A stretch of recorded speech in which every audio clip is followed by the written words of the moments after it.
the amendment power is not unlimited. Rather, it does not include the power to abrogate or change the identity of the Constitution or its basic structure, end of quotes.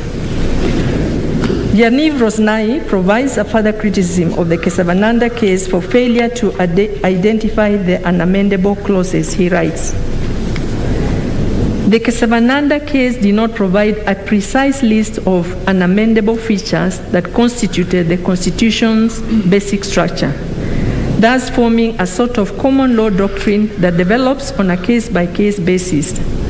And he further stated that the Kesavananda judgment created a constitutional quicksand.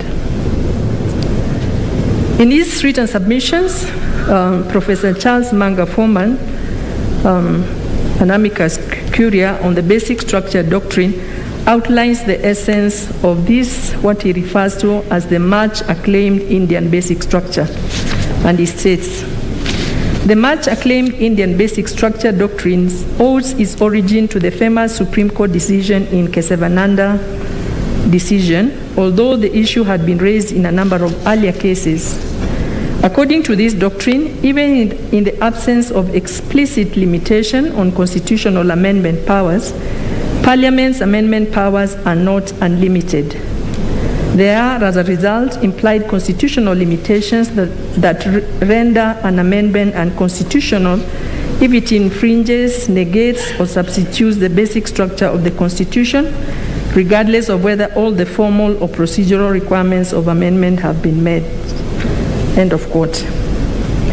Professor Foreman points out that when the doctrine of basic structure was developed, India was dealing with, and I quote, India's 20th century independence constitution of the 1950s, whereas African courts are now dealing with made-in-Africa constitutions of the 21st century, end of quote.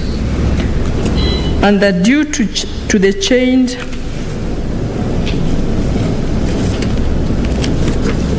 circumstances, the Kesavananda decision is not relevant to our circumstances.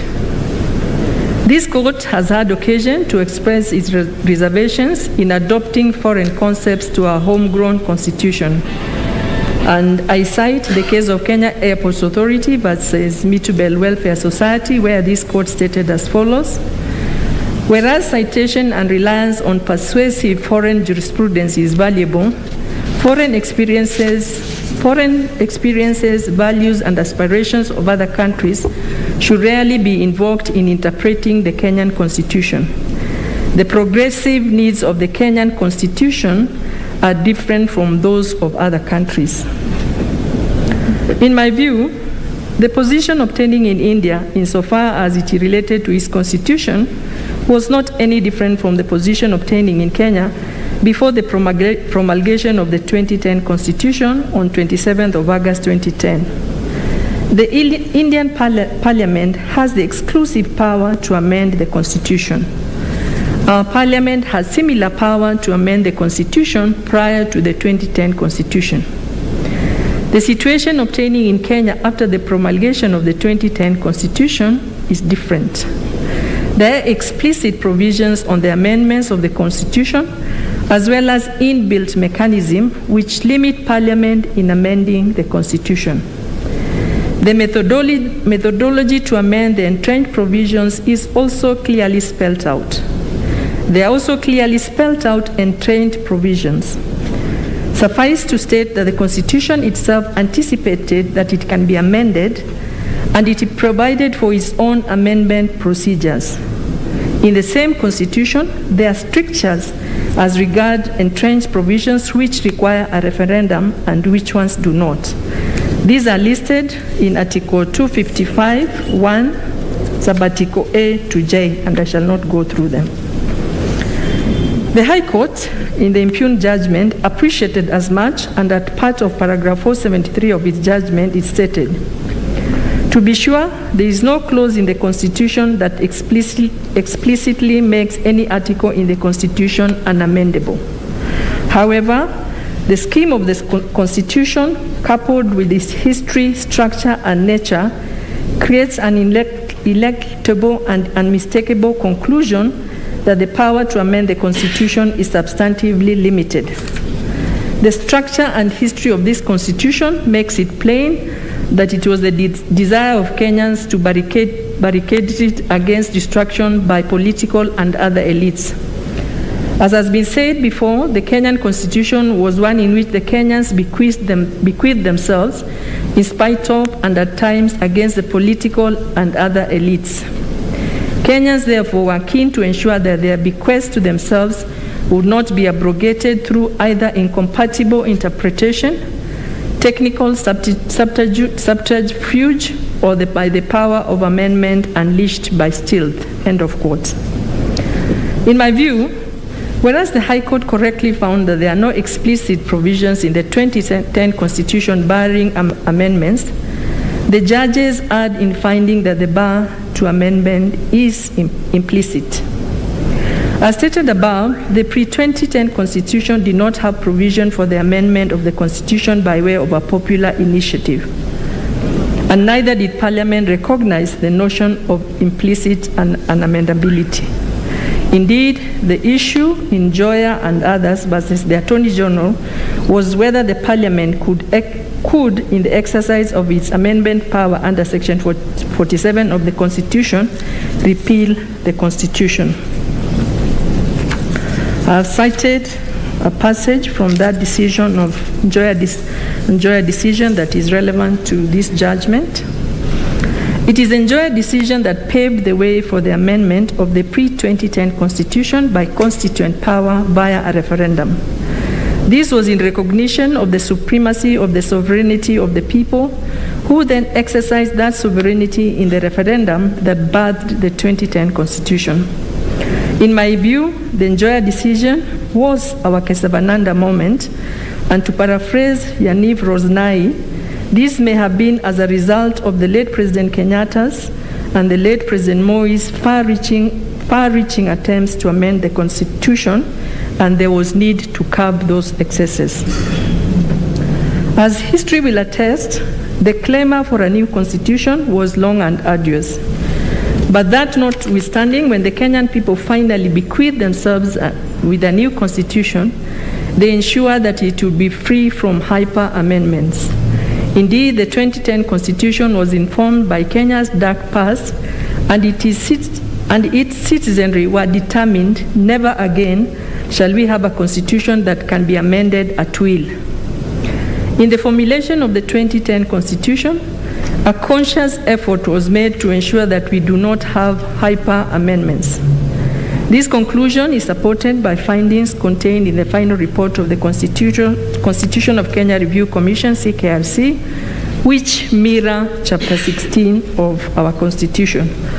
I've reproduced part of the report of CKRC that mirror Chapter 16 of our Constitution.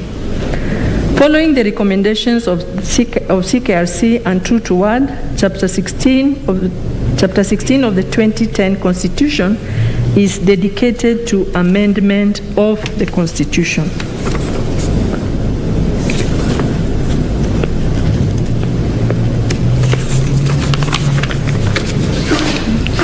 In my view, the clear text and language of Chapter 16 is that there are explicit provisions in the 2010 Constitution providing for amendment, and therefore there is no reason to look outside the Constitution and import the basic structure doctrine on the basis that the Constitution has the unspoken language and or implicit provisions. And it has now been slightly more than 10 years since the Constitution was promulgated, and to the credit of the drafters of the Constitution, the 21 attempts to amend the Constitution, 19 were through a parliamentary initiative, whilst 2 were through a popular initiative, have all fallen by the wayside. These 21 attempts are tabulated in the written submissions of Mr. Ogeto, the Solicitor General appearing for the Honorable Attorney General.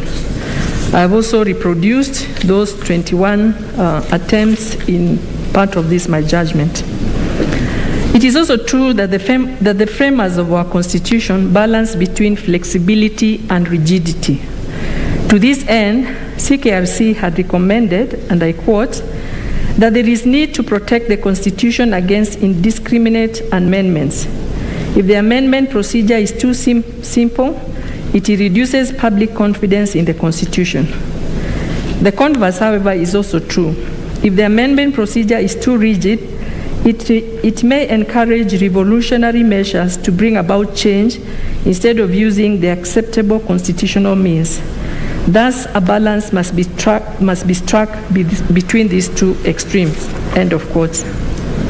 Accordingly, a balance had to be struck to avert violent revolutions against abusive amendments. In an article, The Politics of Constitutional Change in Kenya Since Independence, 1963 to 1969, Professor Okoth Ogendo underscores the fate of post-independence constitutions. He writes, constitutional systems in Anglophone Africa have not had a happy history, especially during the last decade. Almost without exception, the independence documents have either ended up in military dustbins or have undergone change so profound and rapid as to alter their value, content, and significance beyond recognizance. End of quote. I hear the good professor saying the independence constitution was so badly dismembered, and that if they did not suffer the fate of dismemberment, it was more likely that the constitution would find their way into dustbins following military coups.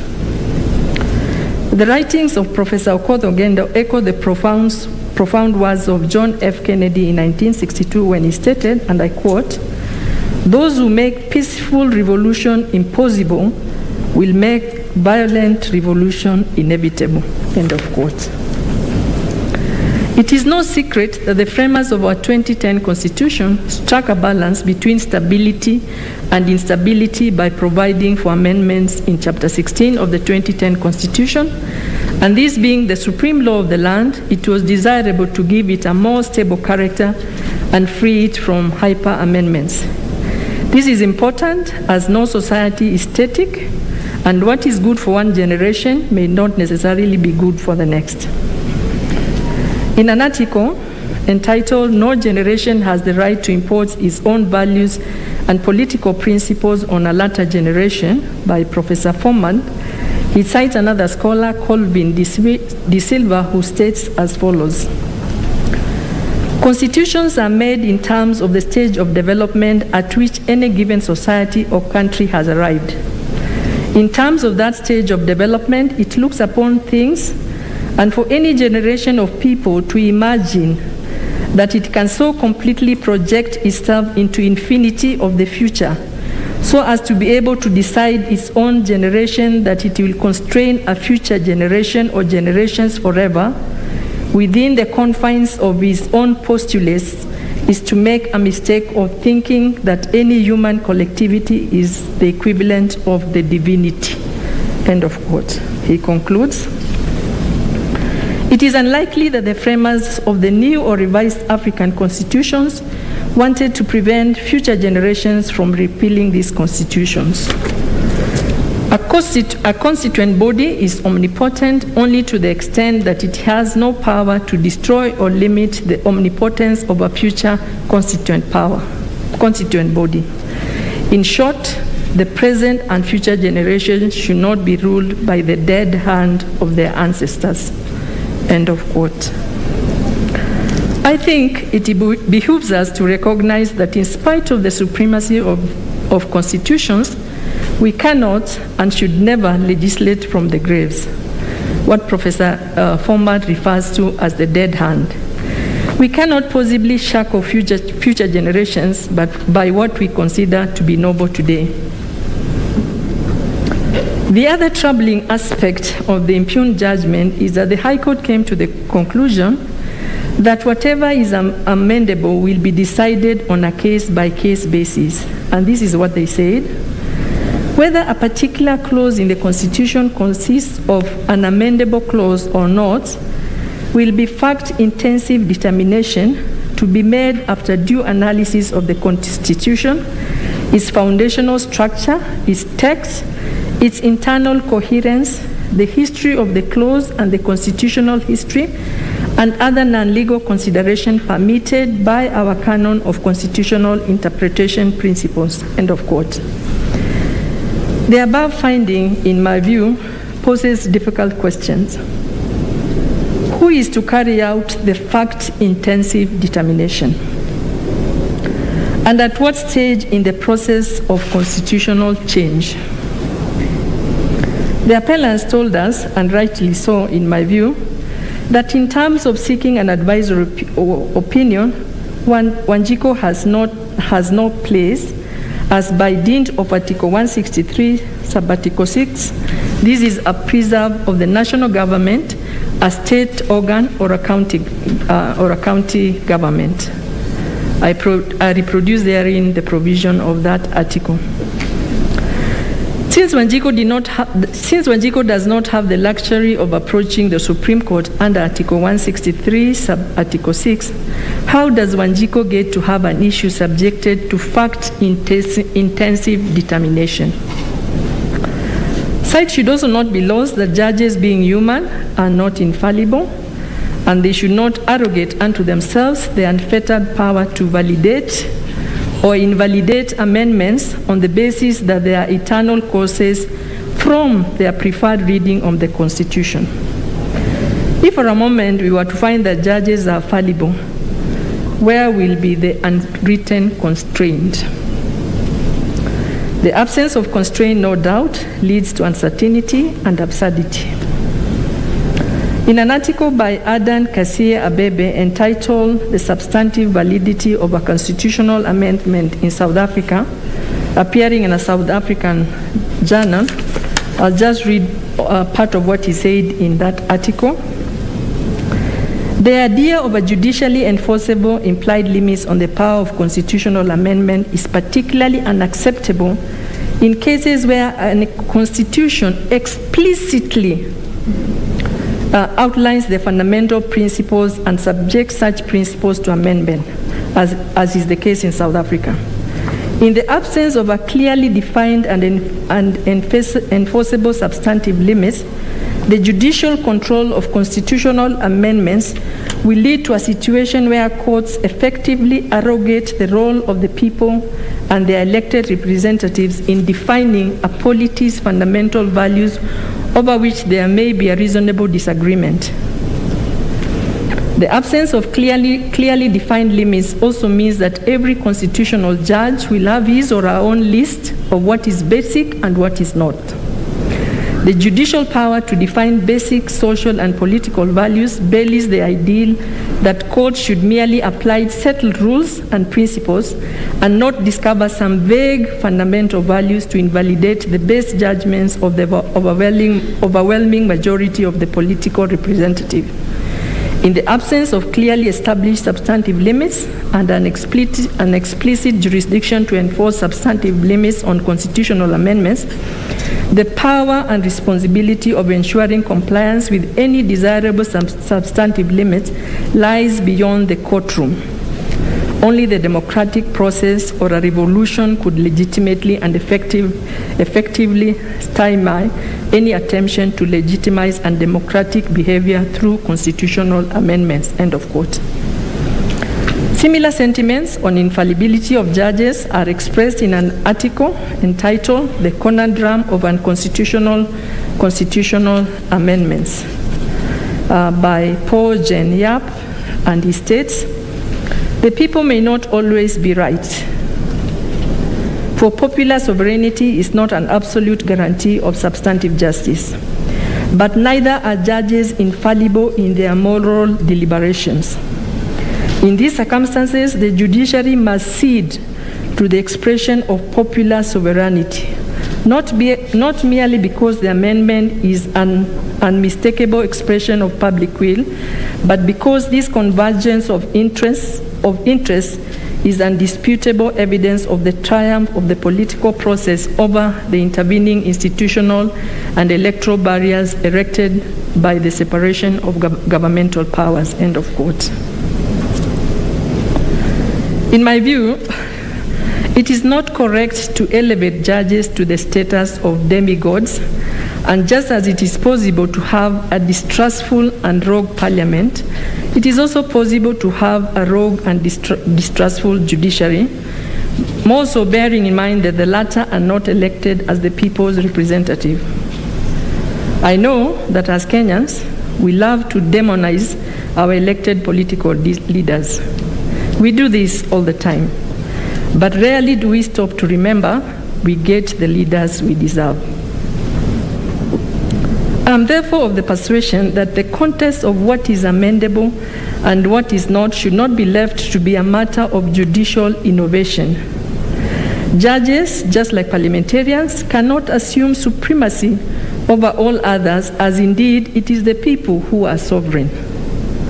Article 1, Sub-Article 1 of the 2010 Constitution screams out, all sovereign power belongs to the people of Kenya and shall be exercised in accordance with this Constitution. End of quote. The people of Kenya, in the exercise of their constituent power in a referendum, voted for the amendment of the pre-2010 Constitution. In came the 2010 Constitution with provisions on how it can be amended in accordance with this Constitution. On the ultimate expression of the will of people, I find an article by Yaniv Rosnai on constitutional amendments to be telling.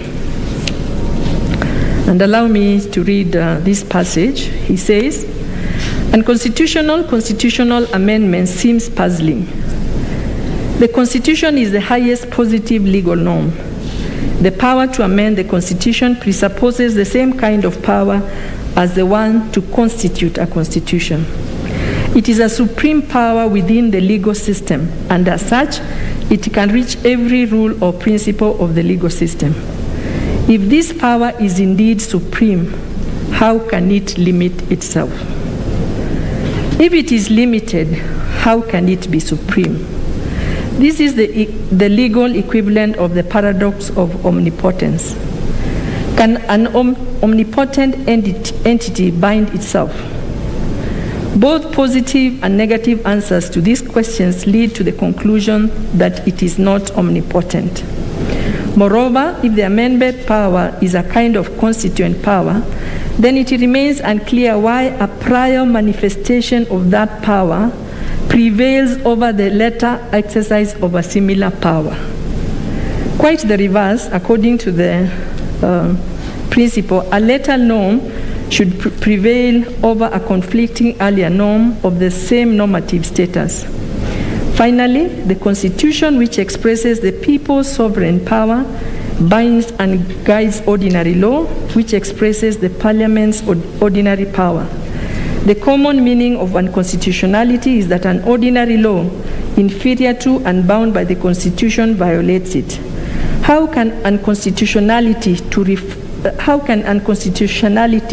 refer to an act carrying the same normative status as the Constitution itself?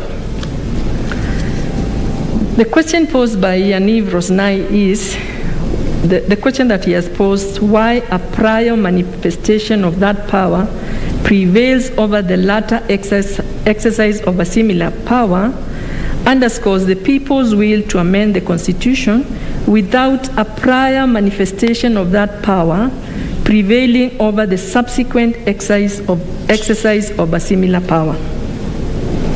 Suffice to state that in the 2010 constitutions, Kenyans recognize their constitutional right to amend the Constitution as long as this is done in the manner provided in the Constitution. If perchance the framers of our Constitution had intended that there be a limitation on the power of amendment, they would have provided as much. There are no such limitations in Chapter 16 of the Constitution.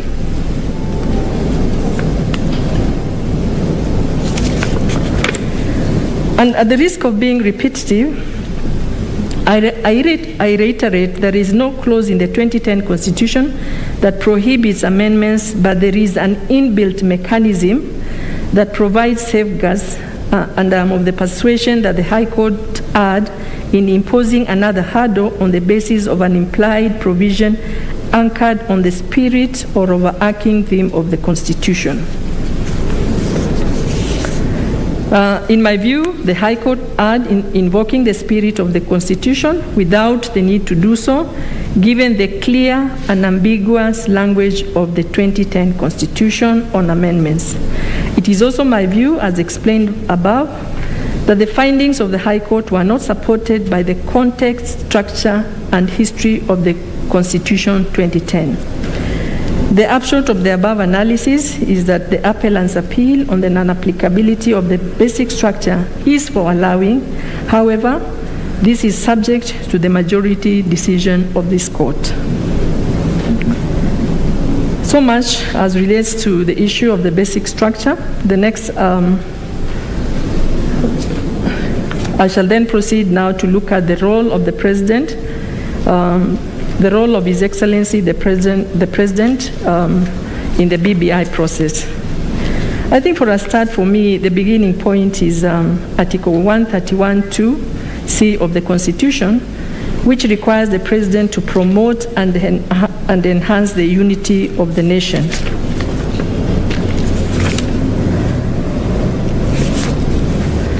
And with the noble intention, on 9th of March 2018, His Excellency the President, Uhuru Muigai Kenyatta, held talks with the former Prime Minister Raila Odinga that culminated in what is now commonly referred to as a handshake. The intention of the handshake was to bring to an end the political disharmony, demonstration process, and disgruntlements that arose with the outcome of the presidential elections held in August 2017. The handshake would then become a political tool to calm the nation that was deeply divided and to allow for consensus building. I think the history about the formation of the task force as well as the formation of the steering committee were well captured in the introductory part of this judgment that was done by the President of the Court. And I will not repeat that. But suffice to state that it is not in dispute that the Task Force on Building Bridges to Unity Advisory Task Force was appointed by His Excellency on 24th of May 2018, and subsequently this gave way to the steering committee, and that the process leading up to the formulation of the Constitution of Kenya Amendment Bill 2010 in my view, was largely driven by the executive, as it is difficult to truncate the BBI task force and the BBI steering committee from the submissions of the letter by Honorable Junet Mohammed and Honorable Waweru as promoters of the Constitution of Kenya Amendment Bill 2020. It is clear that one thing led to the other until the culmination of the letter of 18th November 2020 by Honorable Junet Mohammed and Waweru and Honorable Waweri to the IEBC seeking approval of the format to be used in the collection of signatures. Article 256 and 257 of the Constitution provide for amendments by way of a parliamentary initiative and not a popular initiative. The proposals by Honorable Junet and Honorable Waweru would best have been channeled through a parliamentary process, as they were heavily laden with the executive arm. The route of popular initiative was not open to them, as this was not a Wanjiku-driven process.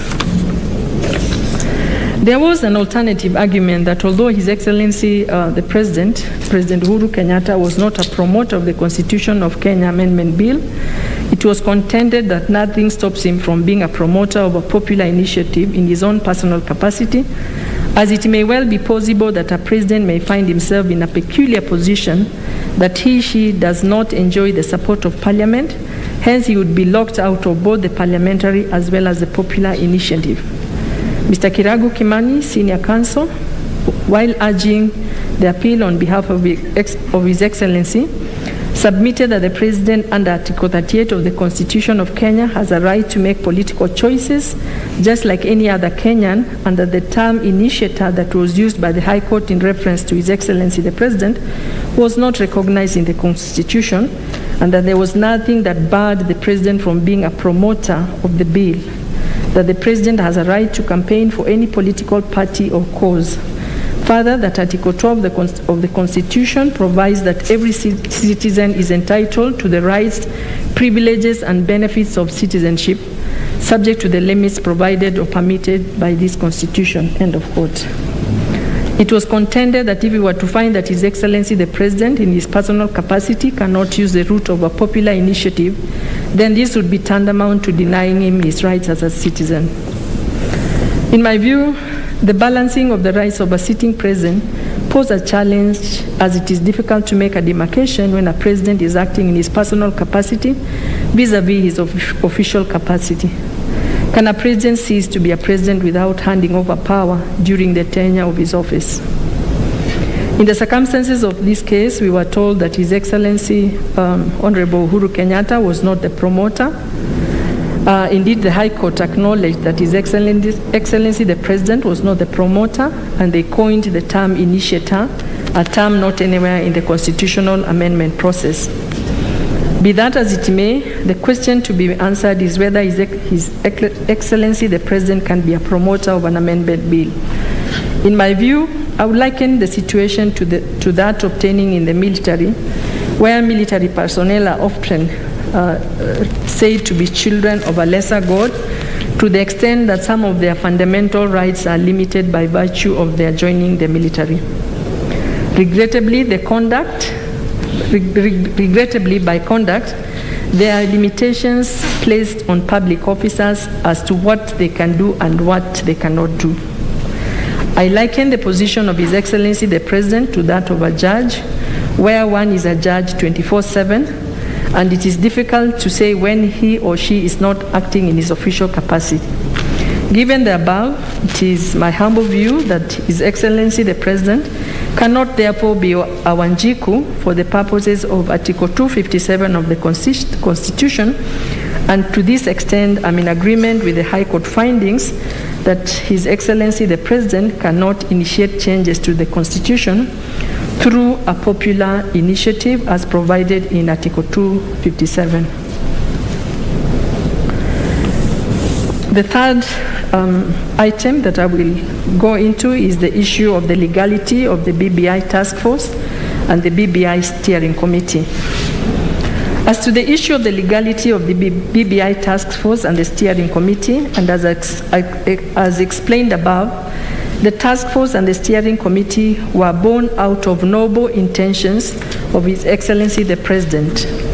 Both were ad hoc committees appointed by His Excellency the President for purposes of advising him on the discharge of his constitutional mandate in fostering unity in the nation.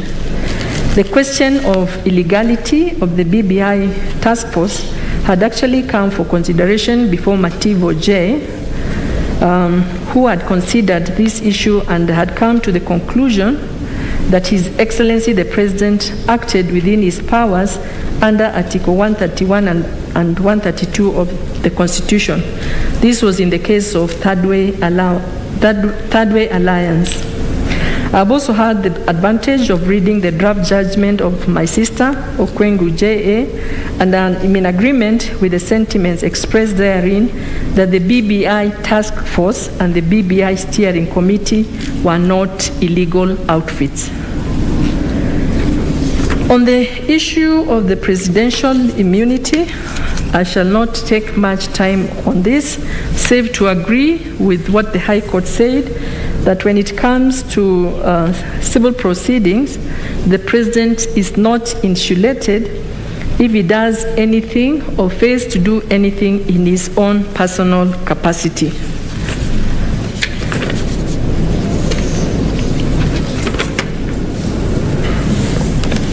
Then there is the issue of the quorum of IEBC.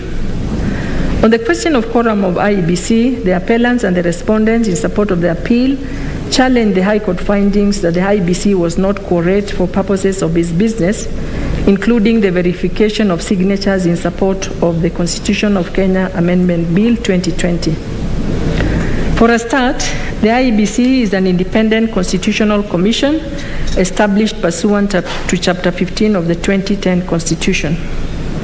Article 250, Sub-Article 1 sets out the composition of an independent commission. It reads, each commission shall consist of at least 3, but not more than 9 members.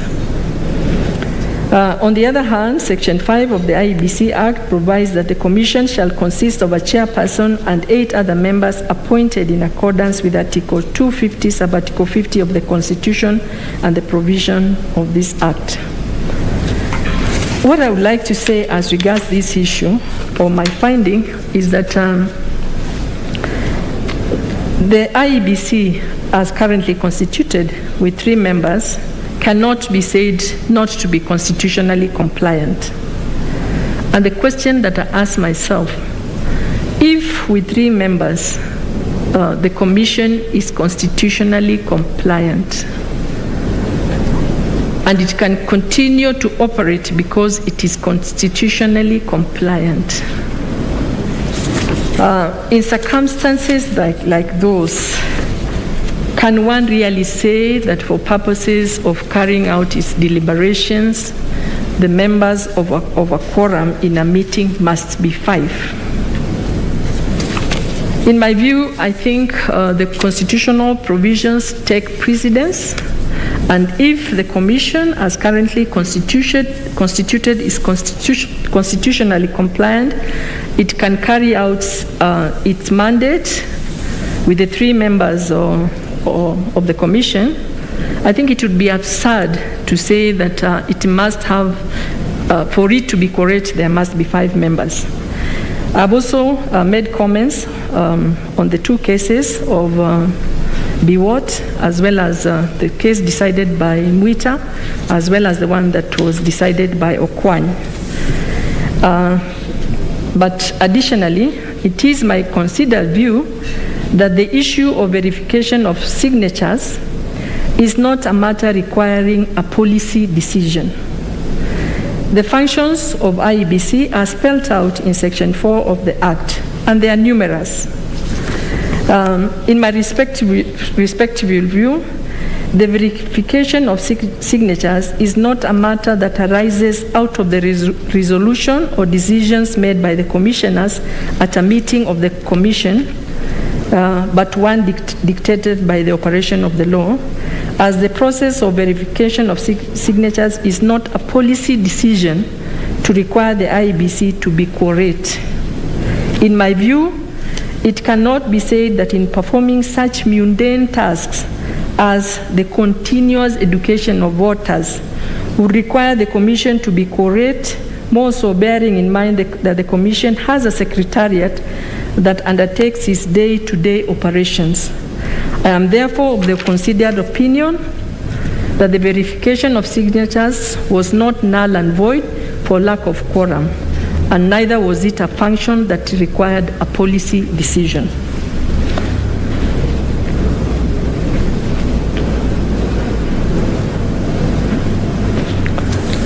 Then there was a question of the role of IEBC in a popular initiative.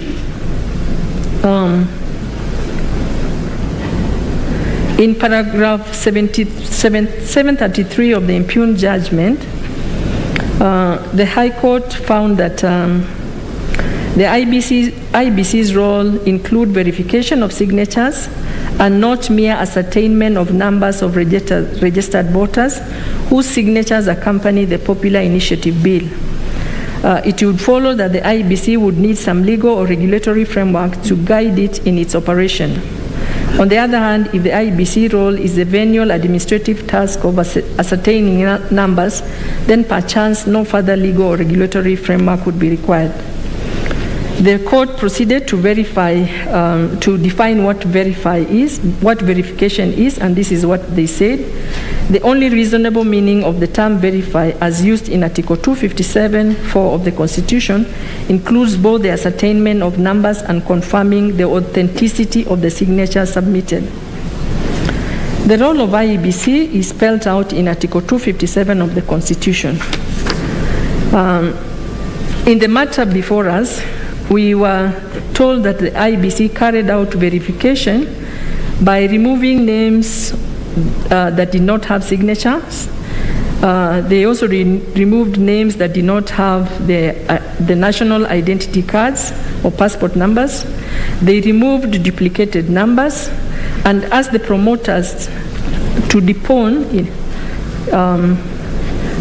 affidavits, to have affidavits deponing that the signatures were collected with the consent of the parties. I have in this judgment reproduced a format of the collection of signatures that was submitted by Honorable Junet Mohammed and Honorable Waweru to IEBC, and it was approved. And that format captured the following details. One had to include their name, their ID or passport number, their county, their constituency, their county assembly ward, the polling station, their mobile numbers, their email address, and then they also had to sign or to thumbprint.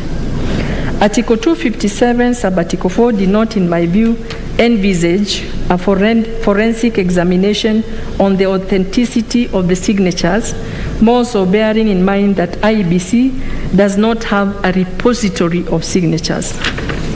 But even if it had, in my view, it would be a Herculean task to undertake. For instance, the verification would require that IEBC obtains non-signatures of those who appended their signatures to the initiative. The non-signatures would then be subjected to forensic investigation by handwriting experts. Given that the IEBC published the list of those said to have supported the initiative, what was so difficult for one to say that they did not append their signatures? In my view, to place near impossible demands on IEBC would, as it were, greatly cripple the operations of IEBC. On the question of continuous voter registration, the High Court found that there had been no evidence that the IEBC had sensitized citizens that there was continuous voter registration. It is this finding that led to declaration number 9 in their judgment, wherein the court declared that the Constitution of Kenya Amendment Bill cannot be subjected to a referendum before the IEBC carries out nationwide voter registration exercise. Mr. Morara Omoke, the 76th respondent, urged us inter alia that the IEBC could not conduct a referendum before conducting nationwide voter registration, as this would disenfranchise many voters. The IEBC, on the other hand, argued that it had been continually conducting voter registration at the constituency level. Article 88, Sub-Article 4 requires IEBC to undertake continuous registration of citizens as voters. Suffice to state that this is an ongoing process, and it is upon every Kenyan who attains the age of 18 to register as a voter. It is the same registered voters who vote in an election that also vote in a referendum. Indeed, the 1 million persons who support an initiative are registered voters. Further, there is a distinction between the time and place of an election vis-a-vis the time and place of a referendum in the 2010 Constitution provides for an election cycle. We know that elections are carried out after every 5 years. Not so when it comes to a referendum, as there is no defined time when a referendum is to be held. In my view, the fact that IEBC carries out continuous voter registration, it cannot be said that they fail to carry out nationwide voter registration when we know that the time and place of a referendum, unlike an election, is not known and cannot be defined with specificity. Then, on the question of creation of new constitution, as regards the issue of creation of 70 new constituencies, in Declaration number 14, the High Court held that the Constitution of Kenya Amendment Bill is unconstitutional insofar as it proposed to predetermine the allocation of 70 more constituencies. It held it is unconstitutional for a Constitution of Kenya Amendment Bill to directly allocate and apportion constituencies in contravention of Article 89 of the Constitution. Indeed, That provision was in Clause 10 of the amendment bill. Article 89, Sub-Article 1 of the 2010 Constitution provides that there shall be 290 constituencies for the purposes of the election of members of the National Assembly provided in Article 97(1)(a). The respondents opposed to the appeal contested this part of the bill on the basis that it sought to amend Article 89(1) of the 2010 Constitution. Firstly, it is important to say that the High Court held that Article 89, Sub-Article 1 of the 2010 Constitution is not what they were calling an eternity clause, and they said that it is amenable to amendments subject to due process being followed. They stated as much at paragraph 670 of the judgment. I shall not go over it. It is clear that the court recognized, and rightly so in my view, that Article 89(1) of the 2010 Constitution is amenable to amendment. Having so recognized, was it unconstitutional for the Constitution of Kenya Amendment Bill to purport to create 70 more constituencies? In my view, once we appreciate that Wanjiku can seek to amend any provisions of the Constitution as long as the procedure set out in Articles 255 to 259 of the Constitution is adhered to, then the Kenyan people have the right to reduce or increase the number of constituencies to ensure that there is no underrepresentation. They can even vary the mandate of IEBC. Further, the functions of IEBC are spelled out in Section 4 of the Act, include delimitation of constituencies and wards in accordance with this Constitution. Black's Law Dictionary defines delimitation as the act of making a boundary or fixing a limit. Suffice to state that the Constitution of Kenya Amendment Bill 2020 did not seek to make boundaries or fix the limits of a boundary, but increase in the number of constituencies. The allocation of increased constituencies is not, in my view, delimitation. And clearly, the IEBC has no role to play in the creation of constituencies.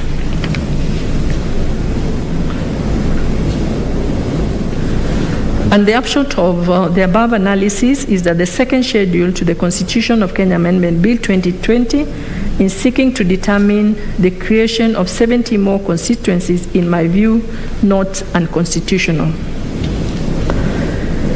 We shall then look at the IEBC regulatory framework, and I will not go into great details on this, but suffice to state that the Constitution, the IEBC Act, the Elections Act make provision as regards the conduct of a referendum.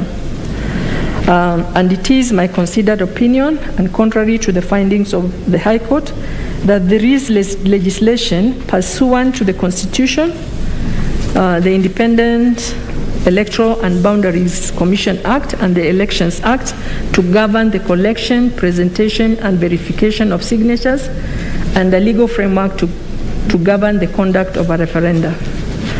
Indeed, the High Court appreciated as much when at paragraph 783 of the judgment they stated as follows, and I quote, "Notwithstanding the absence of an enabling legislation as regards the conduct of referenda, such constitutional process may still be undertaken as long as the constitutional expectation, values, principles, and objects, especially those in Article 10 of the Constitution, are met." End of quote.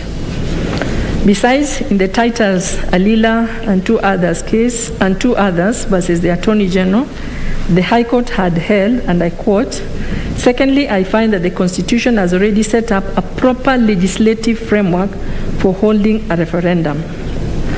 And the court further stated, that is the High Court, further, there are explicit provisions in the Elections Act which govern the conduct of referendum in Kenya. End of quote. In the impugned judgment, the court had endorsed the findings in the Alila decision. At paragraph 603 of the judgment, it stated, Though we have found that it is necessary to enact Referendum Act, we do not subscribe to the school of thought that absence of legislation implementing a provision of the Constitution renders such a provision inoperative and unenforceable. On that finding, we agree with the decision in Titus, Alila, and 2 others. And at paragraph 6 of 6, the court stated, "It is, however, our view, and we hold that notwithstanding the absence of an enabling legislation as regards the conduct of referenda, such constitutional process may still be undertaken as long as the constitutional expectation, values, principles, and objects are met." End of quote. In my view, it is surprising that having found so, the High Court proceeded to make a declaration to the effect that a declaration is hereby, this is what they said, a declaration is hereby made that the absence of legislation or legal framework to govern the collection, presentation, and verification of signatures and the conduct of referenda in the circumstances of this case renders the attempt to amend the Constitution of Kenya through the Constitution of Kenya Amendment Bill 2020 flawed. End of quote. In my view, it is my view that the IEBC existing statutory framework as well as the administrative procedures established therein was sufficient for purposes of carrying out a referendum. However, I am alive to the fact that there are 2 referendum bills that are pending before Parliament. It is my considered opinion that notwithstanding the fact that these bills have not been passed and fully debated by Parliament, it cannot be said that there was no regulatory framework to govern the conduct of a referenda. Consequently, it is my finding that there is legal framework to govern the collection, presentation, and verification of signatures, as well as the conduct of referenda. The other aspect is the issue of whether His Excellency, the President, was served with the petition and the hearing notices. And in my view, I think this is a fairly straightforward matter. There was at no point was the High Court told that shown any return of service or affidavit of service in respect of service upon His Excellency. What Mr. Oluchwer had said is that he had used an email address, and although Mr. Oluchwer had said he sued him in his personal capacity, that address seemed not to have been a personal address. But even notwithstanding that, it was imperative upon the court, once it came to the conclusion that the Attorney General could not appear for the President, to have ascertained at that point in time that His Excellency the President had been served with the hearing notice or with the petition. In my view, His Excellency the President was entitled to equality and freedom from discrimination as per the dictates of Article 27(1) of the Constitution, which provides for equality and freedom from discrimination. And then there is also Article 25(c), which provides for a fair trial as a fundamental right. In my view, the right to be heard is enshrined in the 2010 Constitution, and no one can be deprived of this right. This court has underscored the right to be heard in the decision of Onyango Olo versus the Attorney General, when it held that the principle of natural justice applies where ordinary people reasonably expect those making decisions which will affect others to act fairly, and they cannot act fairly and be seen to have acted fairly without giving an opportunity to be heard. A decision in breach of the rules of natural justice is not cured by holding that the decision would otherwise have been right, since if the principle of natural justice is violated, it matters not that the same decision would have been arrived at. Denial of the right to be heard renders any decision made null and void ab initio. In my view, it matters not that His Excellency Honorable Uhuru Muigai Kenyatta is the President of the Republic of Kenya. He is entitled to the protection of the law, as the law protects the weak as well as the strong. It was wrong for the High Court to have proceeded with the hearing and thereafter make adverse findings against His Excellency Honorable Uhuru Kenyatta without ascertaining whether he had been served, either with the petition and or the subsequent hearing notice or hearing notices. With regard to issues raised by Mr. Morara Omoke, whether the bill violated Article 43(1)(a) of the Constitution in view of the COVID-19 pandemic, whether both or either of the houses of Parliament were infirmed from considering the constitutional amendment bill in view of the Chief Justice's advisory opinion for the dissolution of Parliament, and whether the petitioners had made out a case for disclosure and publication of the BBI Steering Committee's financial information. I've had the advantage of reading the lead judgment by Musinga J.A., the President of the Court, on these issues, and I entirely agree with him. I've made a few comments, but in the interest of time, I will not go through those comments. And on the appeal by the Kenya National Union of Nurses, the 15th respondent hearing, the gist of their complaint was that whereas their views had initially been included in the BBI task force, the same did not find its way to the Constitution of Kenya Amendment Bill 2020. They supported the appeal and urged us to find that the amendment process was legal and constitutionally sound, and faulted the High Court for finding that the basic structure doctrine applied in Kenya. As stated above, the 15th respondent's grievance is that their views, whereas their views of having an independent commission were initially captured in the BBI task force, these views were subsequently omitted. In my view, this is a fairly straightforward issue. If the 15th respondent would like an amendment of the 2010 Constitution to have itself included as an independent commission, they can take advantage of the provisions of Article 257 of the Constitution. They cannot ride on an initiative of another and complain that their views have been left out. In any event, the fact that their views were contained in the BBI task force did not create any legitimate expectation on their part. I shall say no more on this issue, save to state that the appeal is devoid of merit and it is accordingly dismissed. Those are my views. Thank you. Thank you, my sister, Justice Sichale. We will now have my brother, the Honorable Mr. Justice Gatembu, summarize his judgment.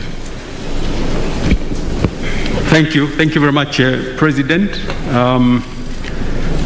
I think at the conclusion of the argument last time we sat here, you told us that when we retire, we can consider your submissions and other material.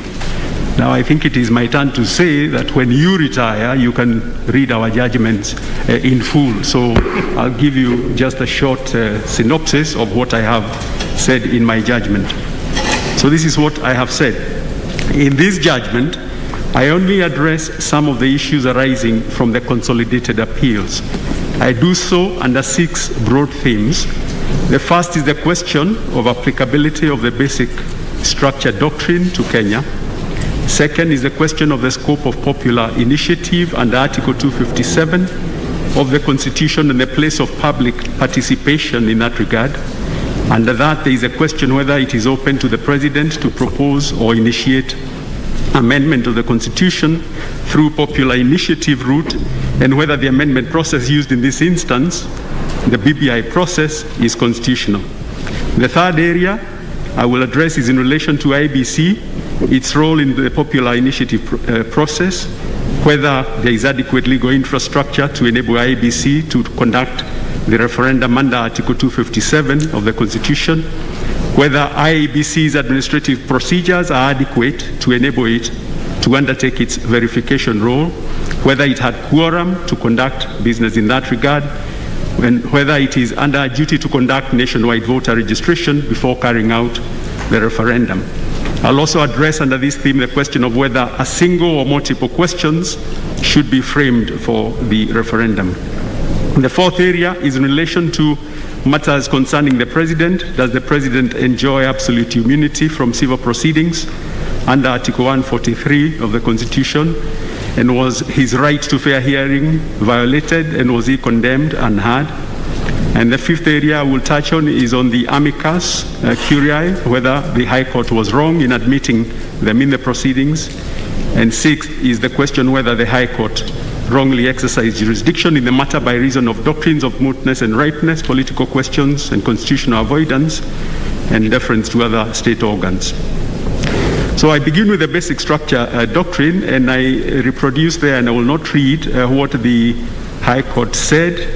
I then look at the arguments from both sides, and then I say this. In terms of identification of the basic structure in the Constitution, the Court stated that it consists of the foundational structure of the Constitution as provided in the preamble, the 18 chapters, and the 6 schedules of the Constitution, which form the fundamental core structure, values, and principles of the Constitution, which cannot be amended without recalling primary constituent power of the people. This structure, the Court stated, outlines the system of government Kenyans chose, including the design of the judiciary, parliament, the executive, the independent commissions, and other offices, and the devolved system of government, and includes the provisions on land and environment, leadership and integrity, public finance, and national security. I then reproduce there at length what they say. To illustrate the distinction between unamendable and amendable constitutional provisions, the Court cited Article 2(1) of the Constitution, which provides that the Constitution is the supreme law of the Republic and binds all persons and all state organs at both levels of government, as an example of an amendable or eternity clause which can only be changed through exercise of primary constituent power on the ground that it expresses a core and fundamental principle of the Constitution. In contrast, the Court stated Article 2(5) of the Constitution, which provides that the general rules of international law shall form part of the law of Kenya, is also part of the basic structure, and that the spirit or the core meaning or value of that clause cannot be changed without involving the primary constituent power. It may, however, be amended through the secondary constituent power under Article 255 to clarify its meaning. The other example given is Article 89(1) of the Constitution, which provides that there shall be 290 constituencies, in respect of which the Court expressed that its core meaning and import can only be changed through primary constituent power, but the actual number of constituencies can be increased or reduced through either secondary constituent power or constituted power. I then set out the arguments that have been made on either side on applicability of the doctrine, and then I go on to say as follows. Having considered those arguments, the question whether the High Court correctly determined that the doctrine of basic structure is applicable in Kenya is a difficult one. The arguments advanced by learned counsel on both sides are powerful and most persuasive. The following, however, is the view I take. In his book, Constitutional and Administrative Law, D. Smith argues that although written constitutions differ widely in their purposes, form, and content, they will normally be found to have two characteristics in common. Namely, there will be the fundamental law of the land, and there will be a kind of higher law and the legal source of legitimate authority. A higher kind of law in that the law set out in the Constitution will be hierarchically superior to other laws and will not be alterable except by a specially prescribed procedure for amendment. Chapter 16 of the Constitution, titled Amendment of this Constitution, prescribes the procedure for amendment of the Constitution. Article 255(1) stipulates that a proposed amendment to the Constitution shall be enacted in accordance with Article 256 or 257 and approved in accordance with Clause 2 by a referendum. If the amendment relates to the matters that are set out under that article, which I then reproduce. Article 256 sets out the amendment process through a parliamentary initiative, while 257 sets out the amendment process by popular initiative.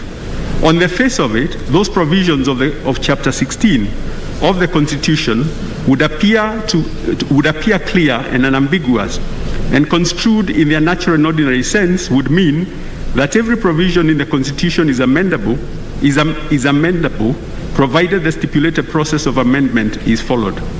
However, Article 259 of the Constitution commands that the Constitution shall be interpreted in a manner that promotes its purposes, values, and principles, advances the rule of law and human rights and fundamental freedoms in the Bill of Rights, permits the development of the law, and contributes to good governance. Article 10 of the Constitution commands that in applying or interpreting the Constitution or any law, the national values and principles of governance set out in that article, including the rule of law, democracy, and participation of the people, bind all organs, state officers, and all persons. Earlier, the same principle of constitutional interpretation was expressed by the Court of Appeal in Tanzania in the Dianabo case, and I have reproduced portions of that. I have also cited the Supreme Court decision in the matter of interim independent commission, which expressed that rules of constitutional interpretation do not favor formalistic or positivist approaches, and that every style of constitution compels a broad and flexible approach to interpretation. And I reproduce segments of that judgment there. Given those principles of constitutional interpretation, the High Court was right in the methodology it employed in interpreting the constitutional provisions from a historical and contextual perspective, and the complaint that the court misapprehended the methodology applicable is not well-founded. What then is the doctrine of basic structure, and was the High Court right in holding that it applies in Kenya? In an article for the Center for Public Interest Uganda titled "The Basic Structure Doctrine and Constitutional Restraint, Take Away from Age Limit Decision," Benson Tusariwe writes that the doctrine of basic structure holds that the Constitution has certain basic features which underlie not just the letter, but also the spirit of that Constitution. These features constitute the inviolable core of the Constitution, and any amendment which purports to alter the Constitution in a manner that takes away that basic structure is void and of no effect. That even without explicit limitations to the constitutional amendment power, there are implied constitutional limitations to the nature and scope of constitutional amendments by which the Constitution should not be amended in a way that changes features of the Constitution that form its basic structure. The doctrine rests on the distinction between original or primary power to make or effect radical changes in the Constitution vis-a-vis secondary power to amend or effect minor changes on the Constitution. Under the doctrine, the decision to make fundamental changes to the Constitution is a matter solely reserved for the people, the Constituent Assembly. Courts may invalidate any exercise of the derivative amendment power that proposes to violate the Constitution's basic structure. Constitutional amendments may be found to be infirm because of the actual proposed content of the amendments that will replace the Constitution and not just amend it. Yaniv Rosnai, who was widely quoted by counsel in both sides in this case, states in his book, Unconstitutional Constitutional Amendments, The Limit of Amendment Powers, that under the doctrine, the amendment power is not unlimited. Rather, it does not include the power to abrogate or change the identity of the Constitution or its basic features, and that any organ established within the constitutional scheme to amend the Constitution, however unlimited it may be in terms of explicit language, cannot modify the basic pillars underpinning its constitutional authority so as to change the Constitution's identity. The other phraseology used in reference to the doctrine of basic structure is quote-unquote unconstitutional constitutional amendments, UCA. In the article, Democratic Erosion, Populist Constitutionalism, and the Unconstitutional Constitutional Amendments Doctrine, Yaniv Rosnai again with Tamar Brandes argue, and I quote, "One feature of modern constitutionalism that is especially relevant for constitutional change is that of constitutional unamendability. Constitutional unamendability refers to the limitations or restrictions imposed upon constitutional amendment powers from amending certain constitutional rules, values, or institutions, end of quote. They argue that an amendability may appear in the form of an explicit, unamendable constitutional provision, or may also be judicially imposed when the court derives such limitations implicitly from the Constitution, declaring that certain constitutional changes are strictly prohibited. They say that an amendability aims to protect the core values of the Constitution that express in a way its constitutional identity. And again, I have quoted from their work there at length. The doctrine therefore distinguishes amendment, properly so called, and dismemberment of the Constitution. Again, I cite a passage which I think has already been referred to by one of my colleagues from Richard Albert, Constitutional Amendments, that makes the point. As is evident from the material presented by both sides of the argument, the doctrine of basic structure is not new to our jurisprudence. It was acknowledged and applied by Ringera J in the case of Nzoia and others in the context of determining whether Parliament could enact a new constitution in exercise of its amendment power under Section 47 of the retired Constitution. Section 47 of the retired Constitution provided that subject to that section, Parliament may alter the Constitution. Justice Ringera found that Parliament had no power under the provisions of Section 47 of the Constitution to abrogate the Constitution and or enact a new one in its place. In reaching that conclusion, the judge found support in the dicta from the Supreme Court case of Kesavanda. And I have quoted that and also passages from Minerva Mills Limited. And then I have said as follows. In the end, Ringera J endorsed the view that every provision in the Constitution could be amended, provided in the result the basic foundations and structure of the Constitution remains the same. And there are other passages from that decision that have already been cited, and so I will skip them. There is also the decision of the High Court in the case of Commission for Implementation of the Constitution versus National Assembly, where Lenaola J, as he then was, expressed that the basic structure of the Constitution, which is commonly known as the architecture and design of the Constitution, ensures that the Constitution possesses an internal consistency deriving from certain unalterable constitutional values and principles, and that where the basic structure or the design and architecture of our Constitution is under threat, this court can genuinely intervene and protect the Constitution. In short, the doctrine of basic structure and the pillars on which it is founded has been recognized and applied by our courts and is very much part of our jurisprudence. It is not as alien a concept as perhaps some of the appellants argued in this case.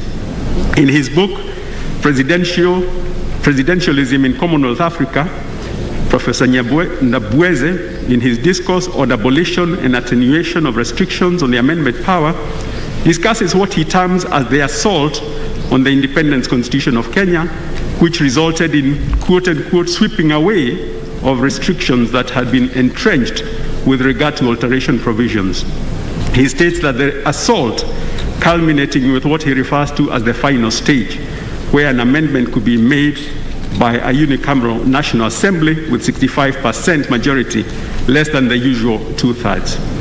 Against that backdrop, he argues, and I quote, "A constitution is supposed to be a permanent charter, which is to endure for all ages to come, not to be lightly altered to meet the temporary expediency of party politics. If the procedure for its amendment is not sufficiently rigid, and the temptation to alter it in accordance with the fancy or interest of the party in power is succumbed to over readily, the Constitution loses its sanctity in authority of the bedrock of constitutionalism and may become instead a mockery of the very idea of a government of laws. This is not to say that a constitution should be made unduly rigid, since that might invite its overthrow by revolutionary means when a genuine need for change has risen and cannot be effected constitutionally." He goes on to say that it may even be considered that the need for a constitution that is able to evolve with changing social and political conditions is perhaps greatest in a developing country. And then says that the really fundamental aspects of a constitution should be immune from alteration without reference. The really fundamental aspects of a constitution should be immune from alteration without reference to the people. He goes on to note, to give experiences, I think, from other jurisdictions in Africa, and I therefore then conclude that there is abundant authority, therefore, based on which the High Court concluded that the doctrine of basic structure applies in Kenya. What does all this mean in the context of the Constitution and the present appeals? It is perhaps in the manner of the application of that doctrine in the context of Chapter 16 of the Constitution where my perspective somewhat differs from that of the High Court. The journey of the Constitution of Kenya 2010 is well documented in the final report of CKRC as well as the final report of the Committee of Experts on Constitutional Review. The High Court, in this case, also gave that account. The Committee of Experts concluded in its report that, quote, the new Constitution of Kenya is a compromise and none of the interest groups, including the Constitution, the Committee of Experts itself, politicians and the religious sector, and the Kenyans at large got all that they wanted. But Kenyans must stand tall in the knowledge of having bestowed on themselves and future generations a constitution of their own and one that corresponds to their will and aspirations for a better, peaceful, and prosperous future. And that what remains is to be vigilant in ensuring that the new constitution is implemented in the way in which it is designed to be. As I have already stated, the High Court in the present case found that in the making of the Constitution of Kenya 2010, Kenyans were insistent on the four sequential processes in the form of civic education, public participation and collation of views, constituent assembly debate, consultations, public discourse, and ultimately a referendum to ratify the Constitution. According to the High Court, Kenyans intended that the constitutional order they so painstakingly made would only be fundamentally altered or remade through a similarly informed and participatory process, and that it is clear that Kenyans intended that each of the four steps in the constitution making would be necessary before they denatured or replaced the social contract they bequeathed themselves in the form of Constitution of Kenya 2010. I understand the High Court to say that in making the Constitution of Kenya, Kenyans adopted a rigorous process involving the four stated steps to make it. To remake it or to fundamentally alter it, an equally rigorous process, as was used in making it, must be undertaken. In that finding, the High Court appreciated, correctly in my view, that a distinction must be made between amendment of the Constitution and abolition or annulment of the Constitution. For if what is proposed as an amendment is not in fact an amendment, then the provisions in the Constitution on amendment cannot be used to abrogate the Constitution.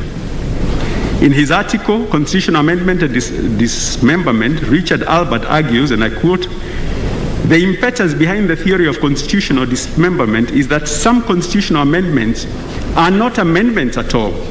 They are self-conscious efforts to repudiate the essential characteristics of the Constitution and to destroy its foundations. They dismantle the basic structure of the Constitution while at the same time building a new foundation rooted in principles contrary to the old. These constitutional changes entail substantial consequences for the whole of law and society. End of quote. Abolishing or abrogating provisions of the Constitution in such a way as to alter its foundation and structure is therefore not envisaged under Chapter 16 of the Constitution. That is a preserve of the people exercising sovereign power which belongs to them in accordance with Article 1 of the Constitution. To that extent, I am in agreement with the High Court.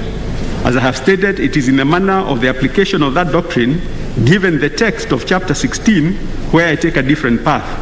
According to the High Court, the identification of whether a provision of Constitution is part of the basic structure is a matter of analysis on a case-to-case basis.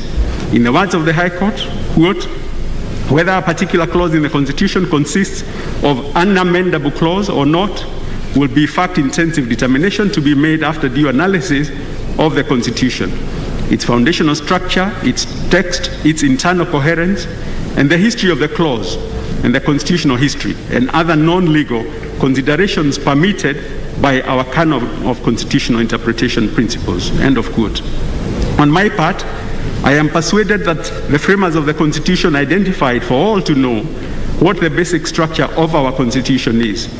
In what learned counsel referred to as the hierarchy of norms, the framers set out in Article 255(1) of the Constitution what they identified to be the fundamental pillars that define the Constitution. Those provisions are amendable in the sense in which I have referred to that word as meaning minor revision, addition, or modification in contradistinction to dismemberment in accordance with Article 257. Provided the amendments proposed do not amount to an abrogation or dismemberment of the Constitution, they are permissible. But even then, such amendment not amounting to dismemberment of the matter set out in Article 255(1) of the Constitution must be done in accordance with Article 257. In other words, the doctrine of basic structure, as I understand it, is a complete bar to dismemberment or abolition of provisions of the Constitution in the name of amendment. Abolishing or abrogating those provisions cannot be an amendment within the purview of Chapter 16 of the Constitution. On the other hand, under the Constitution, all provisions of the Constitution are amendable in the sense of correcting, modifying, clarifying, improving, or expounding without fundamentally altering the identity of the Constitution. The matrix, as I see it, is that if a proposed change to the Constitution is a dismemberment of the Constitution, then Chapter 16 provisions are not available. If, on the other hand, the proposed change is an amendment, properly so called, then the next question is whether it relates to a matter set out in Article 255(1) of the Constitution. If so, then the provisions of 257 must be invoked. If it does not touch on any matter set out in 255(1), then the amendment may be pursued via the parliamentary initiative route under 256. Ultimately, however, whether a particular proposed amendment is strictly that or a disguised attempt to abrogate the Constitution is a matter for judicial interpretation. Based on the foregoing, my conclusion in relation to the basic structure doctrine is that it is applicable in Kenya. In its application in the context of our Constitution, it bars the dismemberment, replacement, or abolition of the Constitution in the name of amendment. The Constitution does not envisage, contemplate, or permit its replacement, abrogation, or its dismemberment. That is a preserve of the people and can only be done by the people outside the framework of the Constitution, following the procedure used or akin to that used to make the Constitution, and which must include civic education, public participation, collation of views, constituent assembly debate, and ultimately a referendum. The doctrine does not, in my view, prevent genuine amendments to the Constitution. The framers of the Constitution identified the matter set out in Article 255(1) of the Constitution as the core or the basic structure of the Constitution, and any amendments properly so called to the Constitution relating to or touching on those matters can be done in accordance with Article 257, infused with the national values and principles. Whether a proposed amendment amounts to a dismemberment, abolition, or derogation of the Constitution is, as I have stated, ultimately a matter of judicial interpretation. Any other amendment to the Constitution that does not relate or touch to those matters can be made in accordance with 256. In my view, there are no eternity clauses in the Constitution. I then look at the scope of popular initiative and public participation, and I conclude as follows. Having considered the rival arguments on the remit of popular initiative and popular participation, the issues arising are whether an amendment of the Constitution by popular initiative is a preserve of the citizen, whether the President or the Executive can initiate amendment through the popular initiative, who was the promoter in this case, what is the scope of public participation in that regard. And I set out the provisions of Article 257, which I will not read. And I then say that on the face of those provisions, there is no qualification of who may or may not promote a popular initiative, As correctly submitted by counsel for the appellants, there is no explicit bar against any person, including the President, from promoting a constitutional amendment by popular initiative. It is not, as it were, in the black letter of Chapter 16 of the Constitution who may or may not propose an amendment. It is a matter of interpretation in accordance with the principles of constitutional interpretation to which reference has already been made.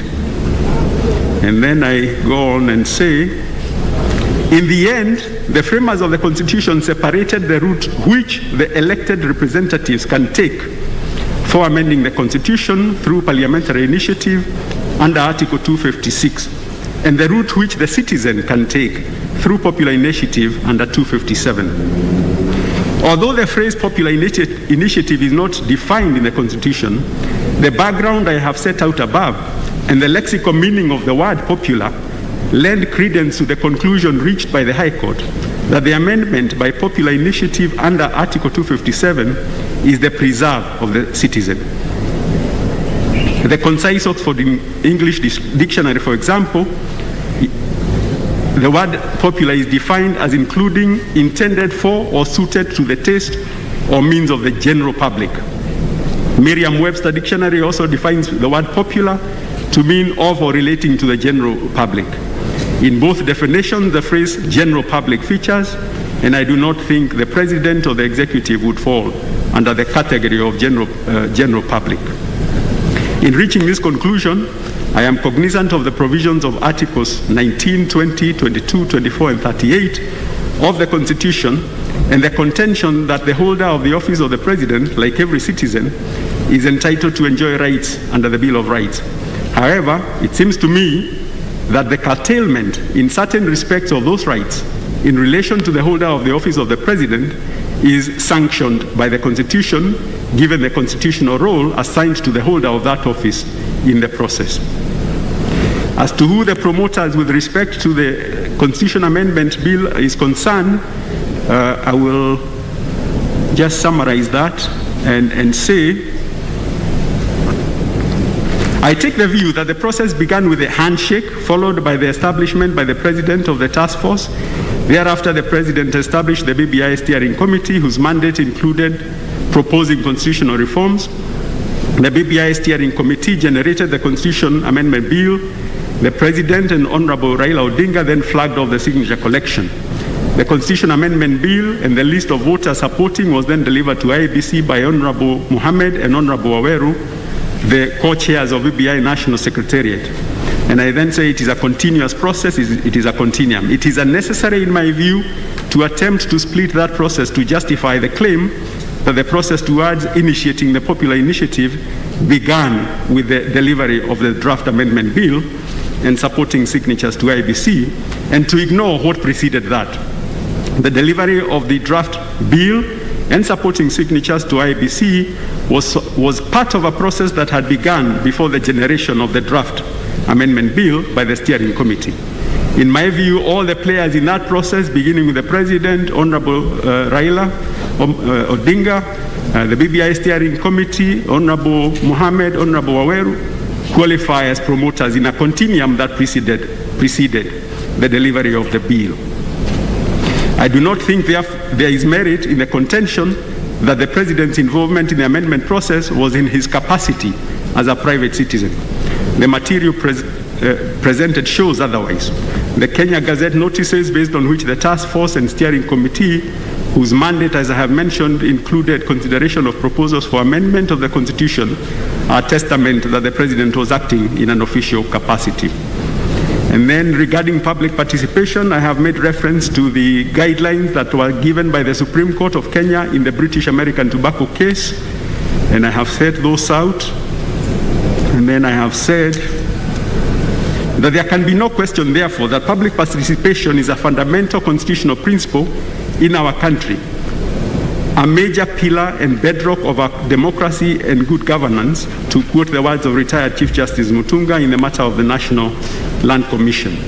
It is a constitutional command that it must be infused or integrated into the amendment process under Chapter 16.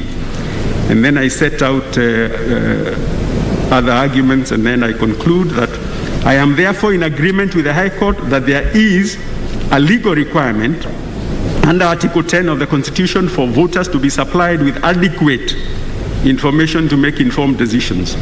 There is no evidence that that was done in this case.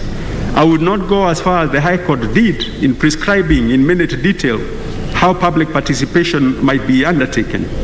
As the Supreme Court stated in British American tobacco case, allegation of lack of public participation must be considered within the peculiar circumstances of each case, and the mode, degree, scope, and extent of public participation is to be determined on a case-to-case basis.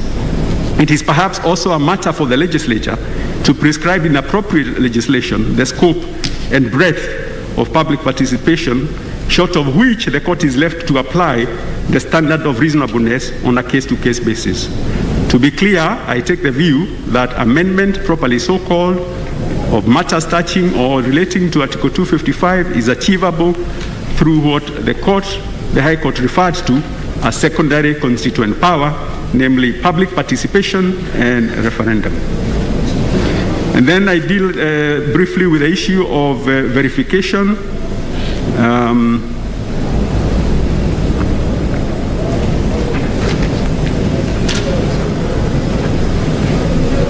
And then I say as follows. Having considered the arguments, I take the following view. The role of IEBC upon delivery of the draft bill proposing amendment to the Constitution by popular initiative is set out in Article 257(4).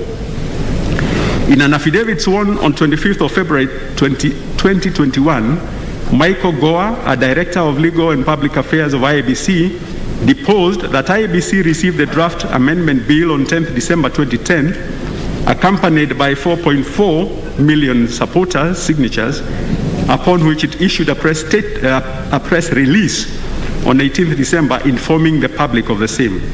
That IEBC carried out a process to confirm that the said initiative was supported by the signatures of at least 1 million registered voters in order to ensure compliance with the requirements of Article 257. That after completion of that process, an interim report was prepared during which data cleaning exercise by removing incomplete records, including missing signatures, ID numbers, names, duplicates, and those not in register, and that a list of verified supporters was uploaded on IEBC's website to enable them to check and confirm their details. That the purpose of uploading the list of verified supporters on the website was to provide an opportunity for objection by anyone who had been captured as a supporter without their consent. That upon completion of that process, it was established that the popular initiative met the constitutional threshold and the amendment bill was transmitted to the county assemblies. Based on the depositions in that affidavit, the finding by the High Court that the role of IEBC under Article 257(4) entails ascertaining the number of registered voters in support of a popular initiative to amend the Constitution and verifying that the initiative is indeed supported by the registered voters claimed to be in support is correct. As submitted by Council, the verification of signatures of supporters of the Constitution Amendment initiatives entailed ascertainment of whether they were registered voters and had appended their signatures. The controversy appears to be with regard to precisely how IEBC was to execute or carry out the verification. According to IEBC, that would be achieved by posting the list of voters claimed to have supported the initiative on its website for scrutiny, with an invitation that any objections should be raised within a given period. The respondents, on the other hand, argue that IEBC should itself have undertaken a forensic examination. In the case of National Super Alliance versus IEBC, the court stated that courts cannot step in to police or prefect independent constitutional bodies or direct them how to carry out their own mandates, unless there is willful neglect or violation of their constitutional or statutory functions. And the independent commissions are clothed with discretion and latitude to decide the governance process or the procedure to employ as to how and when to execute their mandate, as long as it is within the law. and that this operational and functional independence has constitutional underpinning. So guided, the question is whether IEBC properly discharged its verification mandate under Article 257(4). The record shows that IEBC uploaded the list of signatories in support of the initiative on its website on 21st of January 2021. The closing date for scrutiny and for any objections to be taken was indicated to be Monday, 25th January. Under item Q and R of Part B on verification procedure of IEBC's administrative procedures, it states that after actual signature verification exercise and documentation, the compiled list of supporters is published in the Commission's website for information and verification for 2 weeks. Publishing the list of supporters over a weekend was clearly in violation of IEBC's own prescribed time frame of 2 weeks. The time provided for scrutiny and for raising objections was grossly insufficient. Why IEBC was in such a rush is not clear. Secondly, there is the question whether merely uploading the list on IEBC's website without more is sufficient. Would it have been more effective for IEBC to, in addition to uploading the list on its website, to publicize the matter in other media as well? These questions are germane and bolster the argument that a comprehensive legal or regulatory framework for the conduct of referendum is important. In my view, had the IEBC given sufficient notice, opportunity, and means to the public to interrogate the list of verified supporters of the initiative, it would perhaps have been considered to have been discharged its duty of ascertaining and verifying that the registered voters who had indicated as supporting had indeed done so. That said, the conclusion by the High Court that IEBC's role under 254 involved both ascertainment of numbers of registered voters in support of a popular initiative to amend the Constitution, as well as verification of the authenticity of those signatures, is partially correct in my view. Yes, IEBC is required to ascertain that the threshold of 1 million registered voters is met. Secondly, it must verify or establish or confirm that those voters whose names that have been submitted have in fact endorsed the initiative. That, as I have stated, is in my view achievable if IEBC affords reasonable means and opportunity for the voters to interrogate and confirm their endorsement of that initiative. That said, this discussion is further testimony of the need for legislative and regulatory framework for matters relating to Article 257. I then move on to look at the regulatory and legal framework, and I think I'll just go to the conclusion. And I say this, there is undoubtedly, therefore, some legal framework, albeit not an elaborate one, for the conduct of referendum, even though it may not specifically address or fully address all aspects of a referendum, including matters of collection, presentation, and verification under Article 257 of the Constitution. I do not doubt, as I have mentioned, that it is important to have specifically tailored legislation that specifically and fully addresses matters relating to Article 257. Indeed, there is realization in that regard, as it was demonstrated that there are 2 pending bills before the National Assembly in that regard. That said, I agree with the High Court that notwithstanding the absence of an enabling legislation as regards the conduct of a referendum, such constitutional process may still be undertaken as long as the constitutional expectations, values, and principles and objects are met, and that in doing so, the process must be in strict compliance with inter alia Article 10 of the Constitution, which prescribes the national values and principles, and that those principles must be infused at every stage of the process. That statement is consistent with the legal principle exemplified by a decision of this court in IEBC versus National Super Alliance, where this court reversed a finding by the High Court invalidating procurement of ballot papers without legislative framework to facilitate a meaningful program of public participation. In doing so, this court expressed, and I quote, "The absence of a legal framework for public participation is not an excuse for a procuring entity or a state organ to fail to undertake public participation if required by the Constitution or law. A state organ or procuring entity is expected to give effect to constitutional principles relating to public participation in a manner that satisfies the values and principles of the Constitution. End of quote.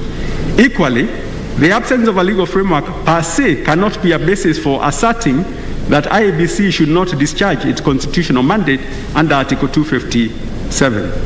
There is also the High Court decision in Titus Alila, where the question whether there was a proper legislative framework for holding a referendum arose, and the High Court found that the Constitution has already set up a proper legislative framework. In my view, therefore, the declaration by the High Court that the absence of a legislation or legal framework to govern the collection, presentation, and verification of signatures and other conduct of referenda renders the attempt to amend the Constitution through the Constitution of Kenya Amendment Bill flawed, even though qualified with a statement in the circumstances of this case, is one I am respectively unable to endorse. To the extent I construe it to mean that IEBC cannot, absent specific legislation on conduct of referenda, conduct referendum under Article 257. There is then the matter of IEBC's administrative procedures. And on that, I capture the arguments and then say that whereas the administrative practices were not avowedly made in exercise of the Commission's power under Section 31 of the Act, in a replying affidavit sworn by Michael Goa of IEBC, he deposed that the administrative procedures were developed pursuant to Section 55 and Regulation 98 of the Election General Regulations 2012 after extensive public participation.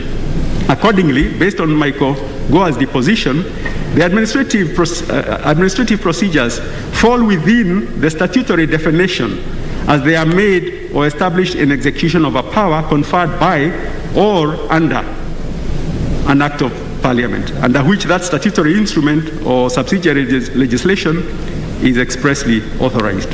Moreover, this court can only interfere with the decision of the High Court if it is established that the High Court misdirected itself in law and that the decision is plainly wrong. On the matter of quorum, I say this. My view is as follows. Section 5.1 of the Independent Electoral and Boundaries Commission provides that the Commission shall consist of a chairperson and 6 other members, appointed in accordance with Article 254 of the Constitution and the provisions of the IEBC Act. Section 5.3 provides that the process of replacement of a chairperson or member of the Commission shall commence at least 6 months before the lapse of the term of the chairperson or member of the Commission. Section 5.4 provides that the procedure set out in the first schedule shall apply with necessary modifications whenever there is a vacancy in the Commission. Section 7A of the IEBC Act provides that the office of the chairperson or a member of the Commission shall become vacant if the holder dies, resigns from office, or is removed under circumstances specified in Article 251 and Chapter 6 of the Constitution.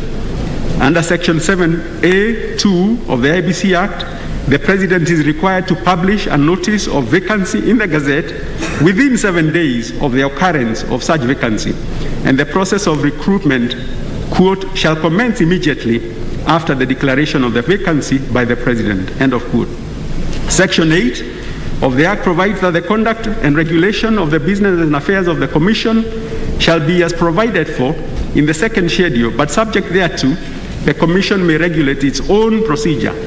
Paragraph 5 to 7 of the second schedule, prior to amendments introduced through the Election Laws Amendment Act number 34 of 2017, provided, and I have reproduced those provisions there, I will not read them, and then I say that through Election Laws Amendment Act 34, paragraphs 5 and 7 of the second schedule are repealed and replaced with those provisions.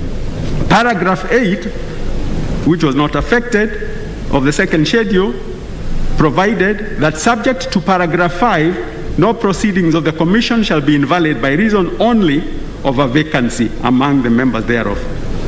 Those amendments were successfully challenged and declared unconstitutional by the High Court in Katiba Institute case. And I have cited passages from the judgment of Justice Mwita, which are there. IEBC contends that as paragraphs 5 and 7, as previously enacted, had been repealed, the declaration by the High Court invalidating the amendments did not revive the repealed provisions.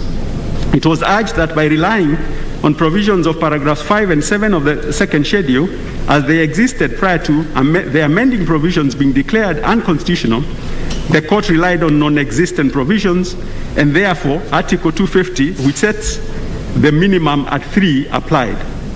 Respectfully, I do not understand the decision of the Supreme Court in the case of Mary Wambui, which was cited as supporting the proposition put forth by IEBC.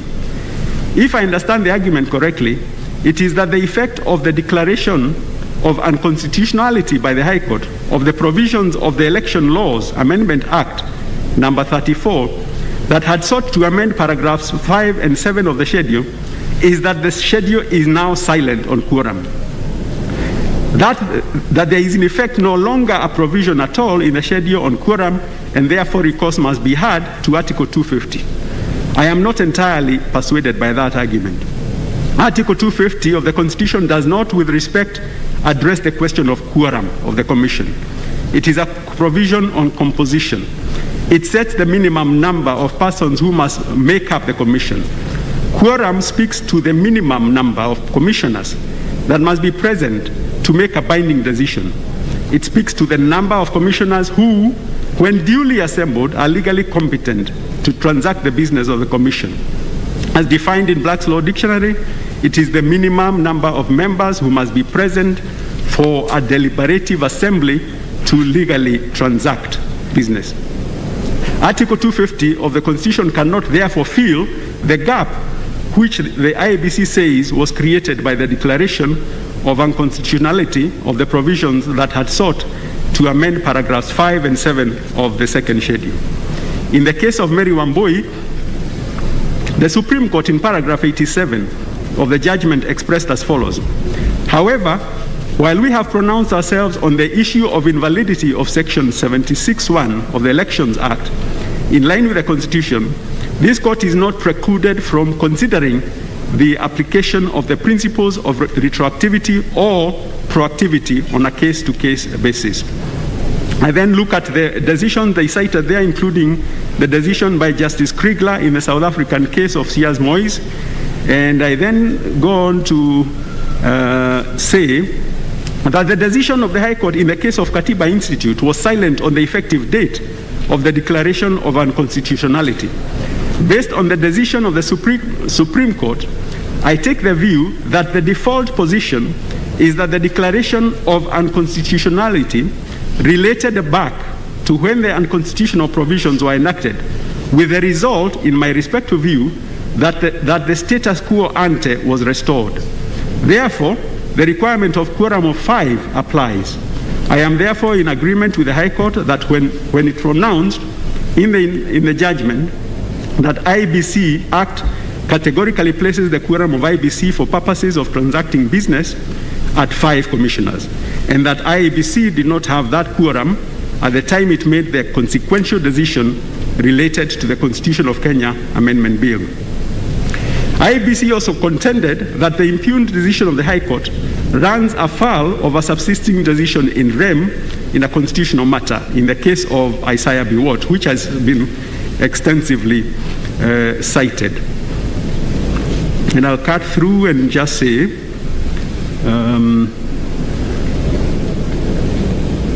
I am conscious that this court is not presently sitting on appeal from the judgment of Isaiah Biwott. However, it seems to me that quite apart from reading into the text of paragraph 5 of the schedule,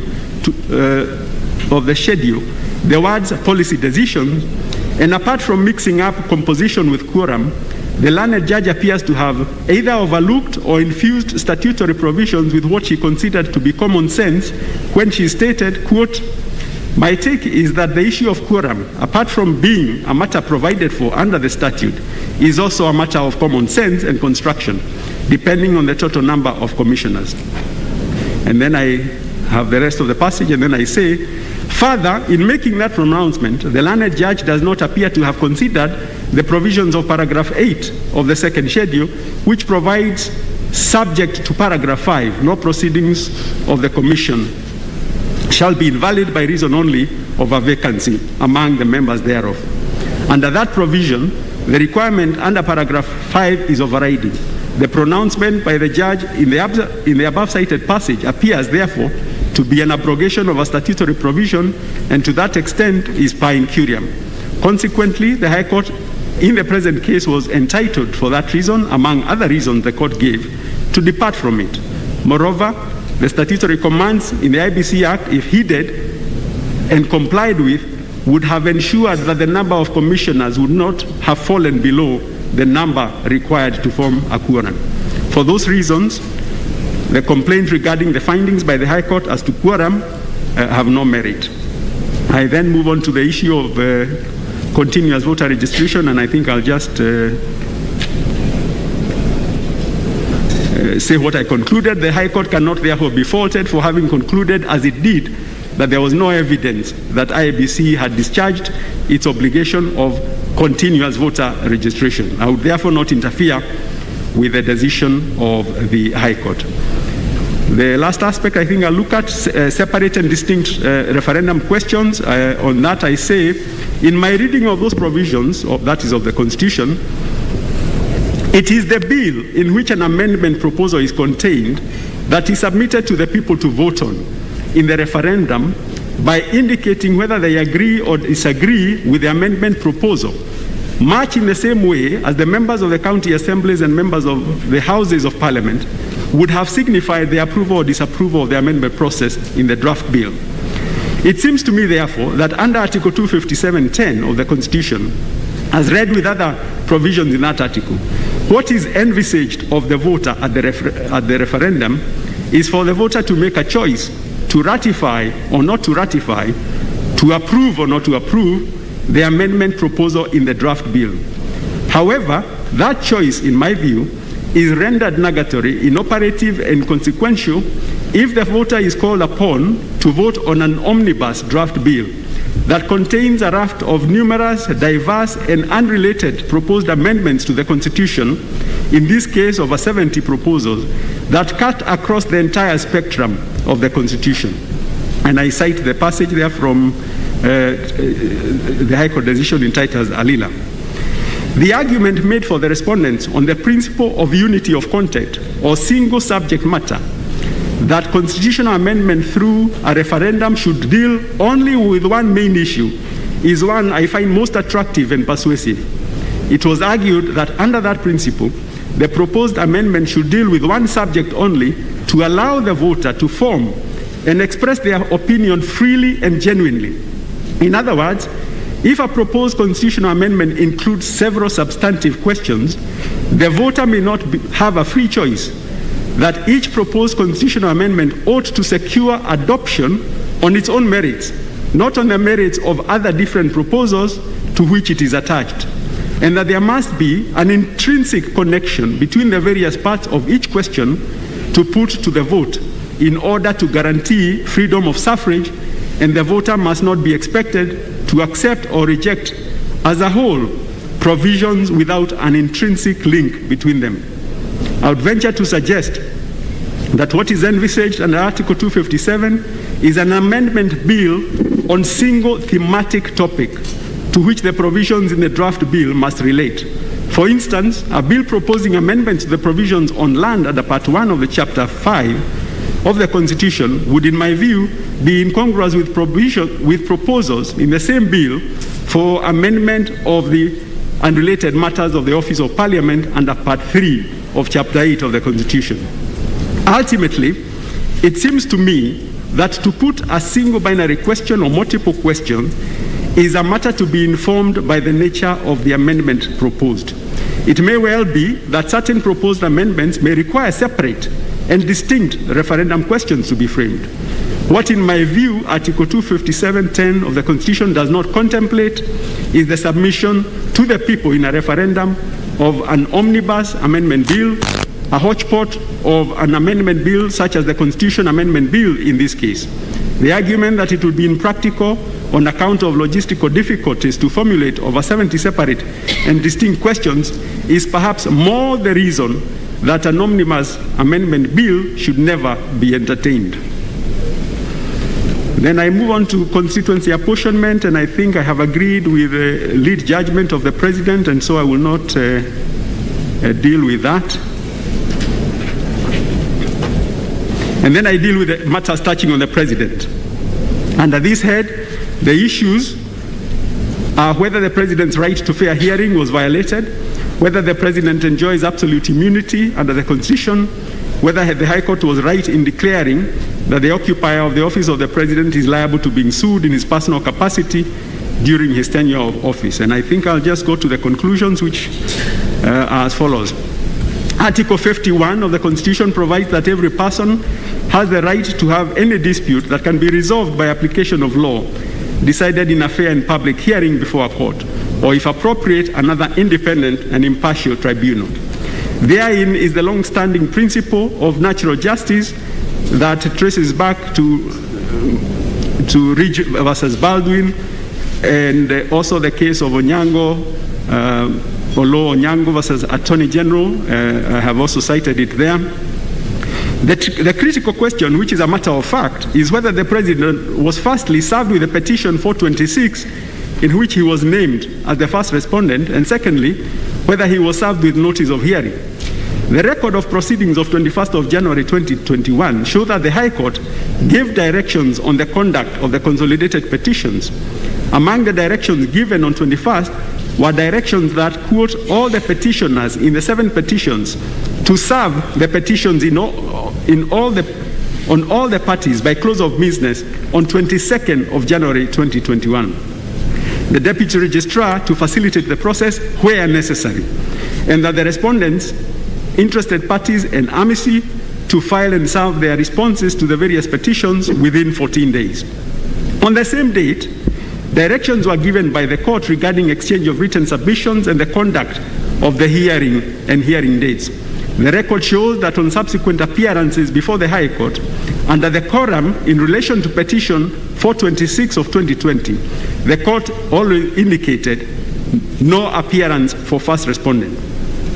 The record does not show whether after the directions given on 22nd January 2021, any inquiry or follow-up was made by the court to confirm that his directions regarding service had been complied with. In subsequent attendances before the High Court, the record continued to reflect that there was no appearance for the first respondent, that is the President, in petition 426. The petitioner in 426, Isaac Aluocher, indicated on the face of the petition that it was to be served at the office of the President, Harambee House, Harambee Avenue, Nairobi. An email address was given and telephone numbers and a Twitter handle. Before this court, Mr. Aluocher filed a supplementary affidavit dated 8th June 2021 in which he attached an affidavit of service sworn on 16th of January 2021, in which he stated that he served the petition by email on all the parties, including the President, whom he served at the stated email address on 21st of December. He stated further that he also lodged a service request with the judiciary e-filing platform and got a response on 15th January, and that all parties had been served. Notwithstanding the directions given by the High Court on 21st of January, to which I have referred, it appears to me that the question whether the President was in fact served with a petition and the hearing notice in respect of the hearing appears to have been overlooked by the High Court. The continued indication in the record, no appearance for first respondent against the name of the President after the directions given on 21st of January should respectfully have signaled the court to inquire whether the President had in fact been served. The depositions by Mr. Aluocher in his affidavit sworn on 16th January 2021 filed in hearing are matters that should have been presented before the High Court in order to satisfy itself that the President was duly served. In paragraph 537 of the judgment, the High Court observes that the President did not enter appearance in these proceedings, and neither did he file any grounds of objection or replying affidavit to contest these proceedings on the ground of misjoinder or any other ground.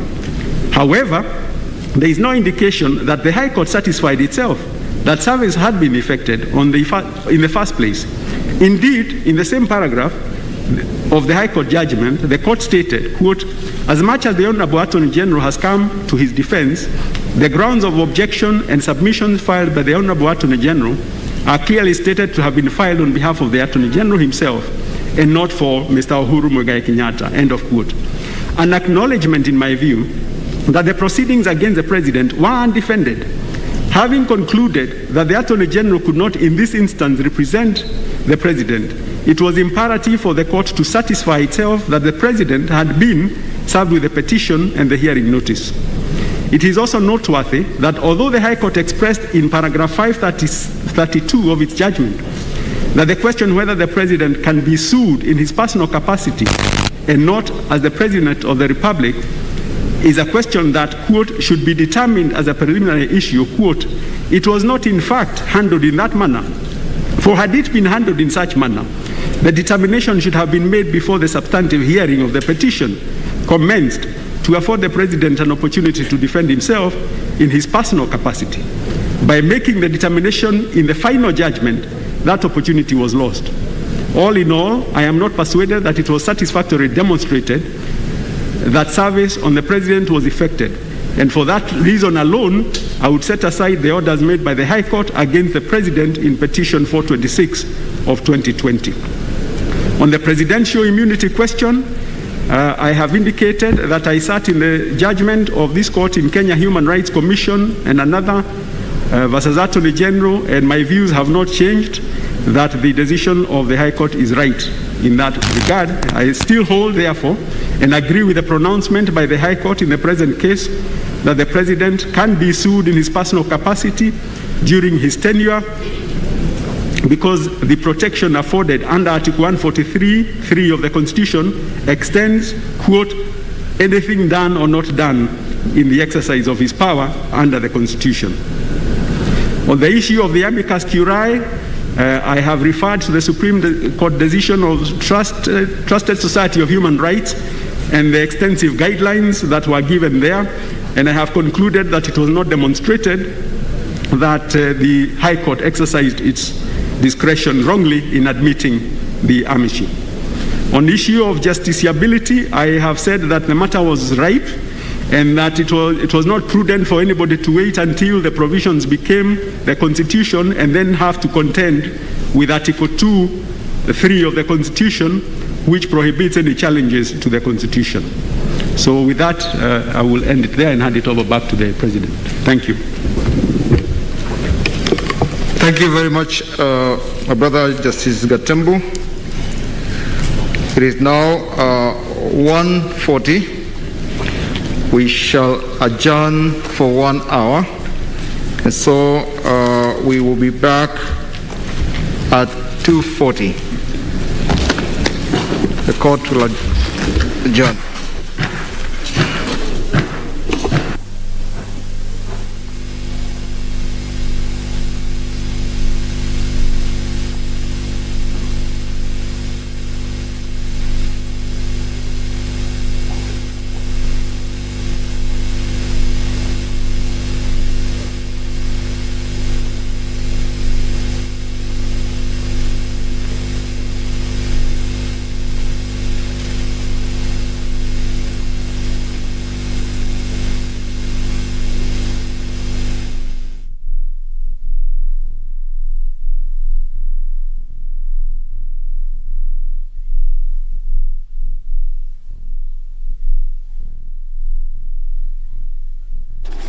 All right, and there you have it, the submissions by Judge Gatembu Kairu, who is a judge of the Court of Appeal, and really making his submissions there and his findings as regards this case.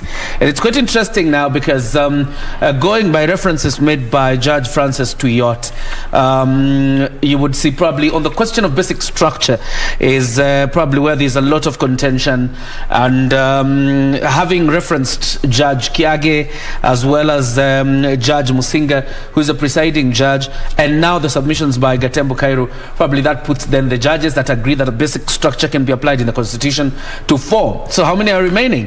2. Why? Because Fatuma Sichale had already made her submissions earlier. So we just need to know the positions of the 2 in terms of the basic structure. But there are several other things they're making rulings on. I'm still with Wakili Stephen Mogaka. But Wakili, before we even get to some of the decisions made by the 2 judges, I'm not a lawyer myself, but I'm fascinated by the depth of submissions being made by these judges when it comes to these matters that they are adjudicating upon.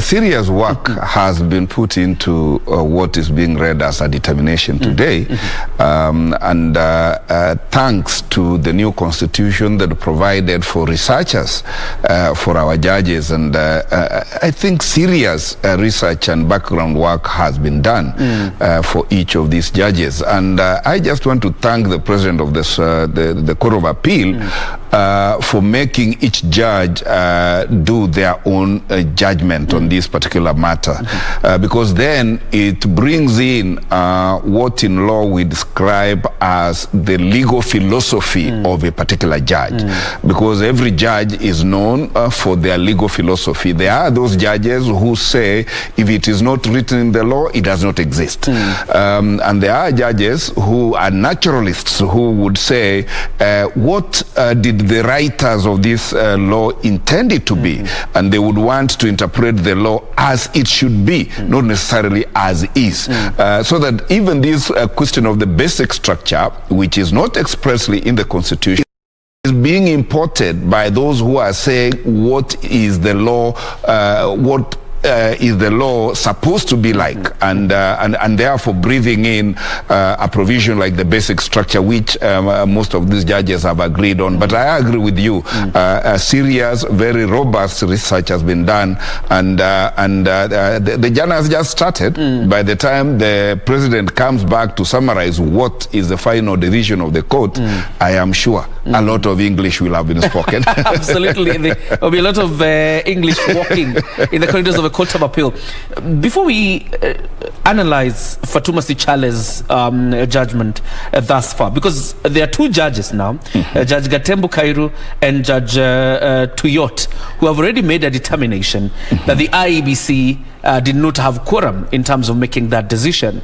And I'm sitting here wondering then what happens to the by-elections they have conducted and any other thing they have done once then the court has determined there was no quorum on the part of the IEBC? I'm telling you, that is the elephant in the house, because clearly, and I like the boldness of the judges in interpreting the law, and on the question of IEBC, they have come out very clear that the IEBC is supposed to have 7 judges, rather 7 commissioners, and you cannot talk of quorum when you don't even have half of them. You cannot take the minimum, the very minimum for all other commissions, and say that so long as you have that minimum, then the IEBC was quorate. I think the position the court is taking is the position as it should be, so that all of us Kenyans must understand that where you hold a public office, that you are required to do, you are obligated to do. Otherwise, you are jeopardizing the entire country. Now, talk of what ramification that would have if indeed it were held that IEBC has so far never had quorum.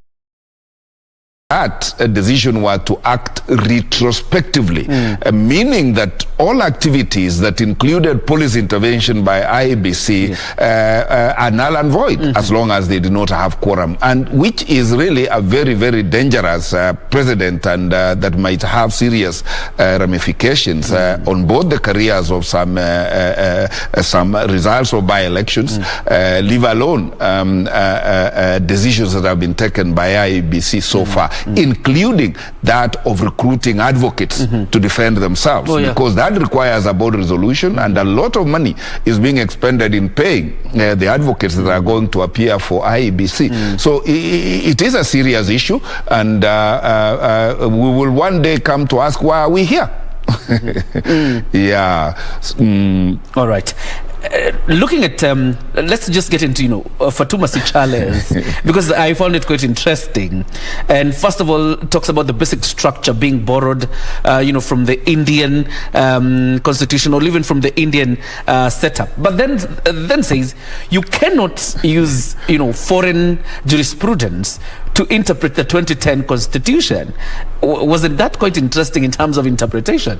Oh, very interesting indeed. Remember, Jacob, that the Constitution at Article 2 allows applicability of foreign treaties and laws in the country. And therefore, to the extent that the High Court relied on a judgment from India, which is also a Commonwealth country, and through which the English law came to Kenya, it is clear that Indian law and practices, as well as jurisprudence, is applicable in Kenya. But I saw a departure from a very curious departure by Her Ladyship Justice Sichale by saying you cannot import foreign concepts and things of that nature. But one very interesting reasoning behind her holding in that manner is that India, as it is today, is not comparable to Kenya. Okay. Because in India is where we were before the 2010 constitution, where Parliament of India can amend the constitution as they wish. And she is clearly saying that was Kenya as it then was. And since we are past there and we have the 2010 constitution, you cannot import India's jurisprudence to Kenya. And that is the basis on which she was hosting the application of that Indian case, that Indian jurisprudence on which that eternity clause doctrine was being anchored on by our advocates. But I like her justification, but at the end of the day, it is the majority who are going to decide which way eternity closes. And I want us to run to the streets of Nairobi a bit and link up with Ben Troy and Joe. But after that, there's something she talks about: implicit unamendability. And of course, in reference to the 2010 constitution, the constitution we had earlier allowed this model of basic structure the Indian way, but not now. And we'll be asking ourselves then, how do you apply this discipline in the 2010 constitution when you have one judge saying it can be applied, then the other one saying you cannot? And it's quite interesting, some of the conversations being exchanged at the Court of Appeal. But for now, Ben Troy Njue is ready for us. Ben Troy.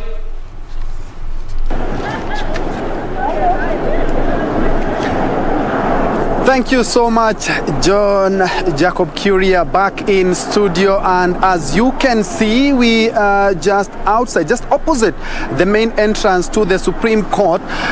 Right behind me, you can see a white tent. That is where the magic is happening, just outside the Supreme Court, CJ's Gardens, where the Court of Appeal is having their sitting in regards to today's judgment. And as you can see, just beside me, there is a police vehicle standing right next to me, meaning that the security is still beefed up.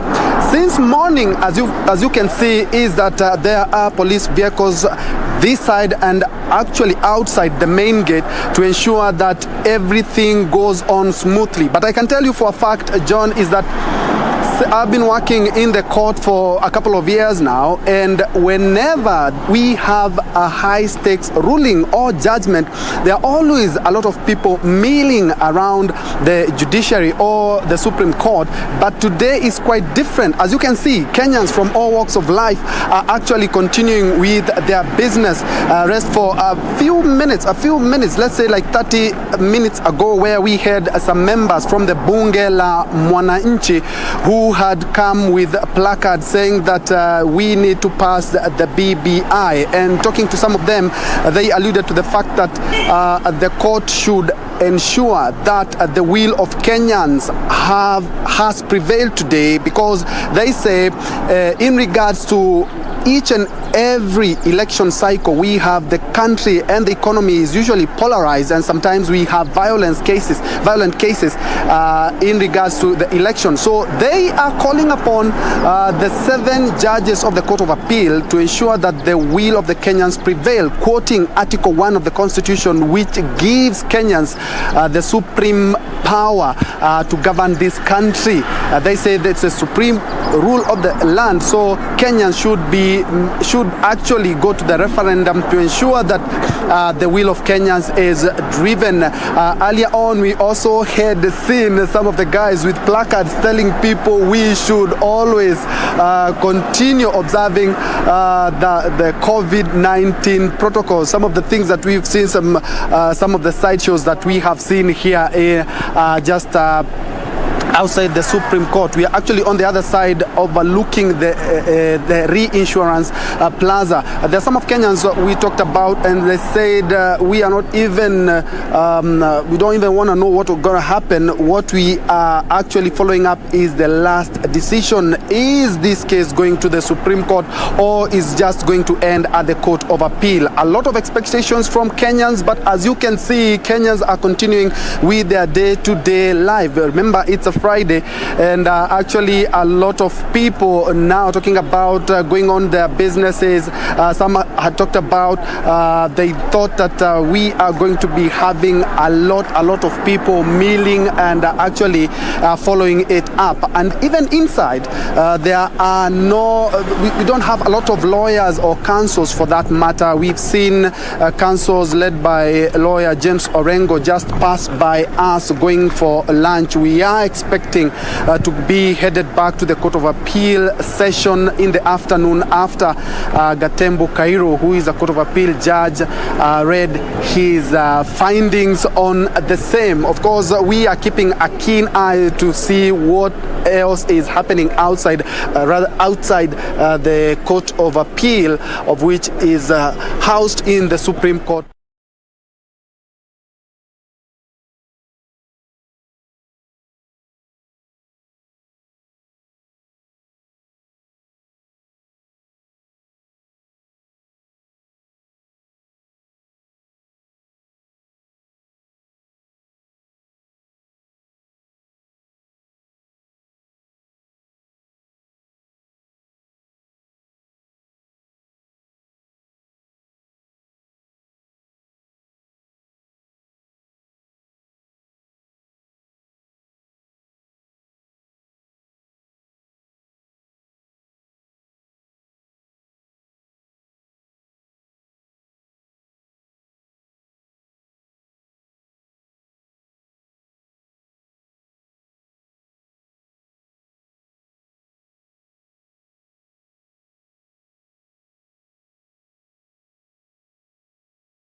From the graves. Judges cannot arrogate themselves the role of demigods. Wasn't that point hitting on the 5-judge bench that, interestingly, unanimously agreed that they needed to throw the BBI out?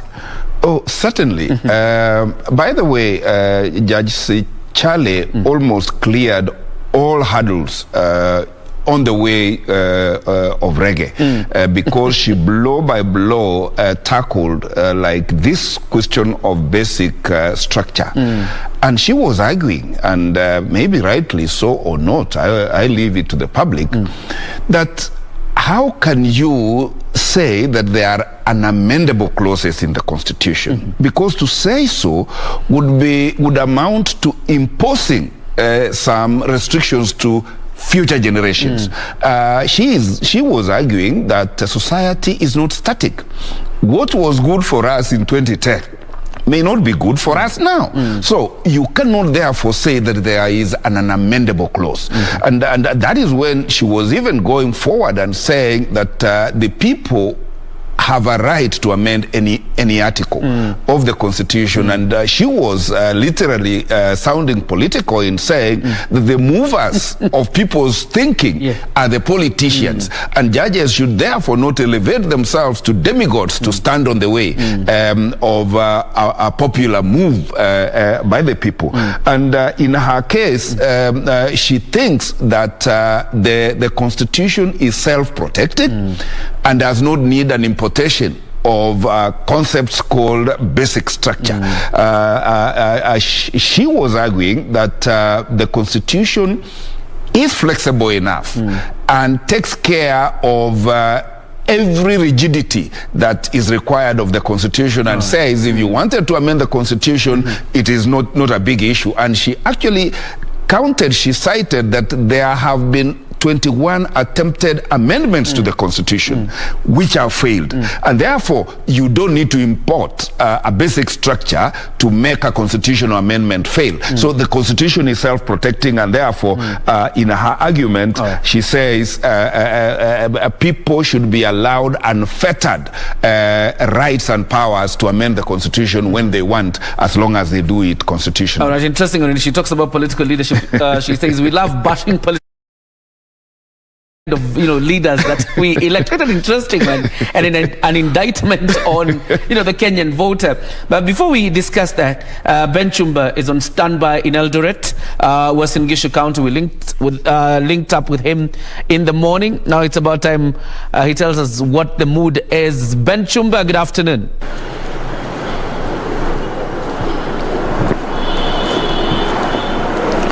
Shukran jazila mwenzangu Jacob John Kioria ukiwa hapo studio. Ni kweli kabisa, niko katika eneo la Eldoret, kaunti ya Uasin Gishu, kujaribu kufuatilia na kuwapa watazamaji wetu habari ya kiki na tendeti kuhusiana na hisia za wenyeji hapa kuhusiana na mchakato mzima, ikiwa majaji 7 wa mahakama ya rufaa wanatoa uamuzi wao. Hali ni shwari katika kaunti ya Uasin Gishu, kuna manyunyu kidogo, huenda kukawa na mvua kutoka sasa. Wenyeji hapa baadhi yao wamekuwa wakishughulika na shughuli za kila siku. Kuna wale pia ambao wamekuwa wakifuatilia matukio moja kwa moja kutoka mahakama ya rufaa, kuangalia na kuweza kujua mbivu na mbichi kuhusiana na mchakato huo. Hapa nilipo ninaye katibu mkuu wa chama cha ODM kuhusiana na masuala ya ugatuzi katika eneo la North Rift, na tutakuwa tunazungumza naye kuhusiana na mchakato huu mzima. Labda mwanzo ujitambulishe, na hadi kufikia sasa wewe mwenyewe umekuwa ukiangazia na kufuatilia matangazo ya moja kwa moja kutoka mahakama ya rufaa. Hadi kufikia sasa ni nini maoni yako kuhusiana na mwelekeo wa uamuzi wa leo? Asante sana. Vile nimeangalia ni kwamba kwa hiyo mjadala unakuta judges wengine wanasema wana support sehemu zingine, wengine wanakataa.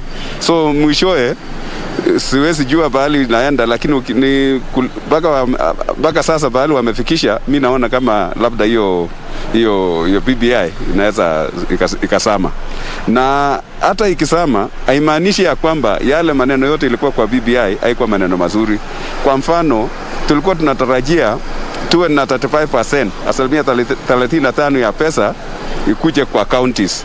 Na hii inakuwa ya maana kwa sababu county ni pahali kazi mingi inafanyika, na hii it's a structured system ambayo pesa ikitoka inajulikana imeenda kutumika kwa nini na nini, na hiyo ndio mimi naona ingesuluhisha shida mingi ambayo tuko naye, kwa sababu ya kwamba development ya mambo ya agriculture hasa ambayo tunashughulikia sehemu hii ingekuwa na pesa ya kutosha. Kama pesa mingi imetolewa kutoka national ikuje kwa county, so hata kama itaanguka haimaanishi haiwezi rudiwa tena, kwa sababu ukiona majaribio ya kubadilisha katiba mpaka hii ya 2010 watu wengi wamejaribu kubadilisha. Hata ile ya kwanza tulichukua muda mrefu tukisukumana, naenda kotini, tunatoka huko tunarudi kwa mikutano ya assemblies, inafurukwa saa zingine kotini naanguka. Lakini hata hii kitu kizuri haiwezi patikana tu kwa njia rahisi, na kulingana na ile mabadiliko tumekuwa naye na ile msukumo tumekuwa naye na ile miaka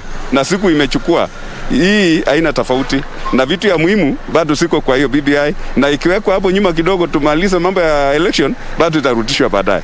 Wewe ni katibu mkuu wa chama cha ODM kwenye masuala ya ugatuzi katika eneo la North Rift, na chama cha ODM kimekuwa kikipigia upato sana mchakato huu wa BBI. Unadhani mchakato huu ukitupiliwa mbali na mahakama ya rufaa leo, unadhani kama ni pigo kwa chama cha ODM? Haiwezi kuwa viko, kwa sababu haijazuia sisi tuendelee na kazi zetu, na haikuwa ya ODM, ni ya Wakenya wote. Huwezi sema uone chama peke yake, kwa sababu tulipopikwa tulipikania 2010 constitution, tulikuwa tumesema baada ya muda fulani tufanye marekebisho, na hiyo muda ilikuwa wakati huu, na kama haitawezekana haimaanishi yale matakwa ambayo Wakenya walikuwa wanahitaji haitafanyika, itaendelea. Na sasa kwa ODM, kwa sababu amekuwa kipaumbele kwa hii mabadiliko, hata ukirudi hapo nyakati za nyuma, imekuwa kazi ya ODM kuhakikisha tunasukumana kwa hii mambo ya mabadiliko, kwa sababu unajua Mheshimiwa Raila amekuwa ni mtu wa mabadiliko, na tunaendelea na yeye kusukumana na hii mambo ya BBI. Ili kumalizia mahojiano hayo, kuna baadhi ya viongozi ambao mwanzo walionekana sana wakisukuma hii ajenda ya BBI, lakini hapo jana tumeanza kuona viongozi kama kiongozi wa chama cha ODM Raila Odinga akisema yeye tayari atakubali uamuzi ambao utatolewa na hata hawezi akakata rufaa. Ni nini unadhani inafanya baadhi ya wanasiasa kubadilisha mtazamo wao kuhusiana na swala nzima la BBI? Ile kitu imefanya wengi, ama hata sisi, hata mimi mwenyewe, ni kwamba hatuna muda ya kutosha sasa kusukuma mambo ya kubadilisha katiba, kwa sababu unajua referendum inataka muda, na sasa ile muda tuko naye ni mambo ya kujipanga kwa election ambayo inakuja. So huwezi changanya hii maneno, hii nyingine ipaki, tuendelee na hiyo kazi nyingine, alafu mwishowe tuone vile tutarekebisha. Asante sana kwa kutupa muda wako.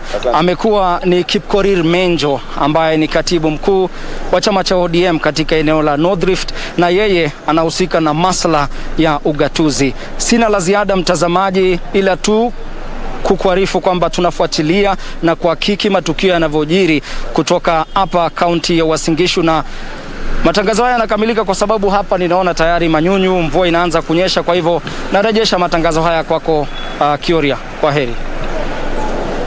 Asante sana mwenzangu Ben Chumba ukiwa katika mji wa Eldoret, kaunti ya Uasin Gishu, kwa ripoti hiyo kuhusu maoni ya wananchi na hasa katibu wa chama cha ODM katika jimbo hilo. Na kweli kuna mengi ya kusema about we're looking at about another 40 minutes. The judges of the Court of Appeal will again come into the courtroom. There are two remaining judges that we need to hear their opinion, and then the presiding judge will probably come to finish up the matter and tell us what is the final decision of the Court of Appeal when it comes to adjudicating this matter of the BBI bill. And in a bit we'll also be linking up with Timothy Kipnusu, who is in Nakuru County, Nakuru town, and that will be a little bit later. Let's bring it back to studio. And how we've been indicted by a judge, Fatuma Sichale, in terms of how people vote. But there's something I find interesting in the ruling by Judge Sichale.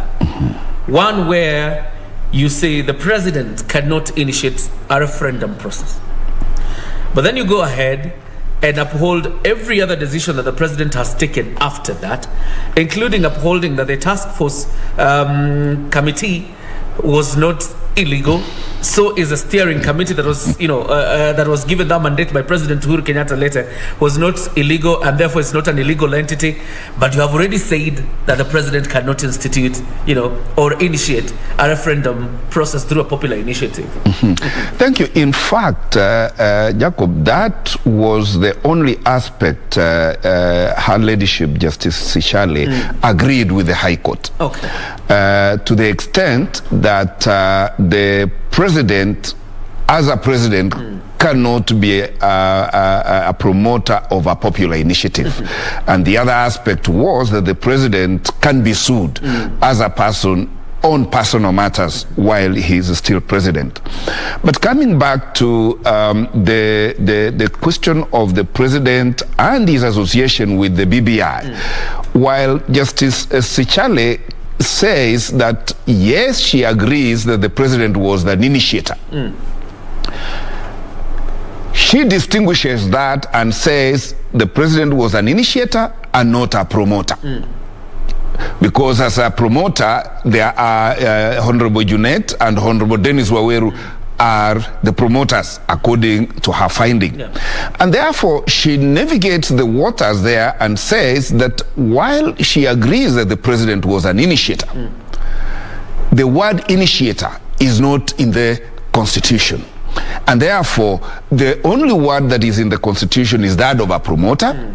And as long as the president is not a promoter, you can therefore not attribute the popular initiative to the president. And to that extent, she leaves out the president as an initiator, and therefore says, as long as we don't have a word like initiator in the Constitution, whether you call him initiator or not, it does not wash. And therefore, she navigates the water and finds that Dennis Waweru and Junet Mohammed were the promoters, and therefore, this was a popular initiative. And in any case, the president as an individual, as a citizen, can also not be stopped from being part of the popular initiative. So she cleared the way, as much as she cleared the way for the 70 constituencies, where she says the High Court acknowledged that it is okay to amend Article 89(1), which talks about the IEBC's role in constituency making.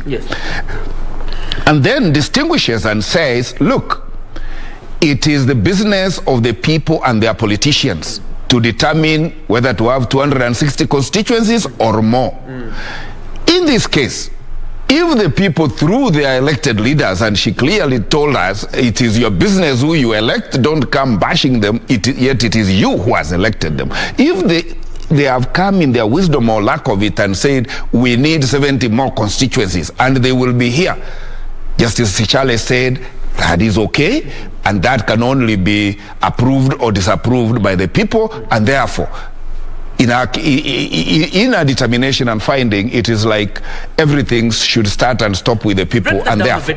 Break that down a bit for us, because I'm thinking about Article 89 of the Constitution and what it says about boundary delimitation and the work of the Independent Election Boundaries Commission. Then you have a judge here, saying you can't do that. But let's hold that thought. Rush to the Supreme Court, where Sarafina Robi is on standby. Question, looking at Article 89, subsection 1. But for now, Sarafina Robi from the Supreme Court.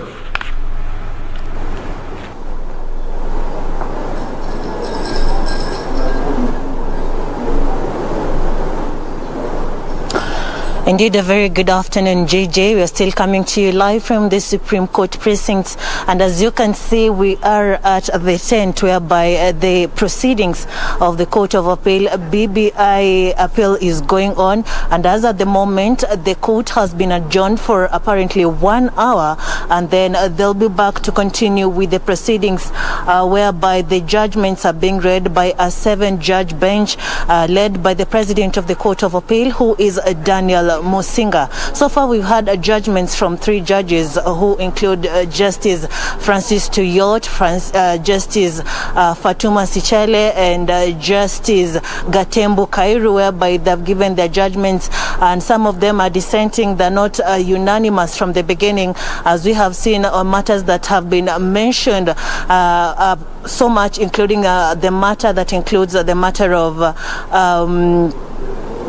basic structure doctrine, whereby Francis Tuyot seems to agree with the judgment made by the High Court, as well as Gatembu Kairu. But you've seen the judgment by Fatuma Sichale is dissenting from what was issued by the High Court.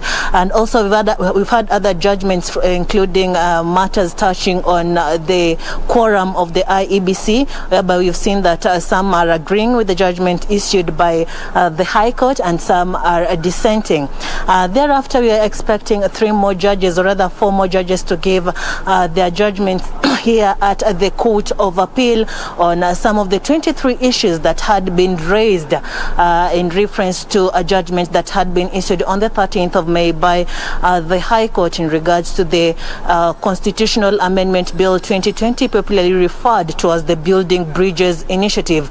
Here at the Supreme Court, I'm also with my other court reporter Ben Troy Njue, and he's also going to give the view. How have have you found the atmosphere outside the courts? Outside the court, actually, there are some views that we cannot put on air, and we were afraid that some of the people are expressing some very radical, like when we talked to some members from the Bunge la Mwananchi, they were talking about elections, how we cannot have elections without having proper structures. I've just tried to sanitize it, but some of the issues they raised were very pertinent. But also they talked about the decision by Fatuma Sichale regarding the Kenya National Union of Nurses petition, who had petitioned that we have the Health Commission.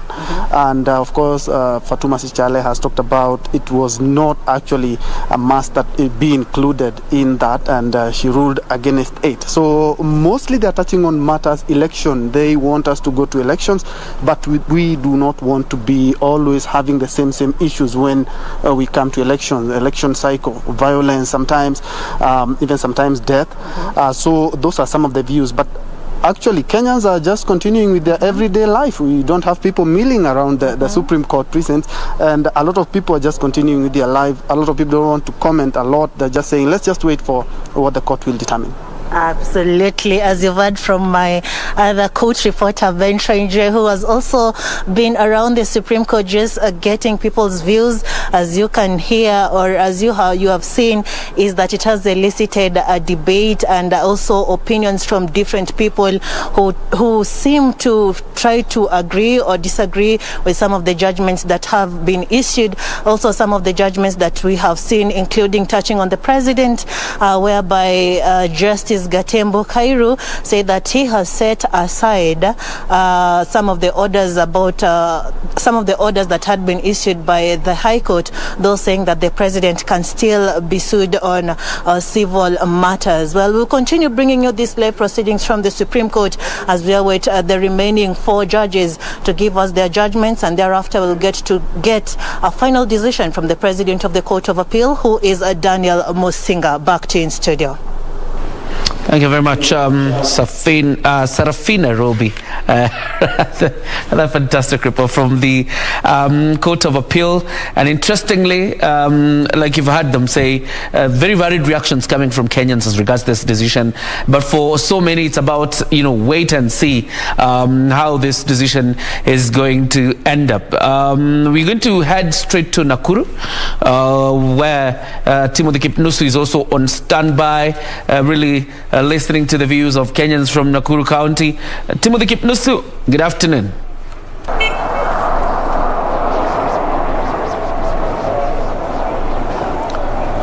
A very good afternoon to you, Jacob Kioria, back there at the Broadcasting House. Yes, indeed, just as you mentioned, coming to you live from Nakuru County, which is the bedrock of Kenyan politics, bearing in mind that it is the 3rd largest county in the Republic of Kenya after the counties of Nairobi and Kiambu, having 949,681 registered voters based on the report from Independent Electoral and Boundaries Commission. And I'm here to have a feel of the views from the residents of this particular county in regards to the judgment that will be given by the appellate court, which is led by the presiding judge Daniel Musinga, bearing in mind that already 3 judges have made their judgment. That is Fatuma Sichale, of course Francis Tuyot, and Gatembo Kairu. And of course, Kioria, very much important to note, this is one of the counties that passed the BBI bill when it was subjected in the Nakuru County Assembly, though there was a bit of chaotic after a section of member of County Assembly tried to interrupt that particular session, saying that it needs to go through the public participation so that it is going to be a document that is going to be accepted by Kenyans. Let me have a feel of what residents of this county are saying in regards to the BBI. Are they having some hope that this particular document will go through, or are they actually giving a nod that we need to go to a referendum? Thanks indeed, gentlemen, for joining us. What is your views about the BBI? Do you think the judges will uphold the decision of the High Court, or they will overturn that matter? Thank you very much. Thank you very much. My name is Chege, resident of Nakuru. nataka kusema hivi kwa maoni yangu. BBI ilikuwa na maoni mazuri sana. Maoni ya kuleta umoja Kenya. Kumbuka wakati tulipitisha BBI 2010 not the BBI, the constitution. Tulisemekana kuna sehemu ambazo natakiwa kuangaliwa. Kulingana na mimi, hii ilikuwa nafasi ya kuangalia sehemu mbaya na turekebishe hizo vipengele zilikuwa mbaya, ndio tuwe na Kenya yenye umoja na Kenya tunaweza kujivunia. Kwangu mimi sijui kama utaratibu ulifuatwa vile natakiwa, lakini kwangu mimi nasema BBI ilikuwa sawa. Ilikuwa na maoni mazuri kwa wananchi. Yes. Na pengine kuzungumzia kuhusiana na kaunti hii ya Nakuru ambao vile vile wamezungumzia kuhusiana na kuongeza kwa kaunti 5, BBI ikidokeza kwamba itasaidia kuhakikisha kwamba kuna maendeleo, na swala hili la mgao wa fedha ambao unapelekwa kwenye serikali za kaunti kutoka 15% hadi 35%, unaona kwamba itakuwa ya manufaa kwa wananchi wa kawaida? Yes, itakuwa manufaa sana. In fact, hiyo ni mambo tu ya devolution ambayo kuongeza pesa katika devolved counties. Kwangu mimi ilikuwa ya manufaa sana kwa wananchi, because tunapozungumza kwamba pesa zije kwa mifuko, tunazungumza pesa zitoke serikali kuu zije mashinani. Na kama BBI iko na huo mpango, tunashukuru. Nitasikitika sana kusikia kwamba haitapitishwa. Na pengine swala hili la ajira na masuala kuhusiana na kuhakikisha kwamba vijana wanahusishwa katika masuala ya maendeleo na mtazamo kuhusiana na siasa za mwaka 2022, na kwamba masuala ambayo yalikuwa yanazungumziwa 9 ya kuhakikisha kwamba tunapoelekea katika uchaguzi kukuini chaguzi tatanishi, kwa maoni yako itaweza kushughulikia masuala haya? Nafikiri hilo jambo tuliachia wanasiasa, kwa sababu unajua tuna MCAs, tuna MPs na nini. Hao tuliwachagua wahusishe vijana wetu katika maendeleo. Na kama tuliwachagua wakaenda kulala, basi 2022 tutachagua wengine. Naweza nikasema hivyo. There you have it, one of the residents from Nakuru County who is giving his opinion in regards to the Building Bridges initiative, and they are actually giving a note saying it is a document that is going to address so many issues here in the country that bedevils this country, especially where we enter the electioneering period, bearing in mind that our elections is normally polarized. Remember also 3 days ago the ODM leader, who is the former Prime Minister Raila Odinga, was here to stamp his authority here in regards to the Building Bridges initiative, and he unveiled his 2022 strategic plan dubbed Azimio la Umoja na Maendeleo, together with a number of leaders, the ODM brigade, and a number of leaders who are actually supporting the Building Bridges initiative. And when he was here, he said he's optimistic that the 7-judge bench will actually give Kenyans an opportunity to go to the referendum to amend the 2020 constitution, which really is a document that will talk about so many issues. And I'll be here pitching camp to get views from a resident of this particular county, county number 032, and of course I'll be able to give our viewers, keep our viewers abreast in regards to the judgment that will be given by the 7-judge bench. Back to you, Jacob Kuria. Asante kijana wa kazi, Timothy Kipnusu from Nakuru County. And clearly, as you can see, it's quite an emotive issue. You've had that reverend say there, he really hopes the Court of Appeal will overturn the decision of the 5-judge bench of the High Court that nullified the BBI process. And while we wait, it's not far off. By the end of the day today, we will know whether it is being overturned or the reggae will continue stopping. But Wakili, before we went to the streets of Nairobi and the Court of Appeal, we were talking about Article 89 of the Constitution and what it says about the mandate of the IEBC when it comes to boundary delimitation. The finding by Judge Fatuma Sichale that the work of the IEBC is simply about limitation, but the work of, the how many constituencies we should have is not their job. Does it augur well with that article? Actually, that is the correct interpretation of the Constitution, because Article 89(1) fixes the number of constituencies at 290. Sambamba with Article 97(1). Curiously, and I don't know why the drafters of the Constitution did this, they therefore gave no mandate to IEBC to decide as to how many constituencies we shall have. Okay, let me interject you just a bit because we have a problem with the microphone so that we can fix it. But just as it is, in about how many minutes from now? We're looking at about 20 minutes from now. We'll be heading back to the Court of Appeal when the judges retreat to continue reading their judgment. How many judges do we have remaining? We have about 4 judges. You're looking at 3 judges who have to make this, and then the president of the Court of Appeal, who is Daniel Musinga, will make his judgment. So far, we have listened to submissions or the delivery of judgment by Francis Tuyot. We have also heard from Fatuma Sichale. So we're waiting for Judge Roslyn Nambuye, Judge Hannah Ukwengu, Judge Patrick Kiage.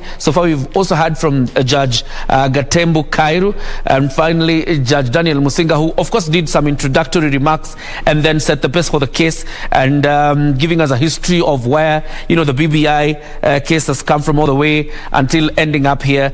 He's the one who set the mood for the delivery of this judgment, and he will come back later to read the majority decision, if indeed it's a majority decision or if it is a unanimous decision. But going by the judgment delivered by Judge Fatuma Sichale, clearly this will not be a majority, it will not be a unanimous decision, because you can see Fatuma Sichale has taken, you know, quite an interesting path in terms of the judgment she has made on the several issues that were before her, or before the 7-judge bench. So far we've seen some kind of consensus between Judge Francis Tuyot and Gatembu Kairu. And the question then that we ask of what we are seeing this afternoon is whether we have thematic differences between the judges of the Court of Appeal, or what we have is actual differences in terms of opinion and legal grounding for this particular judgment, and particularly the question of basic structure and the composition of the IEBC in terms of its competence to handle issues referendum, the verification of signatures, and whether they were ready or legally constituted to do that job. Wakili, I believe now we are okay, so we can go back to the issue of revisiting Article 89 vis-a-vis what Judge Sichale has said about the IEBC. Thank you, Jacob. Indeed, as Justice Sichale has put it, Article 89(1) talks of there being 290 constituencies, which agrees with Article 97(1). And what Judge Sichale is saying, that the question as to how many constituencies will be in Kenya is a political question that has only to be driven and promoted by the politicians.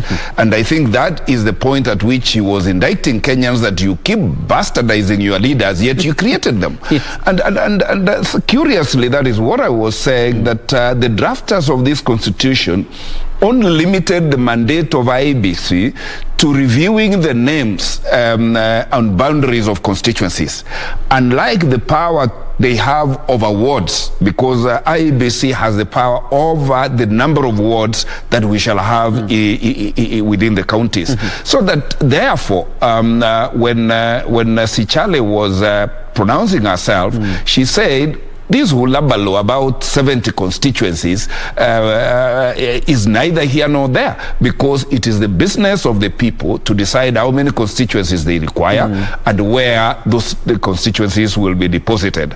And therefore, BBI was not overreaching in marketing the 70 constituencies and their location. And she ruled that the business of IEBC is to come in and now delimit the boundaries of the constituencies once approved by Kenyans. Quite a departure from what has been mounted as arguments all along, that the business of constituency boundaries or electoral units is the exclusive business of IEBC. Quite far from it, according to the judgment, and indeed according to the black letter of Article 89(1) and Article 97(1). And it's actually interesting because again that also faults a decision or a long-standing position by the IEBC that the job of boundary delimitation is exclusively their mandate. Clearly that has been revised today by Judge Fatuma Sichale. But that is if her decision is upheld by others. By the others. Yeah, because the bone of contention was more on the quorum of IEBC, and we have seen two judges already saying IEBC had no quorum, so we need two more. If we have two more, then we are saying sorry, we will have to do signature collection and re-verification if we must continue with reggae. And her catchy phrase was, those who cannot allow a peaceful revolution or who don't make a peaceful revolution possible make a violent revolution possible. Quite an interesting observation coming from a judge. But let's go to Gatembu Kairu and some of the submissions or what his judgment when it comes to the issue of basic structure. And the judge holds that basic structure applies to our constitution. But if you compare his submissions with those of Francis Tuyot, you see a little bit of a departure between his application of basic structure in our constitution and Tuyot's understanding of application of the basic structure, although all of them agree that it is applicable to the constitution. Oh, indeed. And all routes lead to Jerusalem, and that is why judges should write their own understanding of a case and the evidence brought before them. And even if the ultimate decision or determination is the same, it is important for judicial minds to explore their reading, research, and get there. Indeed, Justice Gatembu Kairu seems to agree, just like Lord Justice Tuyot, that the doctrine of basic structure has been here, is here, and will continue being part and parcel of our constitution. And he has gone through a very deep research and analysis of why the justification of the basic structure, and indeed almost concludes that there is no fault to be found with the High Court, with their finding, because the case of determined by Justice Ringera on constitutional convention spoke about the applicability of the basic structure. He cited Supreme Court Judge Lenaola having undertaken a previous analysis and held that the basic structure is applicable in Kenya, so much so that, unlike what Justice Sichale was saying, that the basic structure is an Indian doctrine being imported to Kenya. Contrary to that, according to these two judges, this is a Kenyan doctrine, applicable, alive, and therefore indispensable in the interpretation of the Constitution of Kenya. And clearly, without preempting what the other judges are going to say, Judge Gatembu also underscored the principle of separation of power and clearly indicated that the three arms of government have to stick to their lane, and therefore if, as he was saying, you are attempting to move a function of the judiciary to the court, rather to the executive, he clearly said that is a no-go zone. And therefore, out of the three judges, and I dare say Justice Tuyot did allude to having read the judgment of Justice Kiage and Justice Musinga, and that they seemed to concur on this question of basic structure. So by extrapolation, if besides Tuyot and Kairu, we have both the President and Justice Kiage, that makes four. So much so that therefore the question of the basic doctrine has by majority been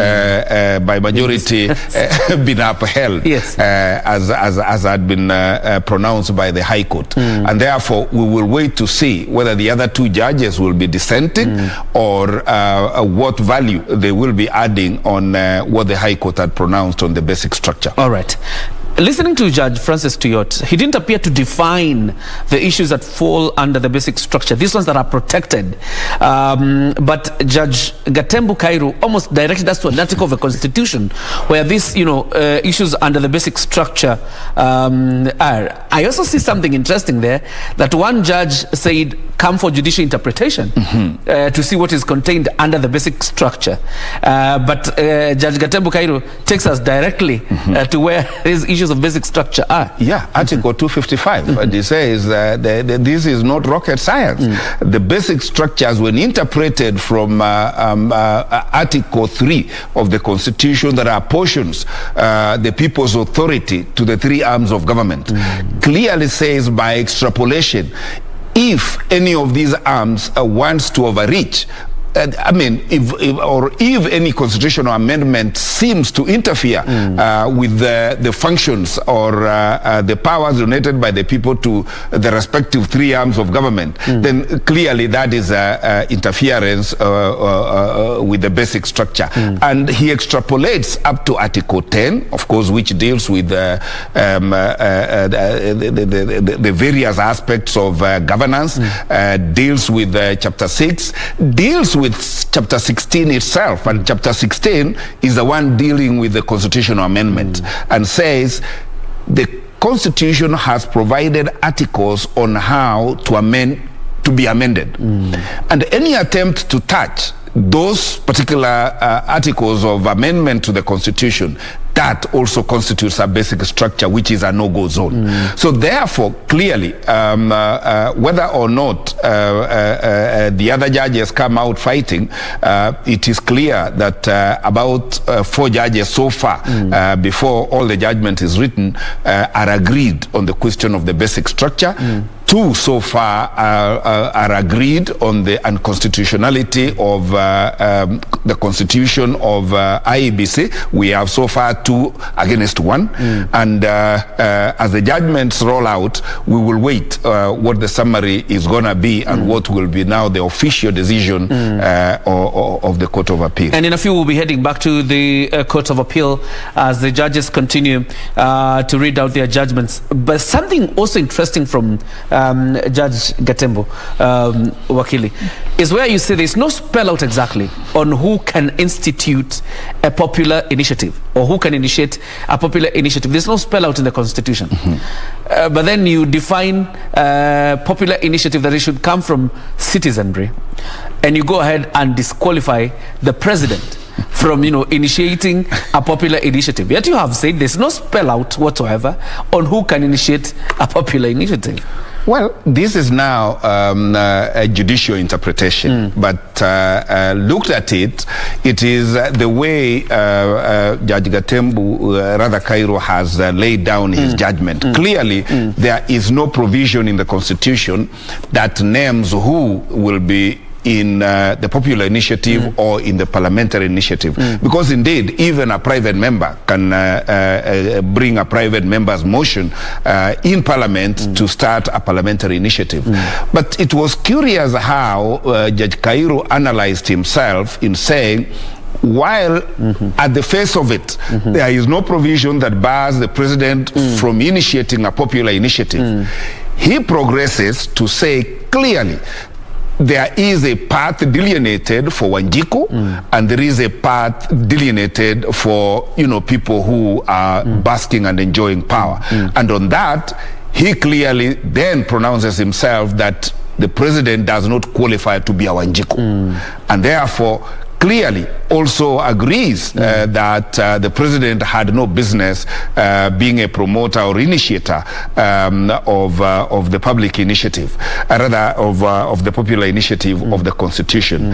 But he lost us somewhere on whether the president was actually an initiator or a promoter, because clearly he goes and says the president seems to deny that he was not an initiator or promoter, but judge says the evidence before him, it was a process, seems to say that this was a continuum. This process was a very, very long process, starting from a disputed election, chaos, handshake, BBI, and then this reggae that we are talking about. And he therefore says, looked at it as a continuum. You cannot therefore say, Mr. President, that you were not part of it. We see your footprints here, and the evidence seems to show that you were an integral part of this process, and therefore whether it therefore is a popular initiative or a parliamentary or an executive initiative, we shall wait for the final determination and hear what is the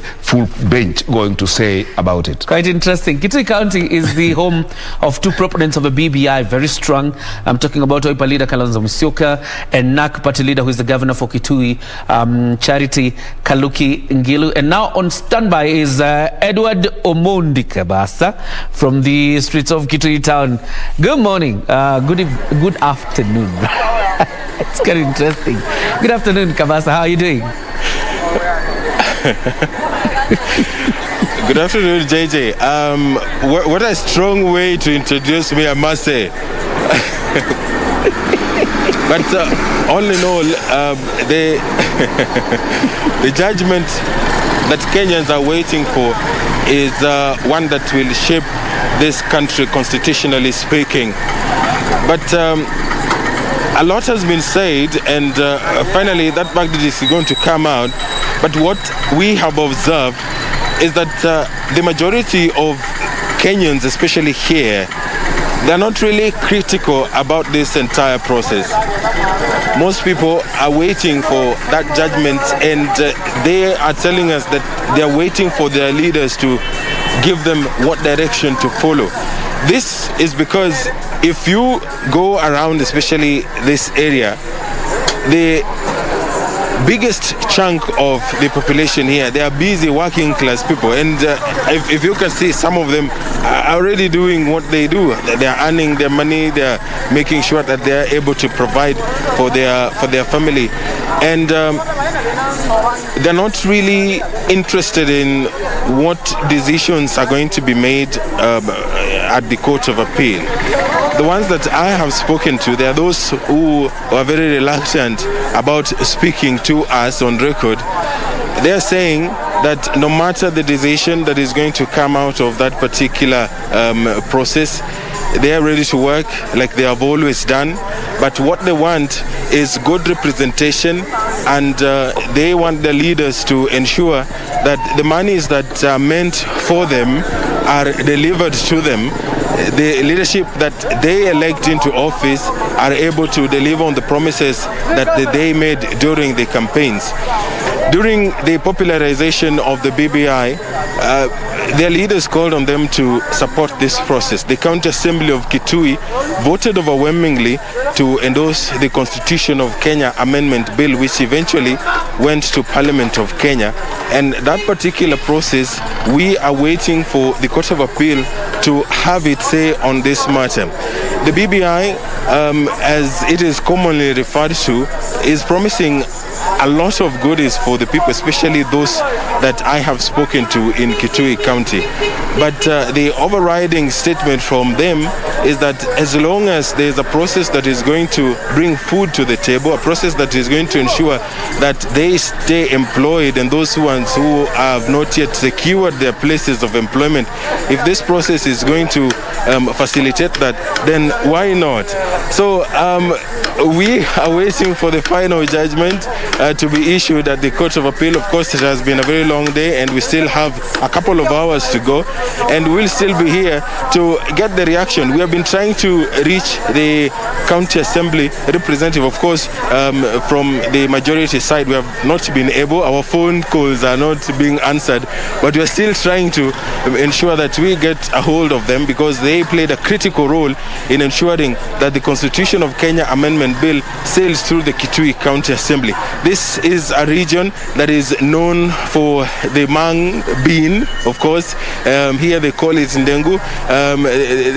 They are really waiting for this process to conclude so that they can have a way forward. So I'm handing over back to you, JJ. We will be getting in touch a little bit later. Before I let you after go. that document has been issued and getting to know from them what way forward. Back to you, JJ. All right.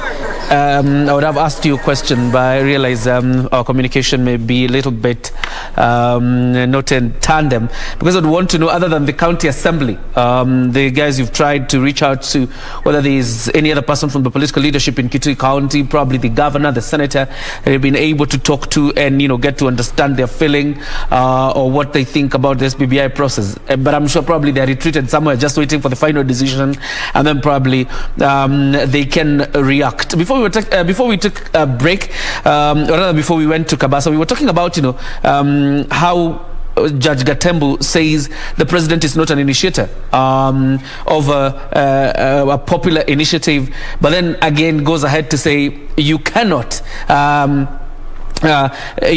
then tell us that you came into this process, or this process was half and you handed it at some point.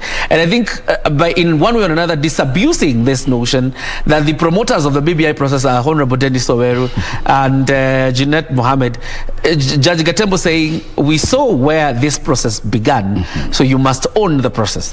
True, indeed, and I like that the court went beyond the submission of signatures, because according to Justice Cairo, Dennis Waweru and Honorable Junet did not jump from heaven with the signatures they brought, and indeed there is evidence that the President and the Right Honorable Prime Minister were flagging off the signatures, in fact signing in public, signing bills, creating the steering committees, and truly, as the evidence played out, the President was an integral part of this process.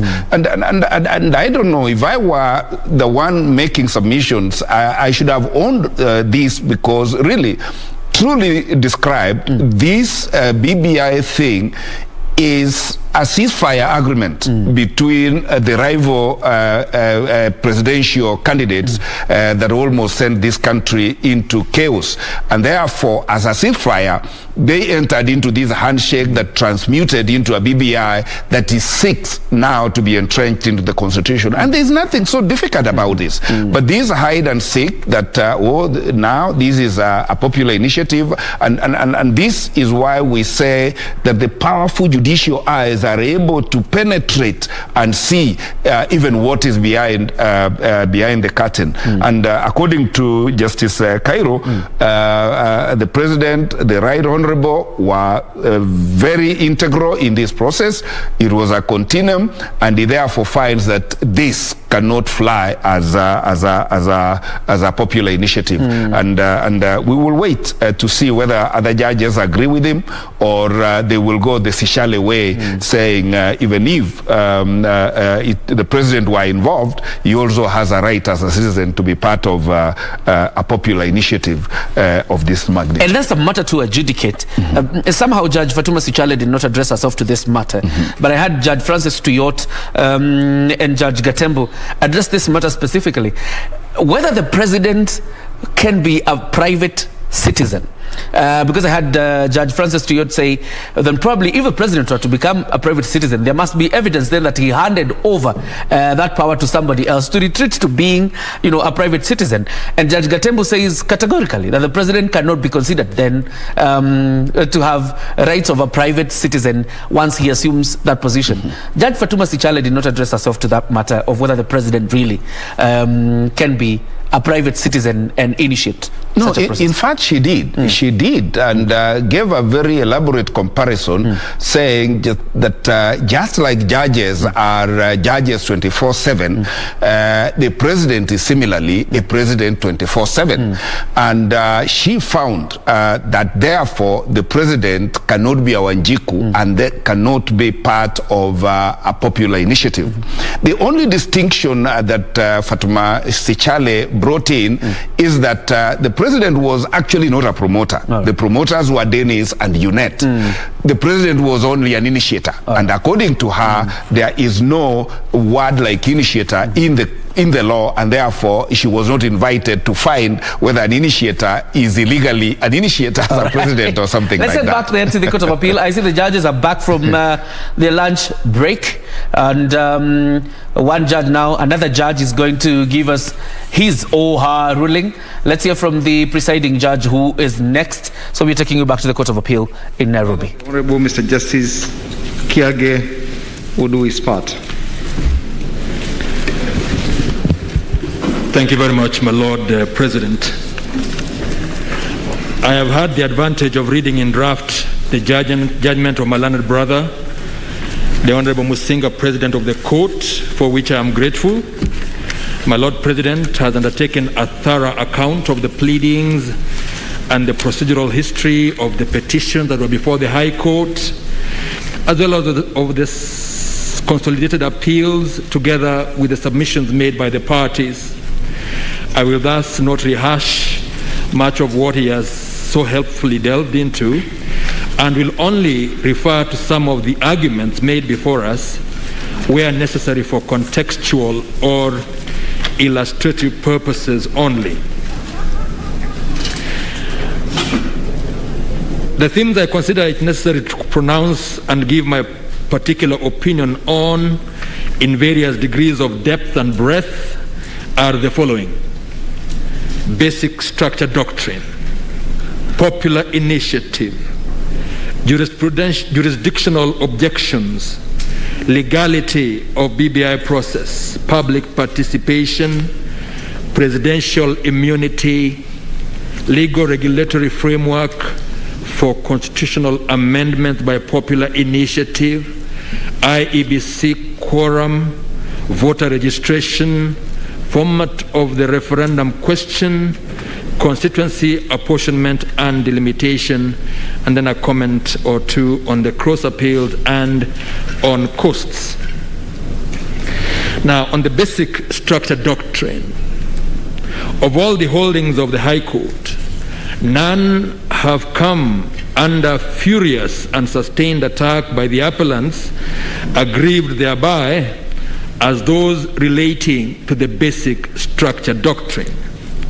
Hours of argument were added to the thousands of pages of scholarly and judicial authority marshaled by opposing parties in an attempt to cast as blatant and mitigated error, or for their defenders, pure genius, the first of the learned judges' dispositive pronouncements on the doctrine.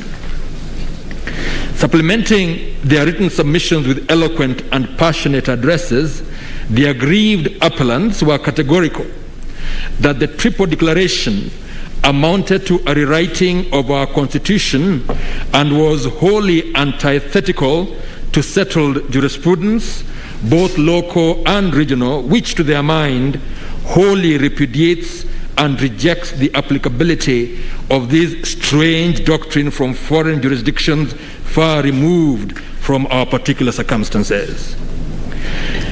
In his opening address, the learned Solicitor General, Mr. Kennedy Ogeto, took the view that the Constitution has no place for the doctrine and all its provisions are amendable in accordance with clearly set out procedures for various aspects of it. The Constitution has no eternity clauses, and Kenyans consciously avoided the basic structure by making no mention of it. They struck a proper balance between hyperamendability and rigidity by including Chapter 16, which entrenched provisions with special amendment procedures. That theme was taken up by Mr. Oraro, learned senior counsel, who posited that unamendable or eternity clauses cannot be recognized unless they are stated expressly in the Constitution. When pressed to point out where the doctrine was rejected, where exactly it was rejected in the report by the committee of experts, he responded, apparently without irony, that entrenchment was implicitly rejected. Answering another question about Colombia, He said that Colombian case was an outlier and it is a divided country and we should not follow its example by acknowledging an implicit existence of a basic structure and an amendability in our own constitution. He next made the submission that the case at bar was the first time the basic structure doctrine was applied in our jurisdiction. It had been adopted by the Indian Supreme Court in the Kesavananda Bharati versus State of Kerala and another way back in 1973 in India. And even though it was accepted in Bangladesh, Council's view was that it has been rejected elsewhere and it is inconceivable that we can introduce it in Kenya. Mr. Raro was emphatic that our constitution provides for its alteration and that as such the people can make any amendment they deign, including, should they so desire, an amendment to abolish Parliament. That being the case, it is not open for judges to unilaterally come up with standards not provided for in the Constitution, thereby raising the bar of amendability. He fervently lamented that the High Court, quote, wants us to be subject to an academic doctrine invented by the Indian Supreme Court, end of quote. Also opposed to that doctrine was Senior Counsel Mr. Orengo, whose opening salvo was that it presupposed that the people as sovereign do exist without or outside the Constitution, which he considered to be fallacious. He was rather dismissive of the learned judges, charging that, quote, they were so anxious to apply the basic structure doctrine that they invented it, end of quote, which he termed, quote, a trip to Wonderland, end of quote. Moreover, he said, the learned judges were accused of being merely ideological and failed to notice that even the Indian judges were not agreed on what constitutes basic structure, and he therefore asserted that every article of the Constitution is amendable so long as it is done constitutionally. That narrative was taken up by Mr. Mwangi, learned counsel for the BBI Secretariat, and the Right Honorable Amolo Odinga. Such analysis, according to counsel, was deliberately undertaken with the aim, that's the historical analysis, with the aim of justifying the basic structure doctrine, and he took issue with the fact that the judges quoted articles by Yashpal Ghai and Jill Cottrell, Alicia Vernon, and James Gadhi, and made scant mention of the report on the Constitution of Kenya Review Commission, of the Commission, which is the official history of constitution making. He sought to distinguish the Kesavananda case, which he stated has a dark past, as posited in the book The Indian Supreme Court and Politics. On the whole, counsel was derisive of the unamendability doctrine as, quote, the product of New Age scholars, end of quote, whose concepts, quote, are not employed elsewhere in Africa, end of quote. And he urged us to follow the example of Uganda, which rejected it and ruled what he saw as foreign ideas being tried on us. Turning to theology, he pleaded that to accept the notion that certain parts of the Constitution cannot be changed would amount to idolatry, under which we would have hoisted the Constitution to a position that is higher than man, and thereby will have made ourselves servants, yet the law is made for man, not the other way around. He urged caution lest the spirit of the Constitution should create a legal theology. Dr. Otiendo Amolo, senior counsel, also took that view, but seeming to make so slight a concession that the doctrine does apply, learned senior counsel asserted that even then the learned judges treated it as in a wholly unsatisfactory manner that left it in, according to him, utter confusion. Even though the IBC, whom he represents, did not directly appeal against the basic structure doctrine, learned senior counsel Professor Githu Muigai still made submissions germane to the issue. He made the bold assertion that the 2010 Constitution did not rewrite the foundations of the law of Kenya, which remain the same as they have been since 1897. He then complained that the learned judges adopted an approach that supports the view that nowadays all political, social, and economic grievances are being taken before the court, yet the High Court has limited jurisdiction to entertain constitutional grievances where a clear cause of action exists and brought by people who have standing. To entertain such grievances and make such orders at large leads to an erosion of the dignity and sanctity of the court. And then he asserted that 9 out of 10 of the learned judges' orders are opinions born of their acceptance of an invitation to act as a philosophical tribunal. Mr. Kuyo and the Learned Counsel for the National Assembly also urged rejection of the doctrine, but in the present case, he considered, as he had to, that 74 amendments proposed in the BBI bill were numerous. He nonetheless invited us to reject the doctrine unless we should find that there is a threat of hyper-amendment of the Constitution. For the Senate, Mr. Learned Counsel, Mr. Job Wambulwa, was also against the doctrine. He urged us not to follow Indian jurisprudence on the subject, given the fundamental textual and contextual differences between our constitutions, with the Indian one reposing amendment powers with Parliament by a simple majority. For the county of Kiambu, Ms. Njoki Mboshe, who, in support of the appeal, declared that nobody can legally, by eternity clauses, oust Wanjiku's sovereign right to self-determination, went on to emphasize that the basic structure has no place in Articles 255 and 257 of the Constitution. She urged us to exercise abundant caution in borrowing foreign jurisprudence. For the County Assembly of Kirinyaga, Land Council Mr. Ndegwa Njiru was equally opposed to the doctrine. And returning, he made reference to the Kivuitu, Priscilla Ndululu Kivuitu and another versus the Attorney General, and he said that he considered that the court there did recognize the basic structure doctrine, but added that once the people were involved through a referendum, it was within their rights to alter the basic structure. Mr. George Albert, Land Council, was of the view that Kenyans chose 10 articles to protect from amendment by requiring that they be subject to a referendum. And according to him, the terms basic structure, eternity clauses, and unamendable clauses are used interchangeably. Against those attacks on the learned judge's acceptance and endorsement of the basic structure doctrine was an equally eloquent and impassioned battery of counsel. Mr. Harvey, appearing with Ms. Angawa as Land Counsel for the first to fifth respondents, extolled the 2010 Constitution as a perfect charter.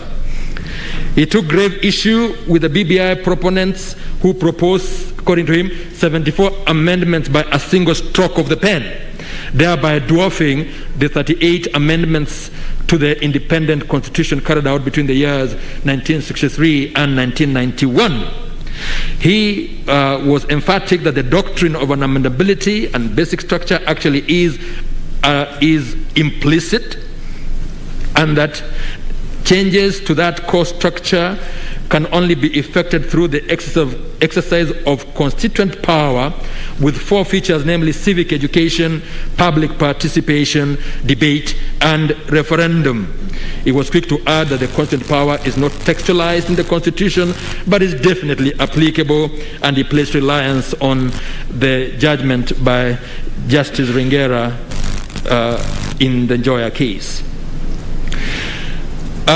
Pointing out that the constituent power did not originate with the Ringera J, Counsel made reference to John Locke's 2 treatises of government and Baron de Montesquieu's The Spirit of the Laws, to assert that it is neither emergent nor alien, as it is rooted in antiquity as a feature of democratic governance.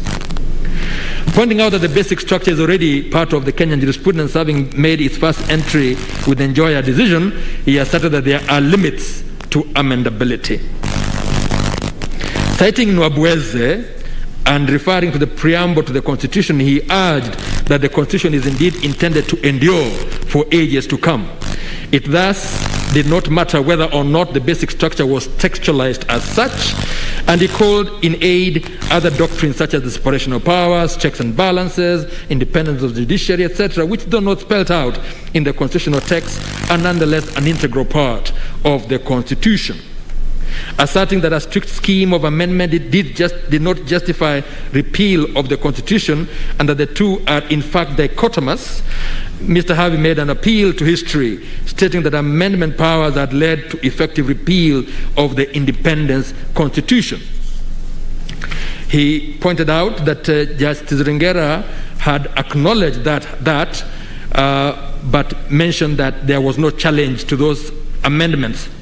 Such fate should not befall the 2010 Constitution on account of the, quote, according to him, fortunate, successful challenge mounted by his clients against the 74 proposed eviscerations of our permanent charter, end of quote.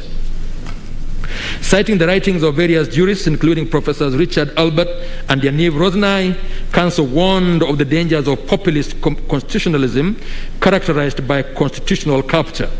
He also referred to Dr. Mutaha Kangu's Constitutional Law of Kenya on Devolution, in which he accepts the basic structure as applicable in Kenya.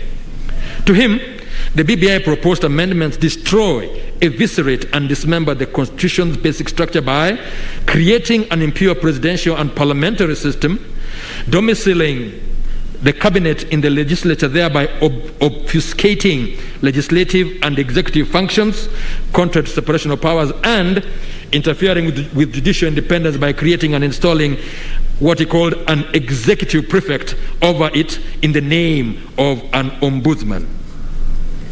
Mr. Mutuma, counsel, argued in favor of the doctrine, adding that courts bear more than obligation to defend the Constitution, as they are invested with the authority to defend it. He made a distinction between amendment and repeal by making reference to Black's Law Dictionary. So stating, he posited that the BBI initiative and Constitution Amendment Bill was an attempt to repeal the 2010 Constitution by implication.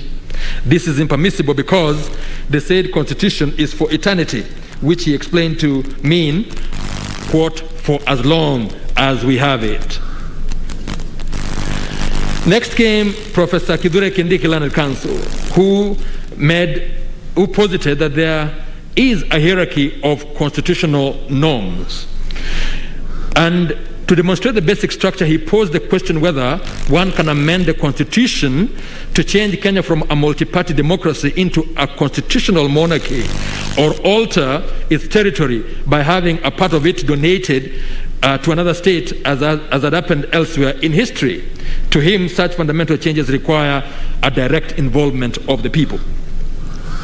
He went on to say that the judges did not say that the basic structure cannot be altered, as the complaining appellant seemed to project, but rather that such changes must be subject to a deeper process involving the sovereignty of the people. He went on, indeed, appealing to us to dismiss the appeals with costs. He turned all spiritual, submitting that the BBI process was a botched attempt to overthrow the people and the Constitution, but, quote, by the mercy of Almighty God, the High Court intervened and declared it a nullity. Next came Dr. Mudomi Thiakolu, who invited us to consider a quartet of questions. What kind of precedent do we want to create? What incentives for constitutional compliance will we put in place? How will future presidents treat the Constitution? Should we lend to this, according to him, illegality, judicial imprimatur? And how will politicians behave in the future? Resorting to Greek mythology, counsel implored us to recall the Hydra of Lerna, that multi-headed sea monster, which he likened to the impunity that has stalked this land, and urged the judiciary to be as steady as the sword as was the hero Heracles, and so slay it by upholding the judgment of the High Court. Learned Senior Counsel Dr. Kaminwa was categorical that the 2010 Constitution came about in answer to our rotten past and in response to global jurisprudence.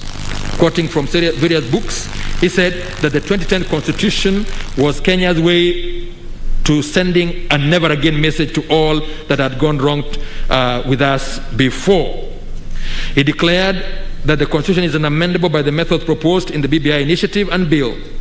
The basic structure is not confined to India, but has spread worldwide. It was categorical that the problem in this country is not with the Constitution, but with ourselves, and especially with the politicians, quote, most of whom are mere job seekers who stand for absolutely nothing, end of quote. He urged us to throw out this appeal as unmeritorious. Equally scathing was Ms. Martha Karua Lana Senior Counsel, who appeared for the professors of law who had been admitted as amici curiae before the High Court, positing that constitutions exist to limit the excess of authority. He lamented that in Kenya, the executive, state entities, and state officers ignore the fact.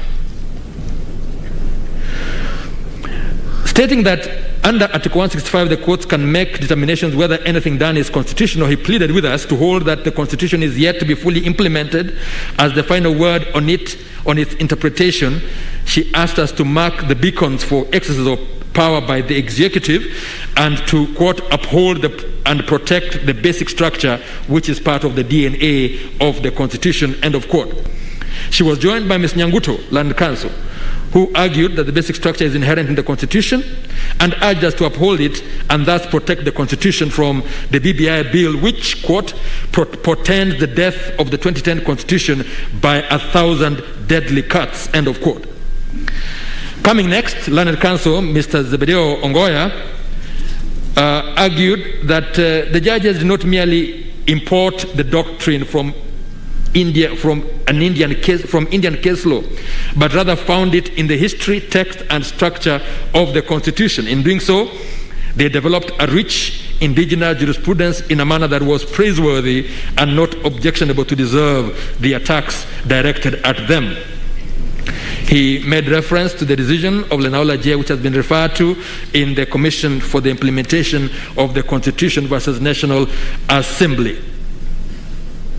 He went on to say that the landed judges were correct to delineate three types of sovereign power, namely primary constituent power, secondary constituent power, and constituted power germane to a determination of the questions at bar.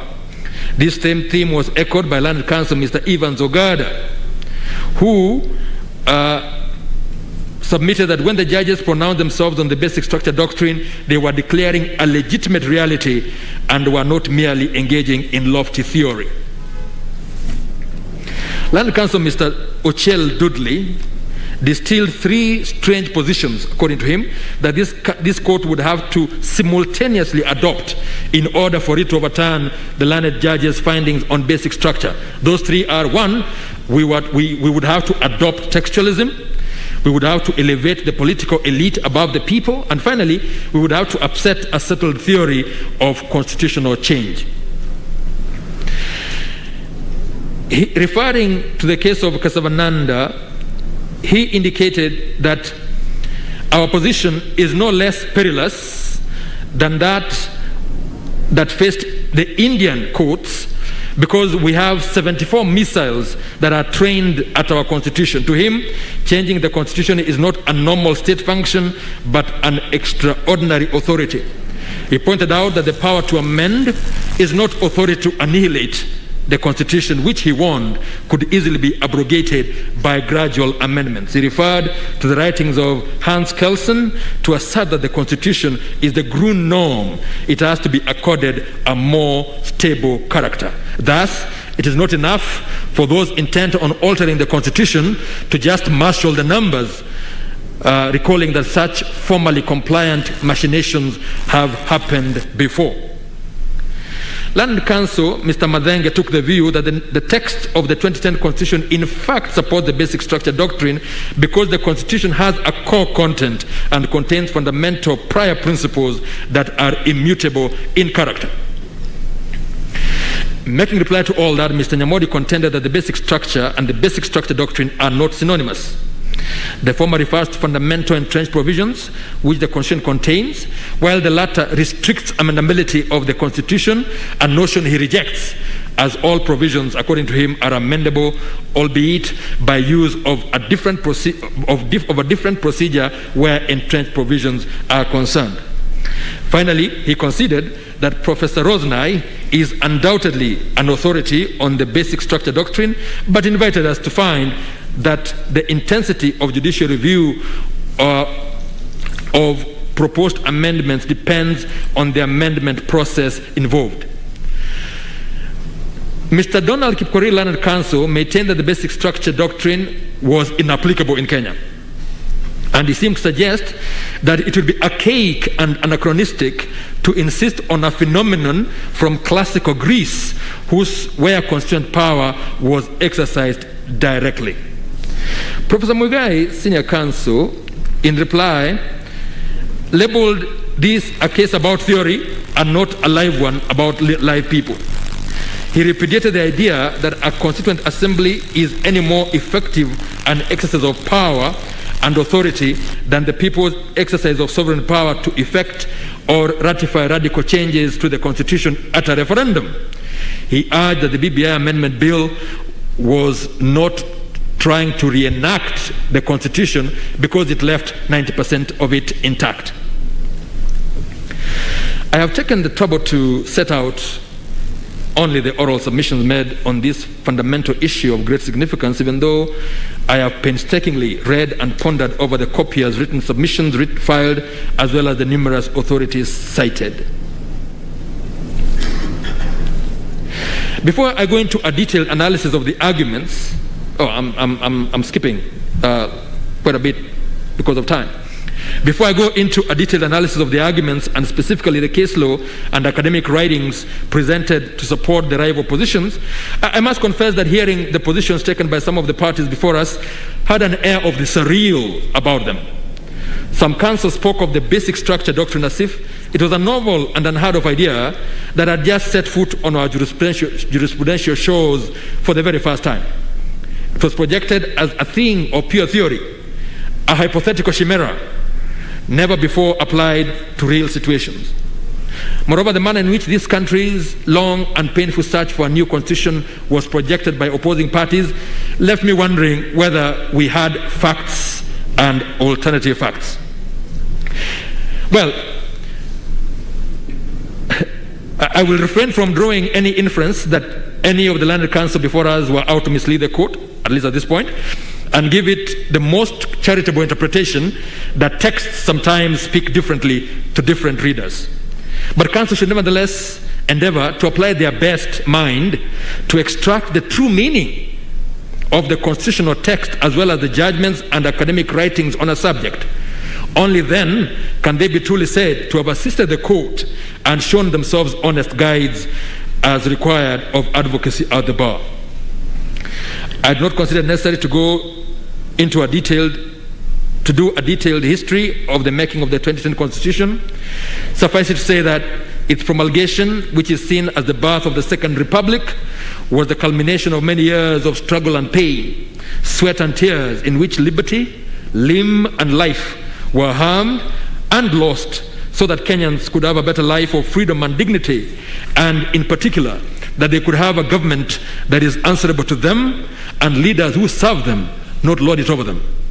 The Constitution is a charter of liberty, the embodiment of a new deal, and a break from a past characterized by oppression and suppression of freedoms as simple and essential as expression, association, and assembly. The one-party state, first de facto, and then by the instrumentality of the rushed amendment that brought in the infamous Section 2A of the retired Constitution, installing the Kenya African National Union as the sole political party de jure, brooked no opposition. Treason, sedition, public order, foreign exchange restrictions, and a motley other laws were used to beat the populace into submission. Detention without trial, torture, prosecutions on trumped-up charges, confiscation of passports, and many other misdeeds marked the darkest days of independent Kenya. The spirit of our nation is a resilient one, however, and buoyed by and inspired by happenings elsewhere, including the collapse of the Berlin Wall and the reforms occurring in the former Soviet Union through the policies of glasnost and perestroika, there was sustained agitation for more democratic space. In time, Section 2A was repealed, reintroducing multipartism, and through false starts and faltering steps, the new constitution was born. It was the product of phenomenal public participation and driven by bold Kenyans represented as the ordinary Wanjiku, who might as well have been Auma, Amina, Chela, Mwende, or Mora, and all of their male equivalents. Kenyans gave their views on what ailed their land and their institutions of governmental power. Their cry was for a more equitable share of resources, and they ensured that their voices were heard before they declared in a detailed preamble that they were, among other things, honoring those who heroically struggled to bring freedom and justice, proud of our diversity, recognizing the aspirations of all Kenyans for a government based on the essential values of human rights, equality, freedom, democracy, social justice, and the rule of law, and exercising their sovereign and inalienable right to determine the form of government of our country, and having participated fully in the making of the Constitution. To my mind, this preamble provides the context and setting, the background and canvas against which an analysis or interpretation of the Constitution must be undertaken. The Constitution was not the product of an immaculate conception. Rather, it was the product of a rich experiential milieu of legal, social, and political interaction, more particularly captured in numerous historical accounts of trial and ultimate triumph, including the final reports of the Constitution Review Committee and the Committee of Experts. Any court interpreting the Constitution must perforce be alive to the historical background if it is to do justice to the text of the Constitution. Anything short of that would be drab, dry, and skeletal at best, lacking the pulsating animation of a living document possessed of a spirit and an ethos. Indeed, as if fully aware of the easy slide to dry formalism in construction and obsession with text and lexical renderings, oblivious to history and context, the Constitution itself provided the keys to its construction in explicit terms in Article 251(1), which is that it must be interpreted in a manner that promotes its purposes, values, and principles, that advances the rule of law and the human rights and fundamental freedoms in the Bill of Rights, that contributes to good governance, and every provision of this Constitution shall be construed according to the doctrine of interpretation that the law is always speaking. It seems to me plain beyond argument that fealty to the constitutional text itself throws open the pathways of interpretation to the end that one must look at what the Constitution provides in a manner that is wide and imaginative, so that it should be given the fullest amplitude of meaning and intent. The interpreter must have the purposes, values, and principles of the Constitution ever in mind as he undertakes the task. What is called for is purposive, value-laden, and principled approach to constitutional interpretation, as opposed to a narrow, neutral, and ultimately neutered formalism. Moreover, those charged with interpreting and giving effect to the Constitution cannot shut their eyes to, or be indifferent to, or worse, evince a hostility towards the rule of law, human rights and fundamental freedoms. The Constitution commands judges to be active participants in those causes, and it behoves us to constantly introspect and deliberately push forward the rule of law and the human rights project. It would be a serious dereliction of duty, productive of deleterious effects, were those charged with the solemn duty of advancing these causes to be found wanting through carelessness or inattention, thereby either stalling or reversing them. To me, stringent urgings for judicial restraint where the rule of law is under threat and human rights are abused are totally antithetical and anathema to the plain constitutional interdict. Where these matters are concerned, fealty to the judicial oath demands, nay, commands, conscious activism. We do not become judges to subvert the plain and uncompromising edict to advance the rule of law and human rights. To my mind, that the Constitution very deliberately calls me to be a warrior for the rule of law and human rights and to be both faithful and fearless in the cause is beyond question. Precisely because the law, as with life, is not static, the Constitution calls upon those who interpret it to do so in a manner that permits the development of the law. This is an acknowledgement that our knowledge of law is not at its zenith, and none can boast of having attained the acme of legal omniscience. This is where we are called upon to be open-minded, even to those concepts that may at first blush seem strange or challenge our long-held beliefs. We live in a globalized world, and courts will always be part of a continuing conversation on comparative constitutional law and practice. We are part of a global community of courts, and we definitely can and do benefit from a cross-pollination of ideas. We receive and consider those that have migrated to us, being careful to accept and incorporate those that can be said to be markers of positive development, even as we should think that our own progressive jurisprudence is solid enough and sufficiently persuasive to other jurisdictions. That, to me, is the constitutionally ordained interpretative prism and lens through which I must approach and decide the applicability of the basic structure doctrine to our Constitution. I proceed from the appreciation that the Constitution is laden with normative fecundity, which should vivify all persons who are charged with its application or interpretation. I've mentioned some provisions, and I say those provisions are couched in plain and peremptory terms, requiring no further exposition. I need only state that the obvious fact that this obligation, unquestionably binding as it stands, takes on a more solemn aspect, sacred even, in the case of those who occupy certain state offices by first swearing allegiance to the Constitution. Such oaths are of the gravest import and not to be lightly taken or regarded as mere formal incantations, empty rituals bereft of meaning or substance to be violated with no consequence. Those who swear by the Constitution must be prepared to live by it and defend it as commanded, or else give the officers that come with such burdensome demands on their loyalties and consciences a wide berth. It should be plain by now that the approach to constitutional interpretation that persuades, indeed binds me, is a purposive and holistic one, which repudiates the text as the alpha and omega on the divination of the meaning and intent of the Constitution. One needs only cast a glance at our history of constitutional jurisprudence to see the long shadow cast by a textualist obsession as exemplified in Republic versus Elman back in 1969.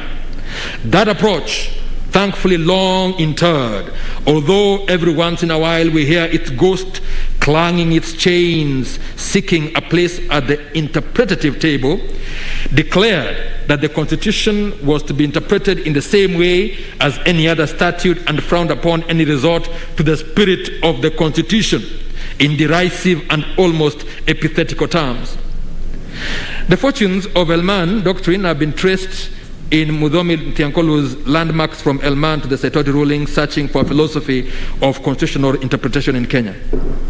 It is no wonder that for long periods of Kenya's post-independence history, constitutional guarantees of freedom and fundamental rights remained for the large part, mere pious platitudes. And I see this as an object lesson for those of us on whom falls the obligation to give meaning to what the Constitution provides. We must learn from the mistakes of history, lest we be doomed to repeat them. It only takes a restrictive, minimalist interpretation here and a textualist, formalist approach there for the spirit of the Constitution to be stymied and its lofty ideals to hemorrhage towards barrenness by a drip drop of near imperceptible clawbacks and innocuous seeming small steps of mark time, slide, and reverse. And I need only add that the Supreme Court has recognized that the 2010 Constitution is a transformative charter to be understood and interpreted as such. In much the same way as new wine cannot be stored in old wineskins, it would be totally illogical to try and squeeze a transformative constitution within the suffocating straitjacket strictures of formalistic or positivistic interpretation. I have no difficulty whatsoever following the fresh and expansive interpretive path blazed for us by the Apex Court in several pronouncements. I've quoted them. I've quoted the Supreme Court in the Interim Independent Electoral Commission case. And then in the matter of the Speaker of the Senate, the Supreme Court characterized the 2010 Constitution as having gone beyond the usual parameters of liberal constitutions with its deliberate aim of attaining social change and reform as spelled out in the preamble, part of which I have already adverted to. The aim of that transformative approach is to recognize and reset the interplay of majoritarian and non-majoritarian institutions of the state so as to reach the desired governance goals. It is not difficult to see that such a constitution can ill afford a mean-spirited and narrow-minded interpretive approach, as that would totally negate and defeat its transformative aims of facilitating the socio-economic and political growth of the country. This is identified in the Supreme Court Act, but flows from the Constitution itself and must guide all courts in interpreting the Constitution. I have agreed with the words of Chief Justice Emeritus Mutunga in the Speaker of the Senate and another versus the Attorney General. Only to take perhaps one sentence from there, it is in this context that the spirit of the Constitution has to be invoked by the court as the searchlight for legal illumination and elimination of these legal penumbras. From my analysis of their judgment, the learned judges were faithful to an interpretative scheme that was holistic, cognizant of the transformative character of the 2010 Constitution, purposive, and properly contextual. That approach accords with my own understanding of what the mental orientation of a court undertaking interpretation of our Constitution ought to be, and I would accordingly reject the criticism leveled against the learned judges. I do not accept the attempted denigration of their acknowledgement of the spirit of the Constitution, as if recognition of the spirit of the Constitution was some spiritist animist retreat to a dark and ignorant or superstitious past. To the contrary, every legal instrument does have a spirit and soul that animates it. The learned authors of Black's Law Dictionary, 11th edition, trace it back to 1802, more than 2 centuries ago, and explain that it is also termed as the spirit of the law and means, quote, the putative intention of the creator or creators of a legal instrument as opposed to its literal content. This is to be contradistinguished from the letter of the law. And they also treat of the spirit of a letter conception, which is of much recent birth, born in 2014, which they define as, quote, the notion that the spirit of the legal text should prevail over the letter. As far as the spirit of the Constitution is concerned, we endorsed it in the case of the Independent Electoral Boundaries Commission versus Menacare and others way back in 2017, where among other things we said the constitution of a nation is not simply a statute which mechanically defines the structures of government. It is a mirror reflecting the national soul, the identification of ideas and aspirations of a nation, the articulation of the values binding its people and disciplining its government. The spirit and tenor of the Constitution must therefore preside and permeate the process of judicial interpretation and judicial discretion. I believe in those words we were quoting the Supreme Court in the matter of the Interim Independent Electoral Commission. We dare say that in the context of the Constitution there is an ever-present spirit that relentlessly pervades its provisions. As a consequence, that spirit, which is always speaking, must be discerned as an integral part of interpreting the provisions of the Constitution. Now, does the basic structure doctrine apply to the Constitution of Kenya 2010, thereby limiting its amendability? The learned judges went through 50 paragraphs of more than 20 pages of history. I do not wish to repeat that history. I've already given I've given a brief overview of the same, but some of the marks of it, some of the high points or low points include the CKRC draft constitution, the post-election violence of 07, Agenda 4, etc., etc. The High Court's engagement with the basic structure doctrine was with that history firmly in view. The case made before them was that the 2010 Constitution contains essential features and critical characters and fundamental values that enjoy transcendental existence, whose derogation is not contemplated in the Constitution by way of constitutional amendments. It thus forms eternity clauses of unamendable provisions. Upon intense analysis, the learned judges pegged their conclusions partly on the people's demand for and insistence upon the direct involvement through conscious and informed participation in the constitution-making process, and I have quoted them. Indubitably, the people were not mere observers or peripheral players in the making of the 2010 Constitution. They were wielders and shapers of destiny, not mere instrumentalities for the formal adoption of a document conceived, gestated, and birthed by the political power elites of the day, only for them to attend and vote at a referendum that would be no more than a ritual naming of a product not their own. The recorded history is crystal clear that the people of Kenya conceived, composed, and constituted their constitution, which they birthed in 2010. And it is only natural, in the way of the Swahili saying, uchungu wa mwana aujuaye ni mzazi, it's the mother who knows the pain of childbirth, as contrasted with my native Kisii saying that mwana vandima miri makendu, another's child is but cold phlegm, that the people of Kenya were very particular that the child of their own making, in which resided their hopes, dreams, and aspirations, as well as a clear statement and architecture of how they wish to be governed, should not suffer the fate of the previous constitution. That other had been amended many times in a deliberate and systematic scheme to quarter it, water it down, dismember, and all but obliterate the promise of freedom for the citizens and limited government that it once had. They expressed their views to CKRC, which I have quoted, and the concerns about constitutional dilution, abrogation, or capture through amendments were also captured. Indeed, they said, considering how quickly and fundamentally the Independence Constitution was amended, how can we protect the new Constitution from a similar fate? I'm quoting from the CKRC report. And then they also asked, how can we prevent the decay of constitutional institutions and state organs, as has happened with the institutions of the present Constitution, the past Constitution?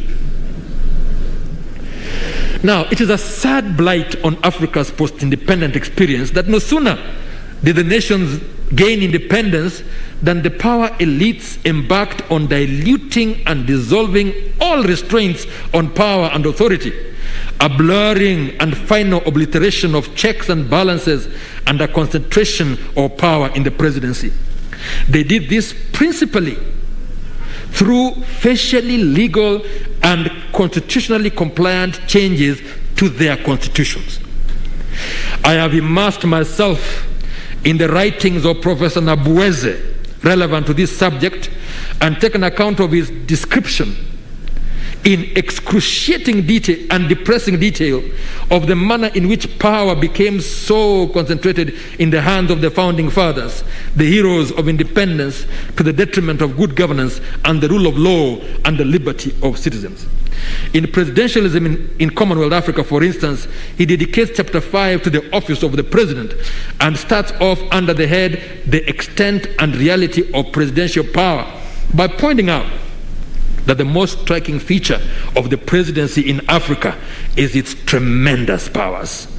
He goes on to state, which I consider germane to quote in extenso for a full appreciation of the reality that informed Kenya's search for a new constitutional paradigm. He said many things, but just one sentence I will quote there. The Africanness of the presidency in Africa refers to the fact that it is largely free from such limiting constitutional devices, particularly those of a rigid separation of powers and federalism. Now, he talks about aggregation of power, concentration, etc. So, that aggregation and concentration of power, with the attendant creation of imperial presidency, was achieved mainly by constitutional amendments. To achieve them, the restrictions to the amending powers built into the independence constitutions were assaulted and successfully abolished or attenuated. Ghana, the first country to attain independence in 1957, was quick to abolish all the restrictions to amendability, even and especially of entrenched provisions, the very next year by the Constitution Repeal of Restrictions Act of 1958, which was passed strictly in accordance with the prescribed procedure. Thereafter, a simple majority sufficed for every constitutional amendment. The proponents of the abolition of restrictions to the amendment power, including Nkrumah himself, castigated them as a colonialist imposition, an affront to the sovereignty of the new state, and a perversion of the democratic state. I must confess, it did give me an uneasy sense of deja vu when I heard similar arguments made before us in condemnation of the learned judges for deigning to find that there is a limitation to amendment of the 2010 Constitution.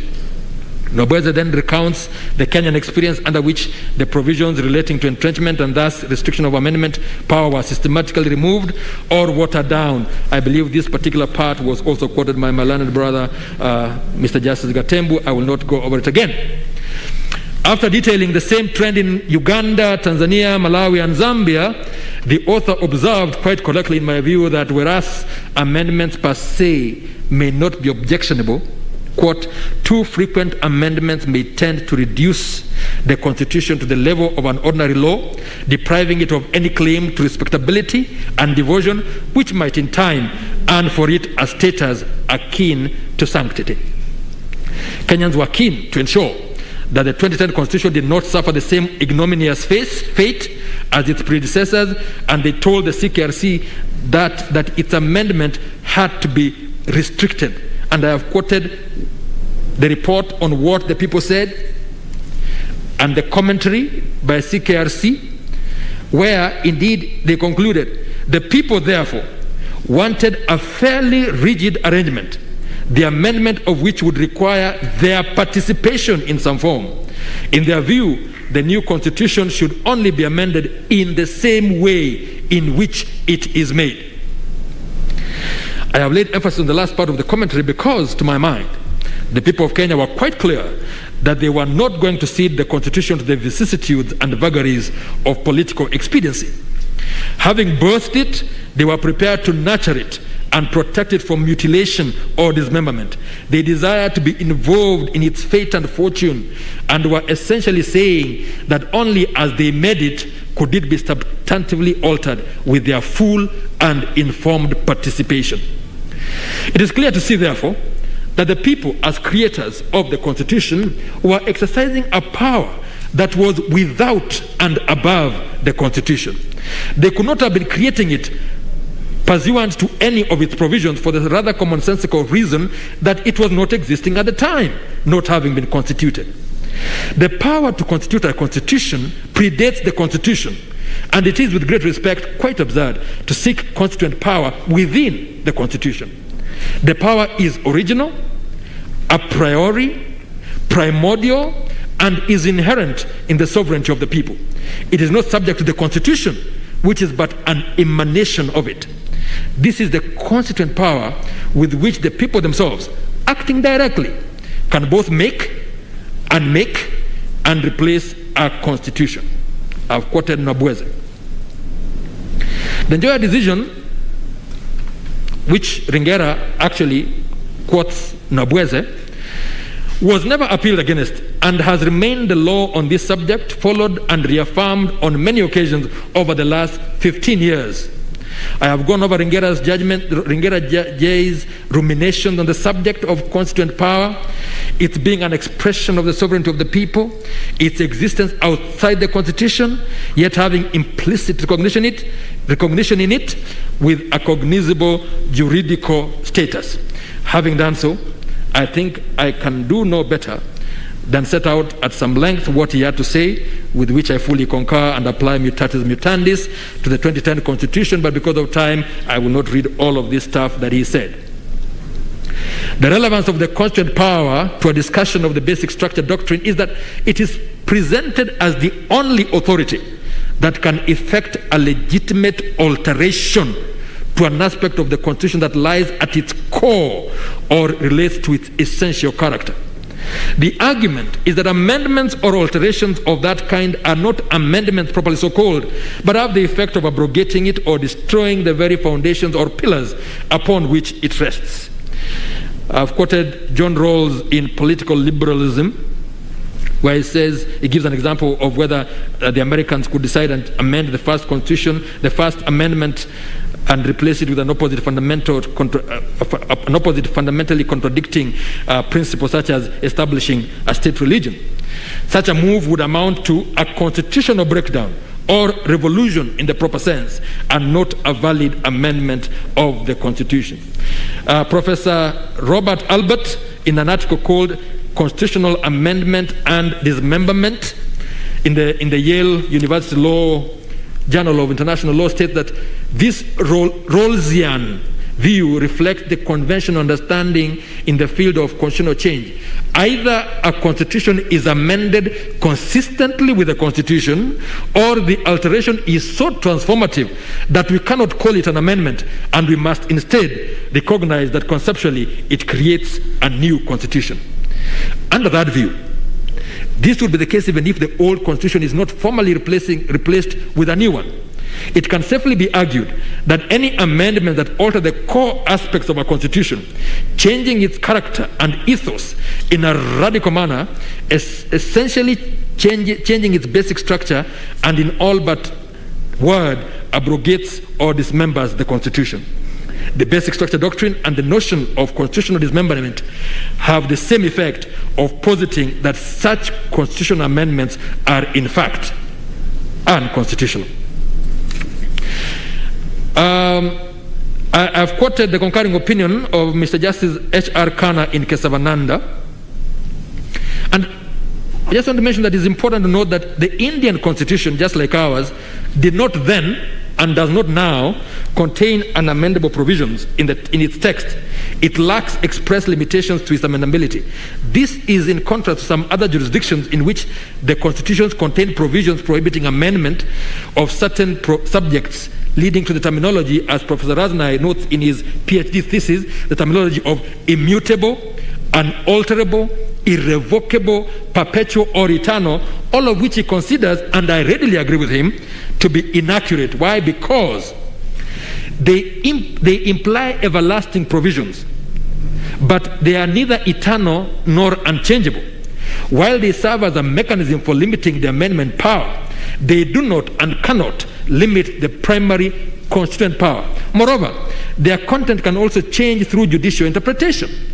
The Brazilian terminology, which refers to these provisions as Petraeus clauses, which I understand, that's me, which I understand to mean founded on rock. Petraeus clauses, to express their rigidity, is more accurate in that respect, since even rocks cannot withstand the volcanic outbursts of the primary constituent power. Therefore, in order to describe the legal situation more accurately, I refer to these provisions throughout this thesis as unamendable, as opposed to eternal or eternity clauses.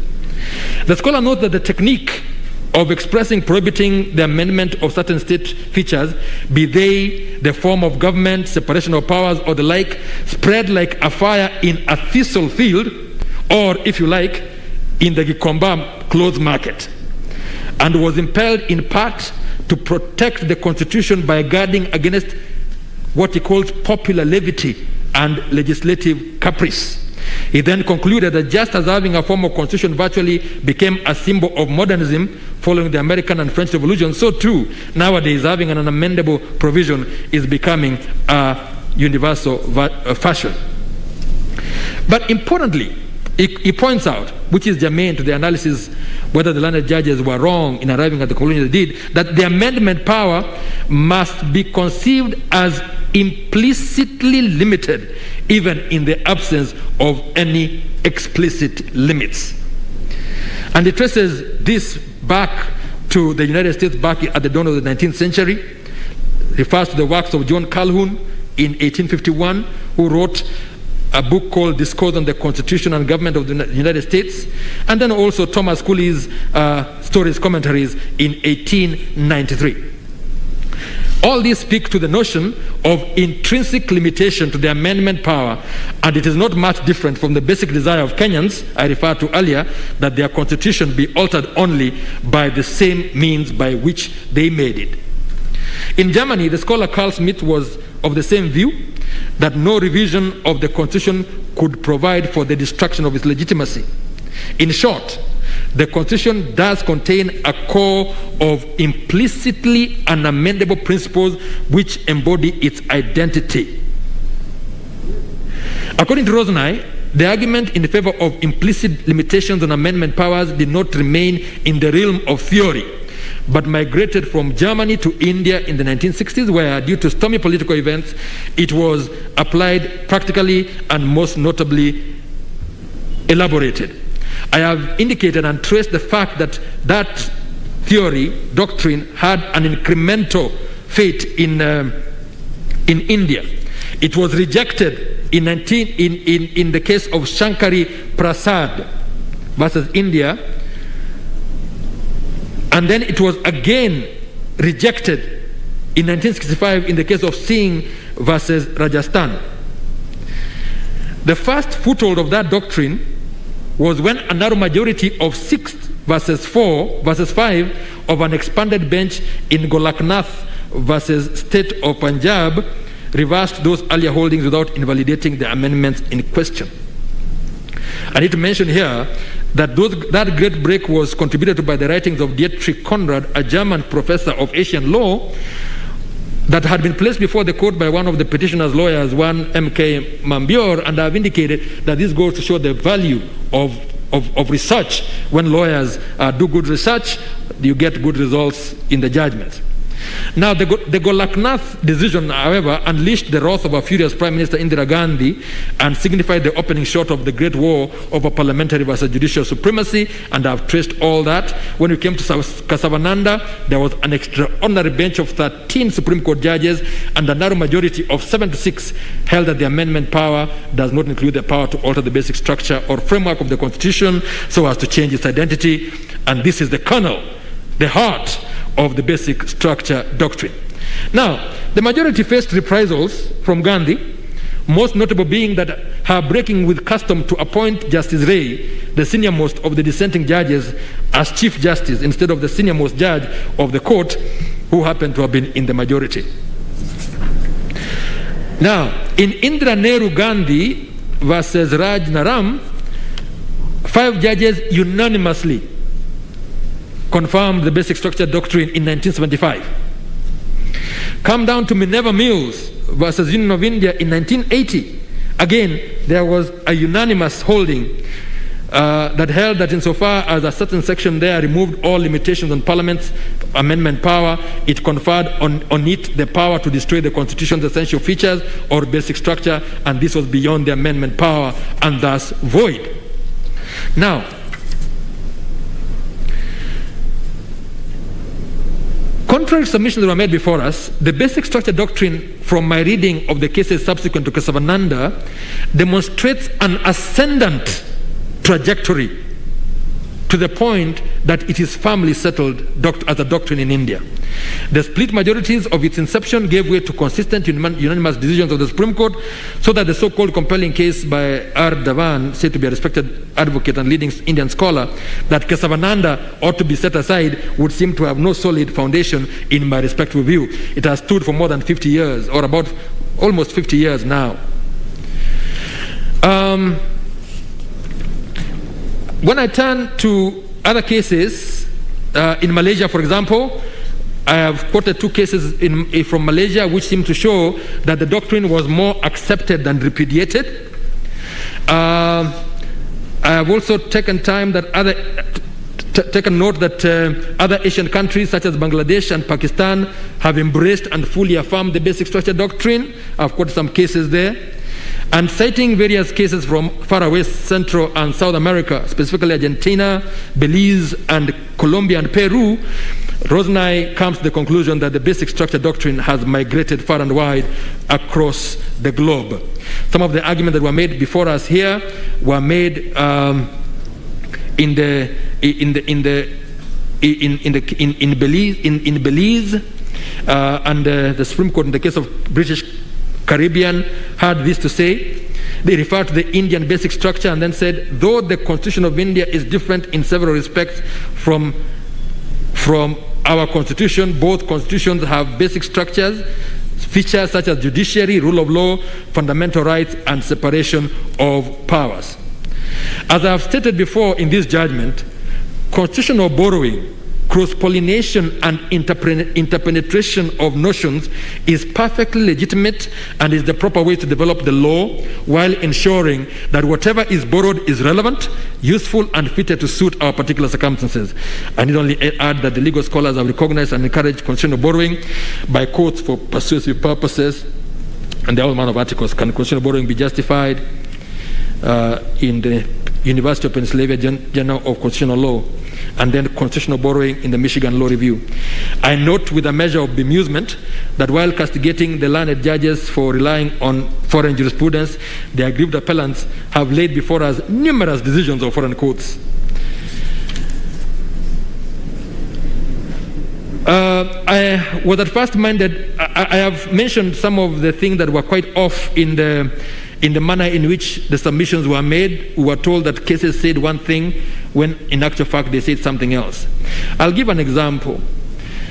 In one of the submissions, it was said that in Uganda, the Supreme Court in the case of Paul Semogerere and others equally dismissed the Kesavananda doctrine. And then they quote a passage I think was quoted by one of my colleagues this morning, about those who make the Constitution know what's good for them, etc., etc. And then, but now, this is what I say. Now, after reading, from a reading of that passage quoted by counsel, the impression is that all those words were by Mr. Justice Tesekoko of Uganda. But in truth, only the last paragraph contains his words. Now, having read the Semogerere judgment myself, which was usefully, if ironically, supplied by counsel in volume 8, I cannot but respectfully conclude that the case does not at all advance the appellant's particular argument or case. First of all, it turns out that the bulk of the excerpt attributed to Judge Tesekoko are not his words. They are actually words apparently found in a Kesavananda dissent, which the judge quotes not directly from the judgment, but as said to be quoted in a Singaporean case. The judge himself puts it thus at page 8 of his judgment. He said, no copy of the judgment of Kesavananda case was availed to us. I have not been able to lay my hands on the full judgment, but passages of it are quoted in the Singaporean case of Sesolung. Now, with great respect, I cannot see how it is possible for Semogerere to have dismissed Kesavananda, as we are urged, when the judges deciding it had not even engaged with the doctrine and had not even read the judgment. In fact, nowhere in Semogerere is there a whiff of rejection of the basic structure doctrine, which is the heart and essence of Kesavananda. To the contrary, Tesekoko J indicated that in his considered opinion, Kesavananda case was misunderstood and therefore misapplied to the petition that was before the Constitutional Court. And then he talks about what he thinks Kesavananda, which he didn't read, was about. Now, I need not say anything on the judge's understanding of the issue in Kesavananda, which I, unlike he, have read in full. But it should be obvious that given the infirmities I have pointed out, Semogerere as presented before us cannot be a basis for the contention that the basic structure doctrine was rejected in Uganda on that occasion. The same also goes for the case of Male Mabirizi and others versus the Attorney General of Uganda, where seems to say, the judge said that the basic structure doctrine is still at a nascent stage of development. This is a 2018 decision, but from what I've said, the basic structure is not nascent, it's not new, it has actually grown quite old. Now, having undertaken so detailed an account and analysis of the Indian experience with the basic structure doctrine and its migration across the globe, I have no difficulty discounting those conclusions as untenable. I would also reject the decision cited to us of the Honorable Attorney General of Tanzania versus Christopher Mtilika, because there the court said, the Court of Appeal of Tanzania, it said that the courts must eschew a loosening of judicial discipline in interpreting the explicit provisions of the Constitution. And they went on to say that a tightening of judicial scrutiny would be necessary. Now, I think that is the very antithesis of what our Constitution requires of our courts. I cannot accept as a correct reading of the Constitution, less still a persuasive one, for me to follow the conclusion reached there that everything is amendable once the procedure for amendment is followed and that the basic structure doctrine does not apply. The conclusion I have arrived at, out of my forays into the jurisprudence and learning I have referred to, and much more besides, is that the basic structure doctrine is legitimate and sound. I would think it's strange that anyone would doubt the existence of a basic fundamental essential core, being the pillar upon which the Constitution stands, and from which its character, ethos, and identity flows. There is a certain undeniable simplicity to the notion. I thought of it as a house. Any and every house, be it simple, complex, and elaborate, must have some structure with its bare essentials. Even as some houses have fewer items than others, going into their basic structure than others, so would different constitutions differ in complexity. I was pleasantly surprised to see that Joseph Raz, in a book called Between Authority and Interpretation, uses the analogy of a house to differentiate between minor changes to the Constitution, like redecorating a house, and major ones that alter its character. Rosemary refers to that very analogy of a house. I will not say much more on what he says. I cite the passage, I've cited a passage at length to signify my full agreement with the learned judges that the amendments proposed by the BBI initiative and bill were so far-reaching in character, scope, and content as to shake the foundation and alter the identity and character of the Constitution. They were effectively dismembering the Constitution, blasting so huge a hole in it as to pulverize its foundations and essentially create a new constitutional order. To do so would not be to amend the existing Constitution, and therefore there was need to resort to and summon the primary constituent power. The mere invitation of the people to vote on the radical transformative proposals at a referendum was not an effective summons of the correct authority, because the people acting on the amendment plane constitute the secondary constituent power only and are limited to amendment. They are in no position, while acting in that capacity and space, to endorse and effect a constitutional replacement. This latter they can only do in primary constituent mode. Now, Rosnai, I believe, asserts crucially that the amendment power is a constituted power even if exercised by the people.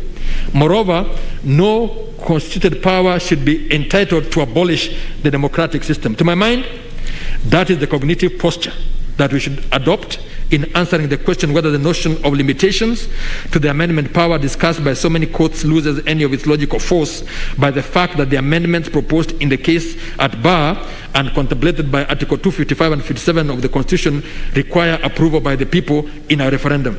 The conclusion appears to me inescapable that as long as what is contemplated is an amendment, it will ipso facto be limited. The limitation in this case stems from the fact that certain aspects of the proposed amendments unquestionably go to the essential core and fundamental fabric of the Constitution, thereby purporting to alter irredeemably its character and identity. Such radical alterations are not amendments in the real sense of the word, for there has to be a limitation to what amendments can achieve. And I would think that dismemberment is dismemberment, whether effected through surgical amputation or through rough mutilation. It matters not whether you carve Caesar as a dish fit for the gods or hew him as a carcass fit for hounds. The cuts are mortal either way.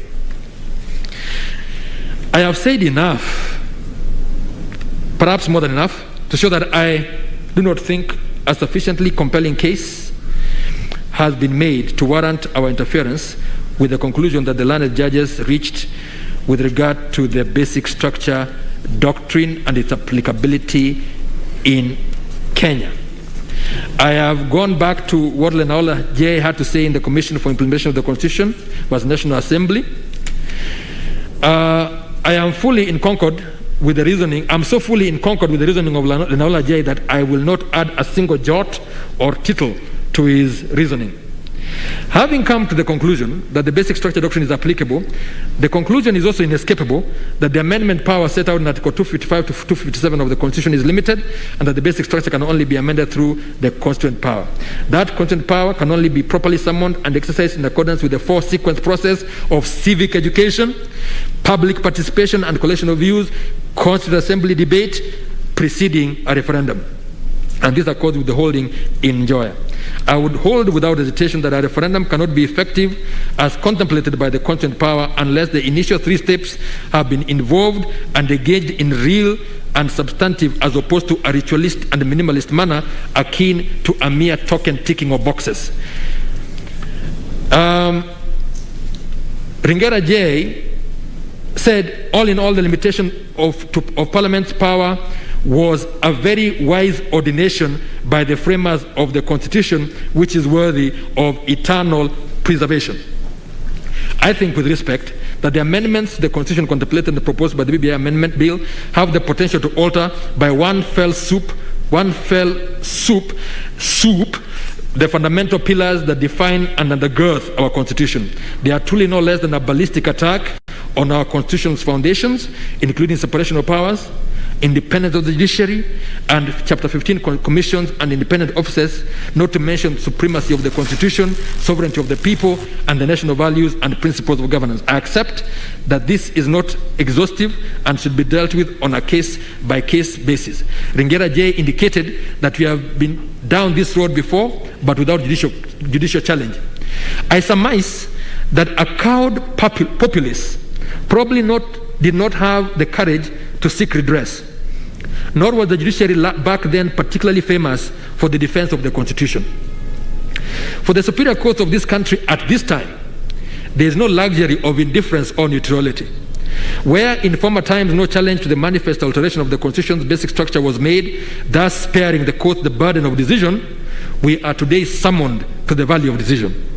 Civic-minded Constitution-defending citizens have raised alarm at the threatened dismemberment of the 2010 Constitution.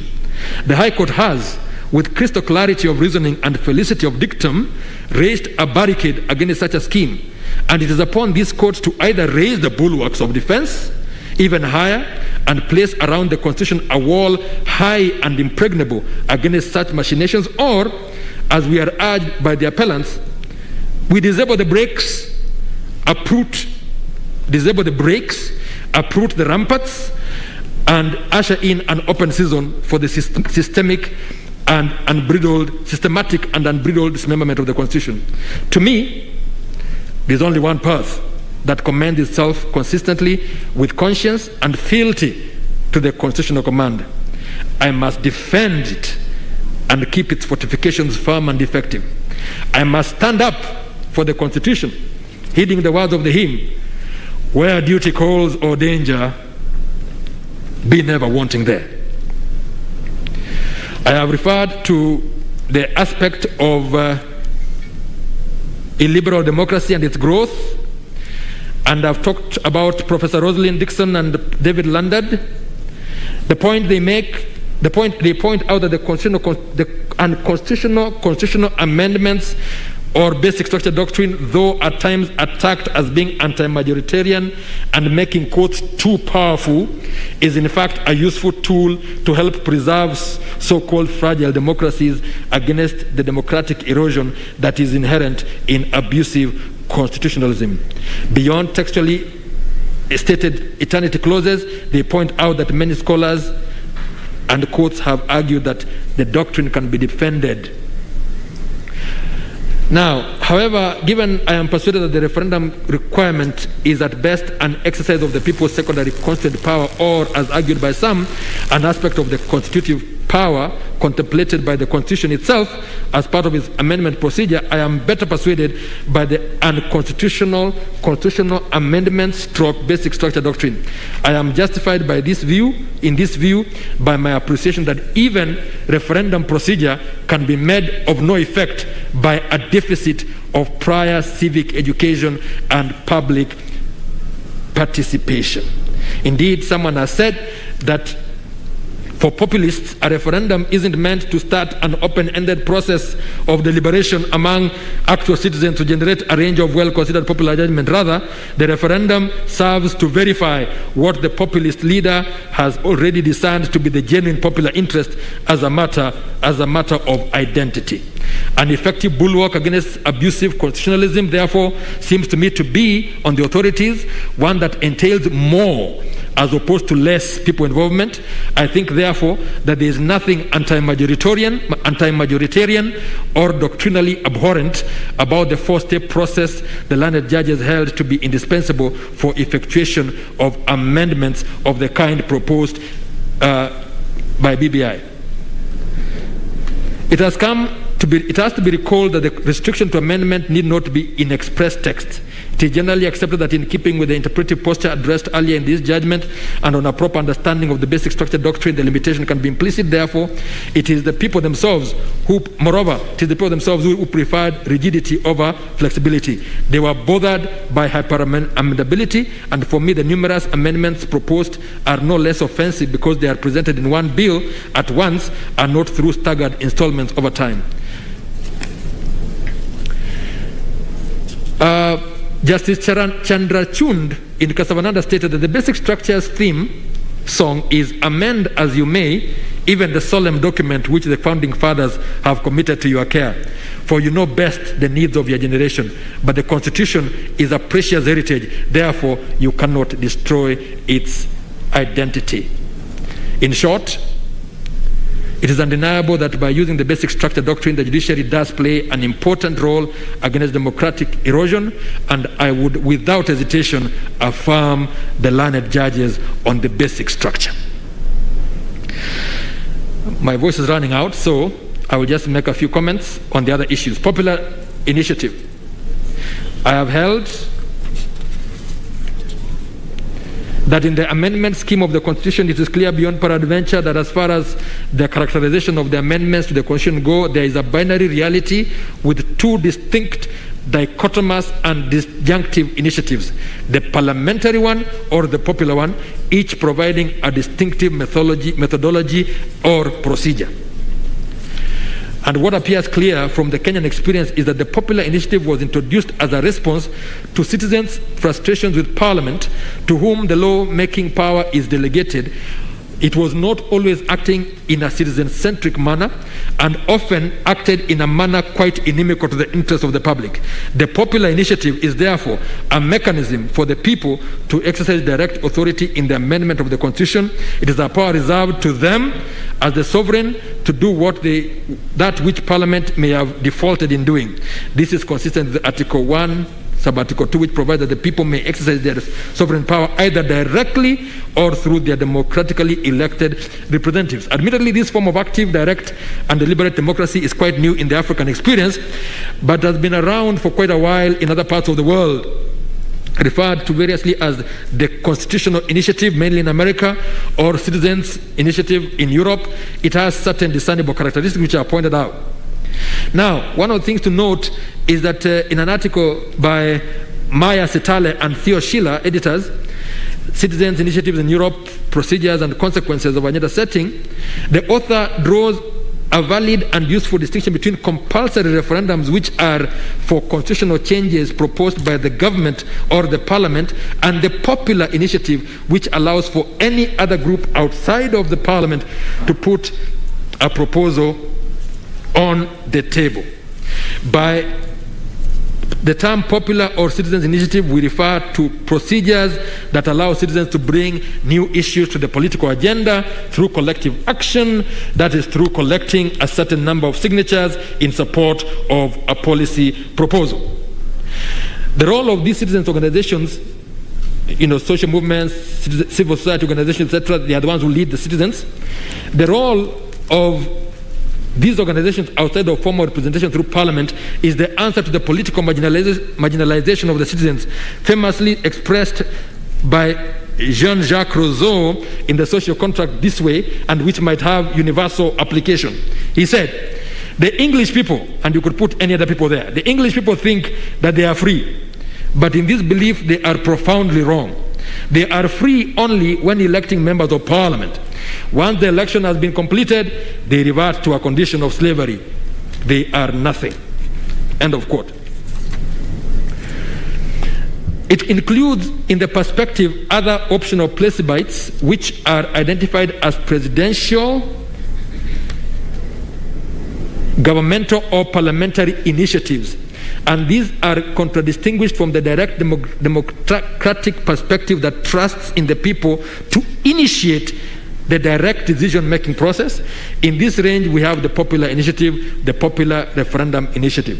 From my reading of the literature on these subjects, I am fully fortified in my view, which coincides with that of the learned judges, that a popular initiative is a citizen-conceived, citizen-initiated, and citizen-driven process. And these are the ordinary mwananchi. If the initiative is born of presidential fiat, no matter how well-intentioned, it ceases to be a popular initiative and must be recognized and named a state or presidential initiative. Now, in answer to the question whether what happens when the president has a parliament that doesn't listen to him, I do not doubt that the president, with his wide array of powers and influence, could have used the parliamentary initiative through his party and others with which he works, or could work in a coalition of the willing to bring about the changes to the constitution that he seeks. The president's role in the conception and initiation of the Building Bridges initiative is writ large, and with it the panoply of power and prestige of his office. First was the handshake, then the BBI Gazette, which was appointed by task force was appointed by Gazette, which is an official government publication. The task force prepared a report which it presented to the president as president and commander-in-chief. Moreover, the president again appointed the steering committee on the implementation of the BBI report by way of a special issue of the Kenya Gazette. Their report was presented to the president at a state lodge. That everything about the process bore the imprimatur of state involvement. It was a presidential government project, and this was wholly antithetical to the popular initiative. Like Machiavelli's prince, the president's conduct is different from that of ordinary citizens. In acknowledging this plain and in spirit of fact, one does not thereby curtail the president's enjoyment, one might even say deployment, of his personal or political rights. All it means is that the space upon which he elected to exercise his rights is reserved for ordinary citizens, the common populace of the Republic of Kenya, and it is not open to the president. It is out of bounds to him. The question is, first of all, hypothetical, but to my mind, the president does not shoulder any obligation to initiate constitutional changes. He takes office under and in accordance with the Constitution, and his duty is to obey and defend it in keeping with the oath of allegiance, not to change it.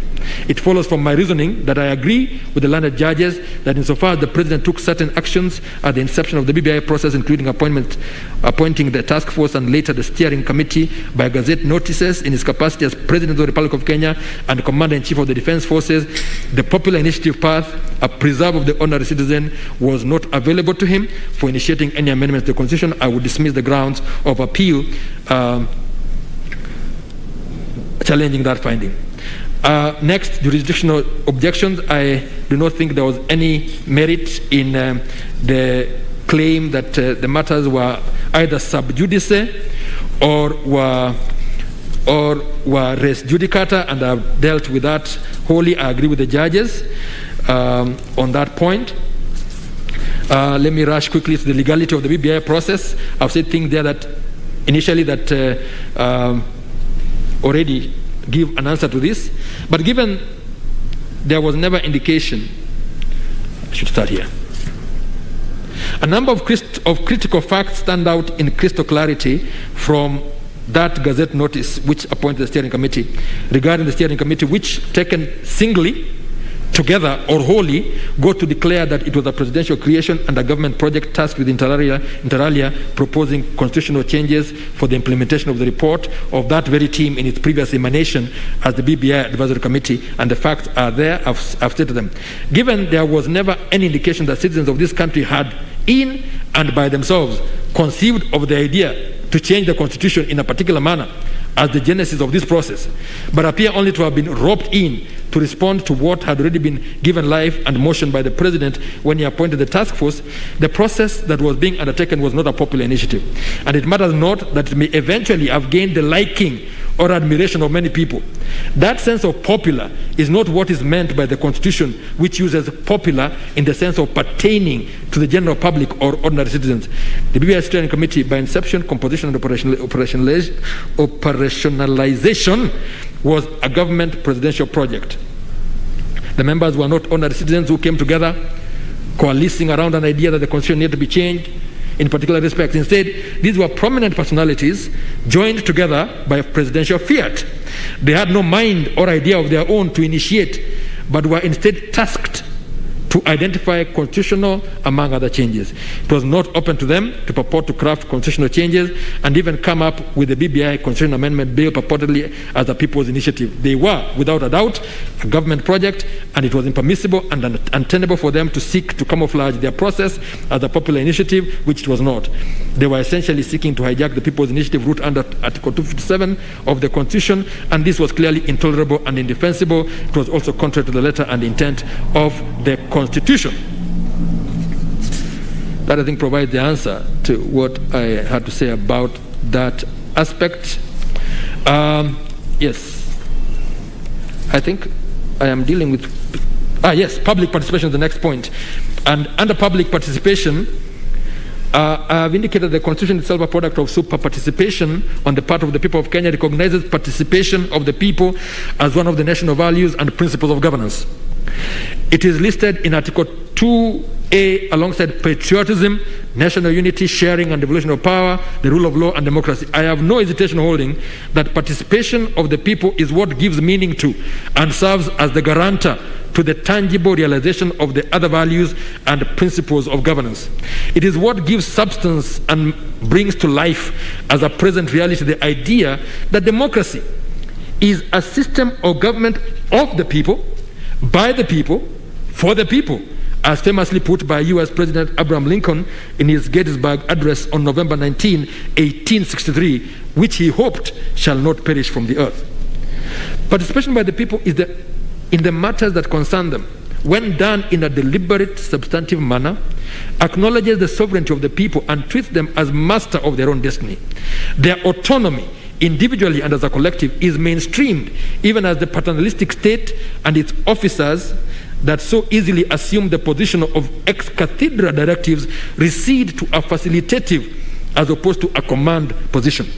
Once the people are involved in policy formulation, legislation, and in the greatest, most solemn role of constitutional amendment, they get to own both the process and the product.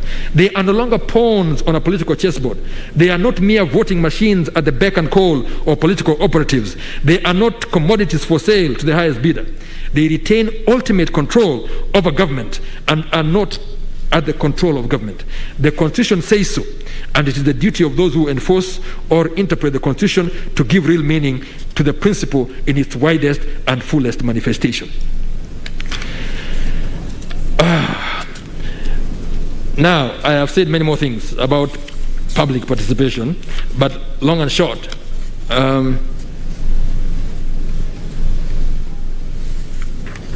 yes, there's an aspect. I agree with the judges generally when they talk about public participation, but whereas the above reasoning is perfectly in line with the public participation, with what it would require in a matter of such moment as constitutional amendment, I must express my unease, brought out quite poignantly by Mr. Karori in his address to us, that it would be to place an onerous and well-nigh impossible burden on promoters of a constitutional amendment by popular initiative to expect them to go the whole hog captured in the above excerpt, including translating it into all the languages, having it in Braille, etc., and sending it all over the country.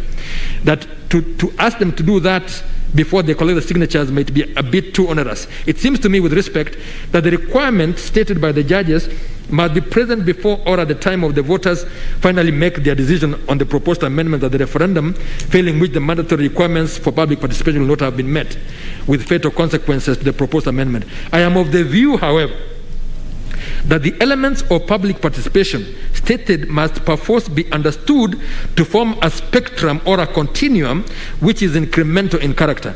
It would be way too expensive and onerous to expect that citizens seeking to introduce amendments, be it by way of a general suggestion or a formulated bill, must engage and involve the voters generally, by which the landed judges must be understood to mean the national vote pool, from whom the promoters would be seeking the 1 million supporters, to the broad and extensive elements of public participation enumerated by the landed judges.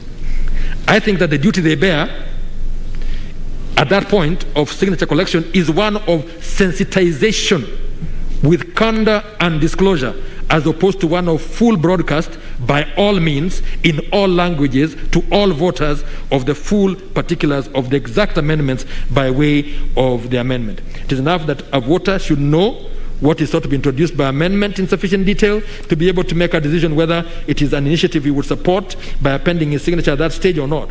To that extent only would I respectfully fault and reverse the landed judges, while leaving intact their reasoning and holding on public participation with regard to the totality of the process up to the referendum.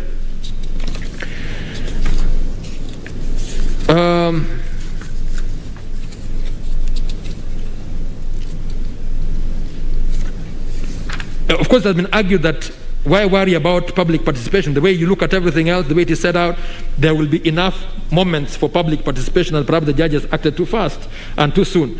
And I think, with respect, that whereas on paper the argument does sound attractive, the reality on the ground, as became apparent during the hearing of the appeal, is that there was a measure of cynical disregard for the very opportunities and timelines intended to facilitate public participation.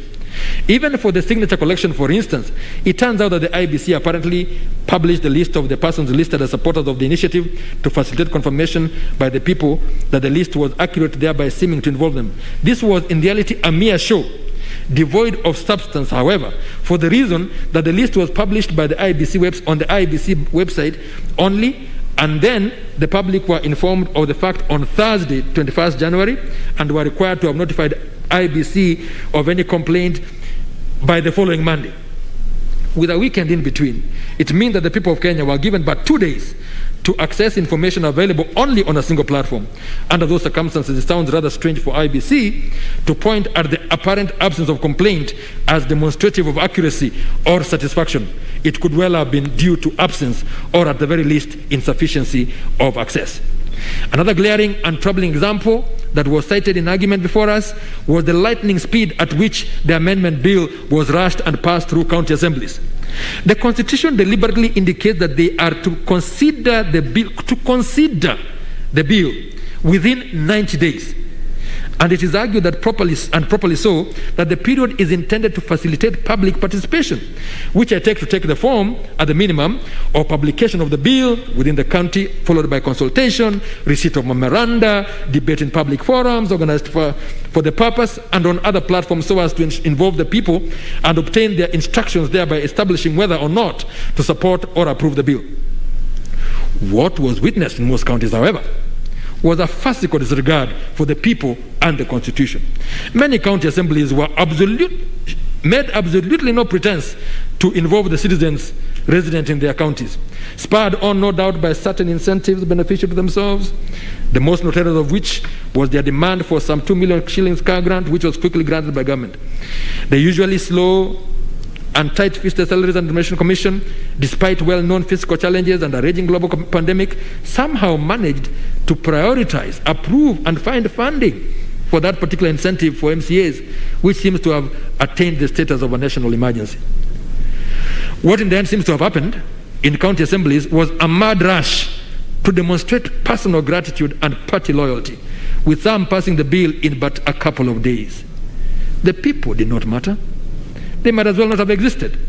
And no superior court in this country, properly directing itself on public participation, would in conscience accept as permissible such violation and negation of the constitutional scheme and command to put the people first and center in public affairs, of which amendments to the Constitution is definitely the most solemn. I would affirm as correct the holding of the learned judges that county assemblies are under duty to approve or reject a constitutional amendment bill in a popular initiative whole without amendment, so as to maintain and preserve its content and character inviolate as a popular initiative. It is also the more reason why they are under a clear duty to be scrupulously and faithfully discharged, to involve the people so as to discern which way they should vote on the amendment bill. On presidential immunity, all I will say, first of all, is that there was an issue that His Excellency the President, Uhuru Muigai Kenyatta himself, it would have been neater if the President himself joined the proceedings and raised objection to his having been sued in his personal capacity. But he was not. Now, the issue that arises that he appears not to have been served, and I might as well state at this point that the learned judges ought at the very minimum to have first satisfied themselves that service had been effected on him by the petitioner before proceeding to hear and determine the matter, and to even make pronouncements against him. This is a fundamental and basic tenet of natural justice, and the rules as to service or process are quite explicit as to what is required to have been done. I therefore agree with Mr. Gatonyel, Senior Counsel, that any adverse orders made against the President in his personal capacity would be open to setting aside ex debito justitiae. That does not mean, however, that the learned judge's finding on the extent of the President's immunity from civil suit is also affected, because this is a matter of constitutional law, not personal to the sitting President. And I have quoted Article 143(2). And the argument was that the President should be impeached in case of things that happen outside of his. In fact, the argument was that he enjoys absolute immunity. Now, as an impeachment can be challenged in court, was counsel's view that it was putting the cart before the horse for the courts to entertain suits against the President in his personal capacity before he gets impeached. When seeking clarity, I asked counsel the hypothetical question of what my neighbor out in the village of Karaos, Kesogon, Nzoia County would do were I the President and my dog beat his child. It was counsel's confounding answer that the only recourse open to my neighbor was to seek my impeachment. He cannot be right, not least because there is nothing presidential about such a canine indiscretion that would only invite tortious liability. Counsel drew the attention of the court to Article 165 of the Constitution that gives judges immunity, and in particular the case of Bellevue Development Company and Francis Gikonya and 7 others. I am familiar with it. I wrote a judgment in it. But the position I take is that the protection that is given to the President has to be purely functional, related to his office, and does not extend to any matters that are done outside or in violation of the Constitution. In fact, from my analysis, it is possible to state the law on presidential immunity to be this: the President is immune from criminal prosecution and from civil suit for any act or omission in exercise of his powers under the Constitution in Kenyan courts during his tenure of office. But he may be sued for acts or omissions outside his constitutional duties and prosecuted for international crimes where the treaty establishing them does not recognize the defense of immunity. The statutory limitation period shall be extended to take account of any action or suit that could not be brought on account of the defendant's presidential tenure. I make a distinction between this and the immunity that the president had under the old constitution, where it was absolute. And I would say that absolute immunity, which existed under Section 14 of the retired constitution, appears to me to be an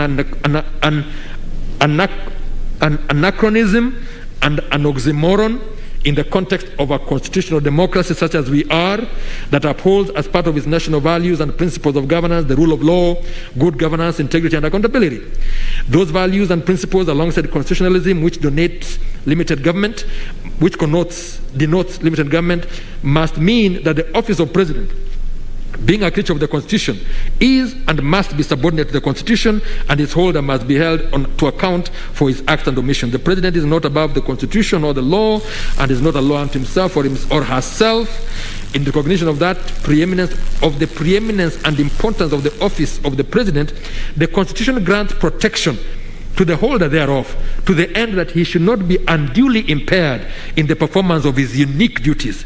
That protection cannot, by any stretch of imagination, be extended to cover any and every act or omission, including those outside of or in violation of the Constitution. That seems to me to be the clear meaning discerned from Article 143.2, and the fact that Article 143.4 expressly excludes international crimes from the purview of presidential immunity provides ample proof that its limited conception, character, and extent.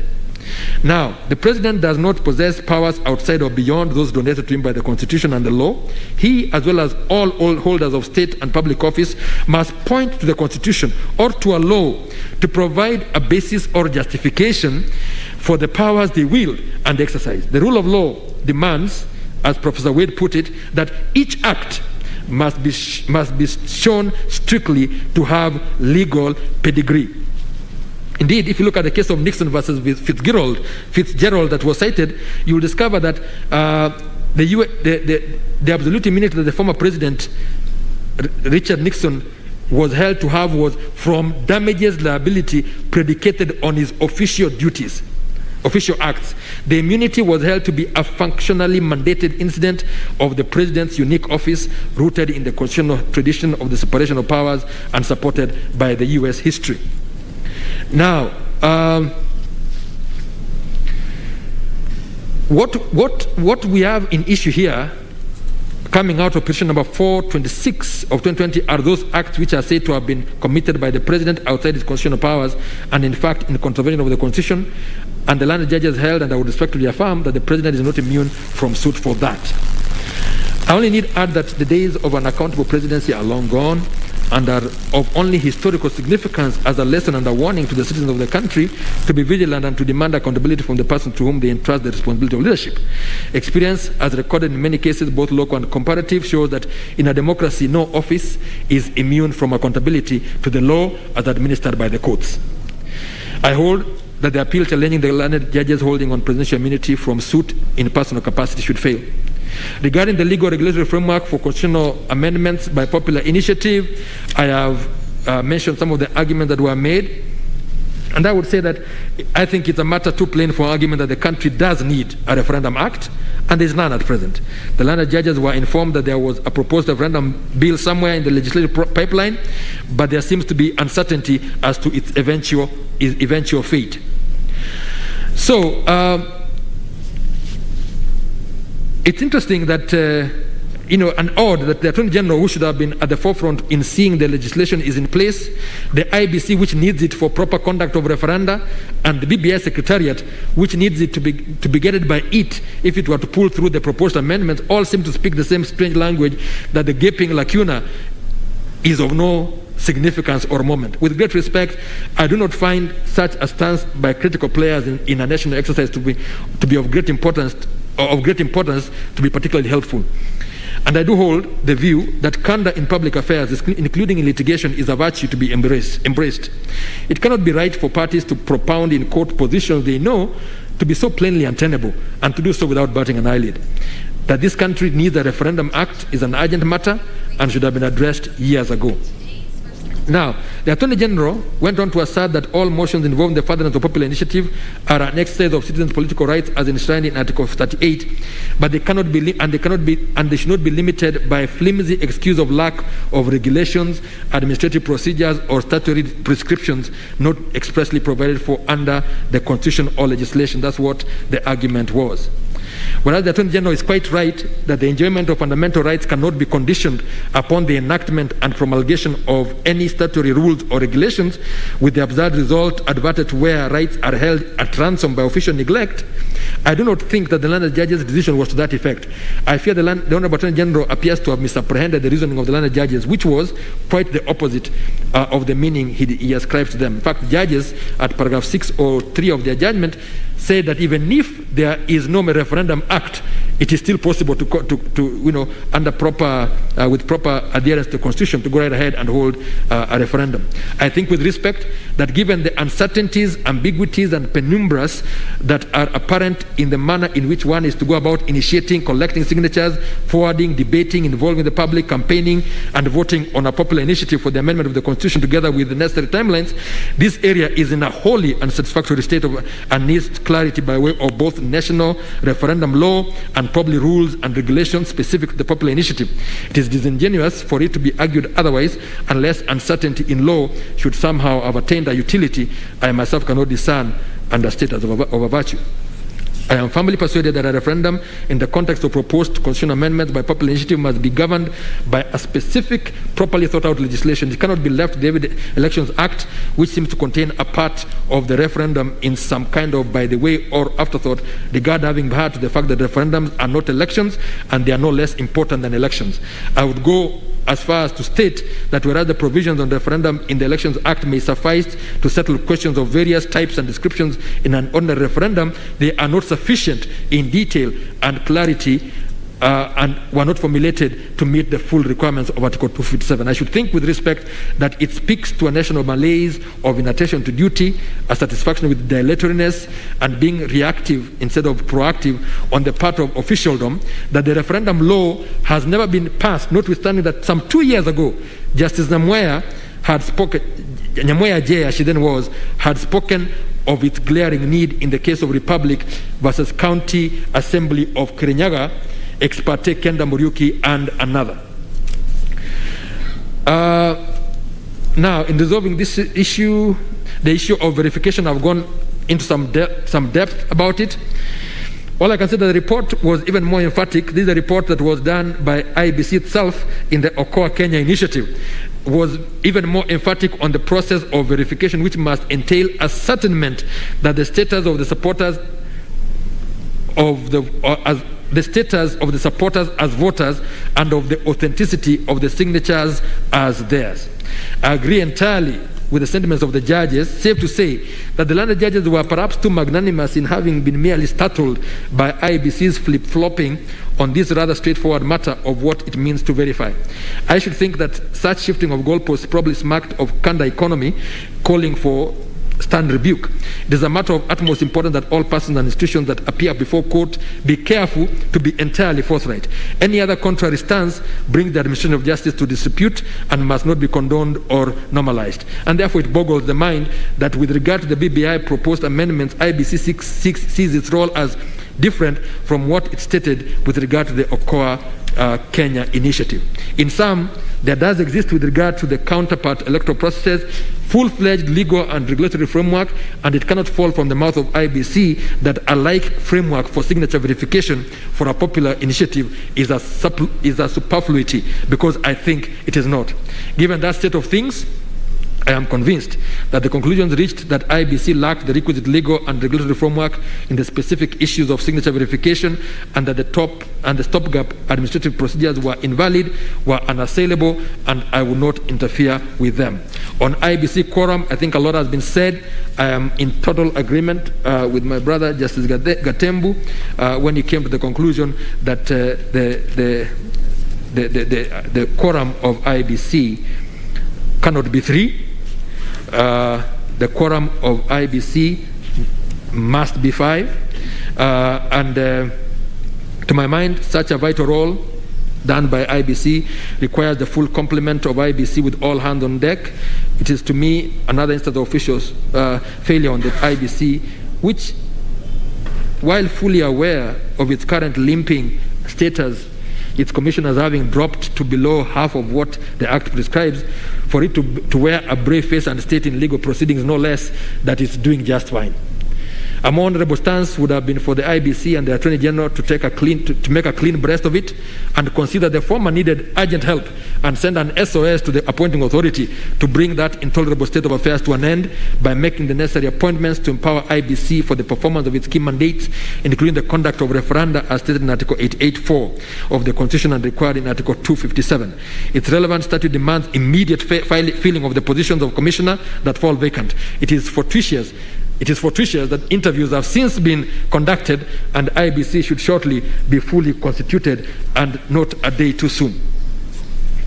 I think I can leave that particular one and move on to, I would therefore agree with and affirm the landed judges holding that all the decisions made by IBC in relation to the proposed constitutional amendments via the BBI amendment bill were invalid, null and void for lack of quorum.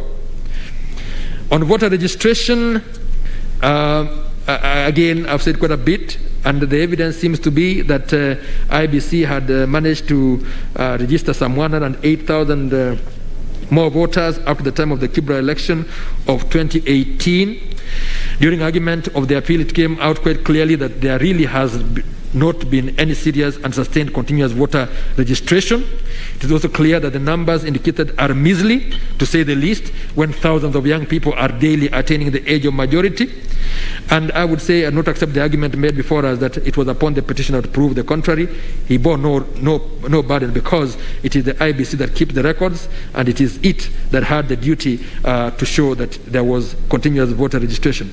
It would have been an unacceptable dereliction of duty and violation of rights were the referendum to be held with hundreds of thousands or millions even of young people sitting it out on account of not being registered. Where the referendum in question involves proposed changes to the Constitution, it is this very segment of the citizenry, the very youngest of adults, who have the greatest stake in the matter, and everything should be done to aid in having their voice heard, their vote taken, and their decision made known. Indeed, it's further testimony of the nonchalance that attends the question that the registration of young people as voters is a matter that has to be pursued as a chore, when attainment of majority ought to lead to an automatic registration as a voter.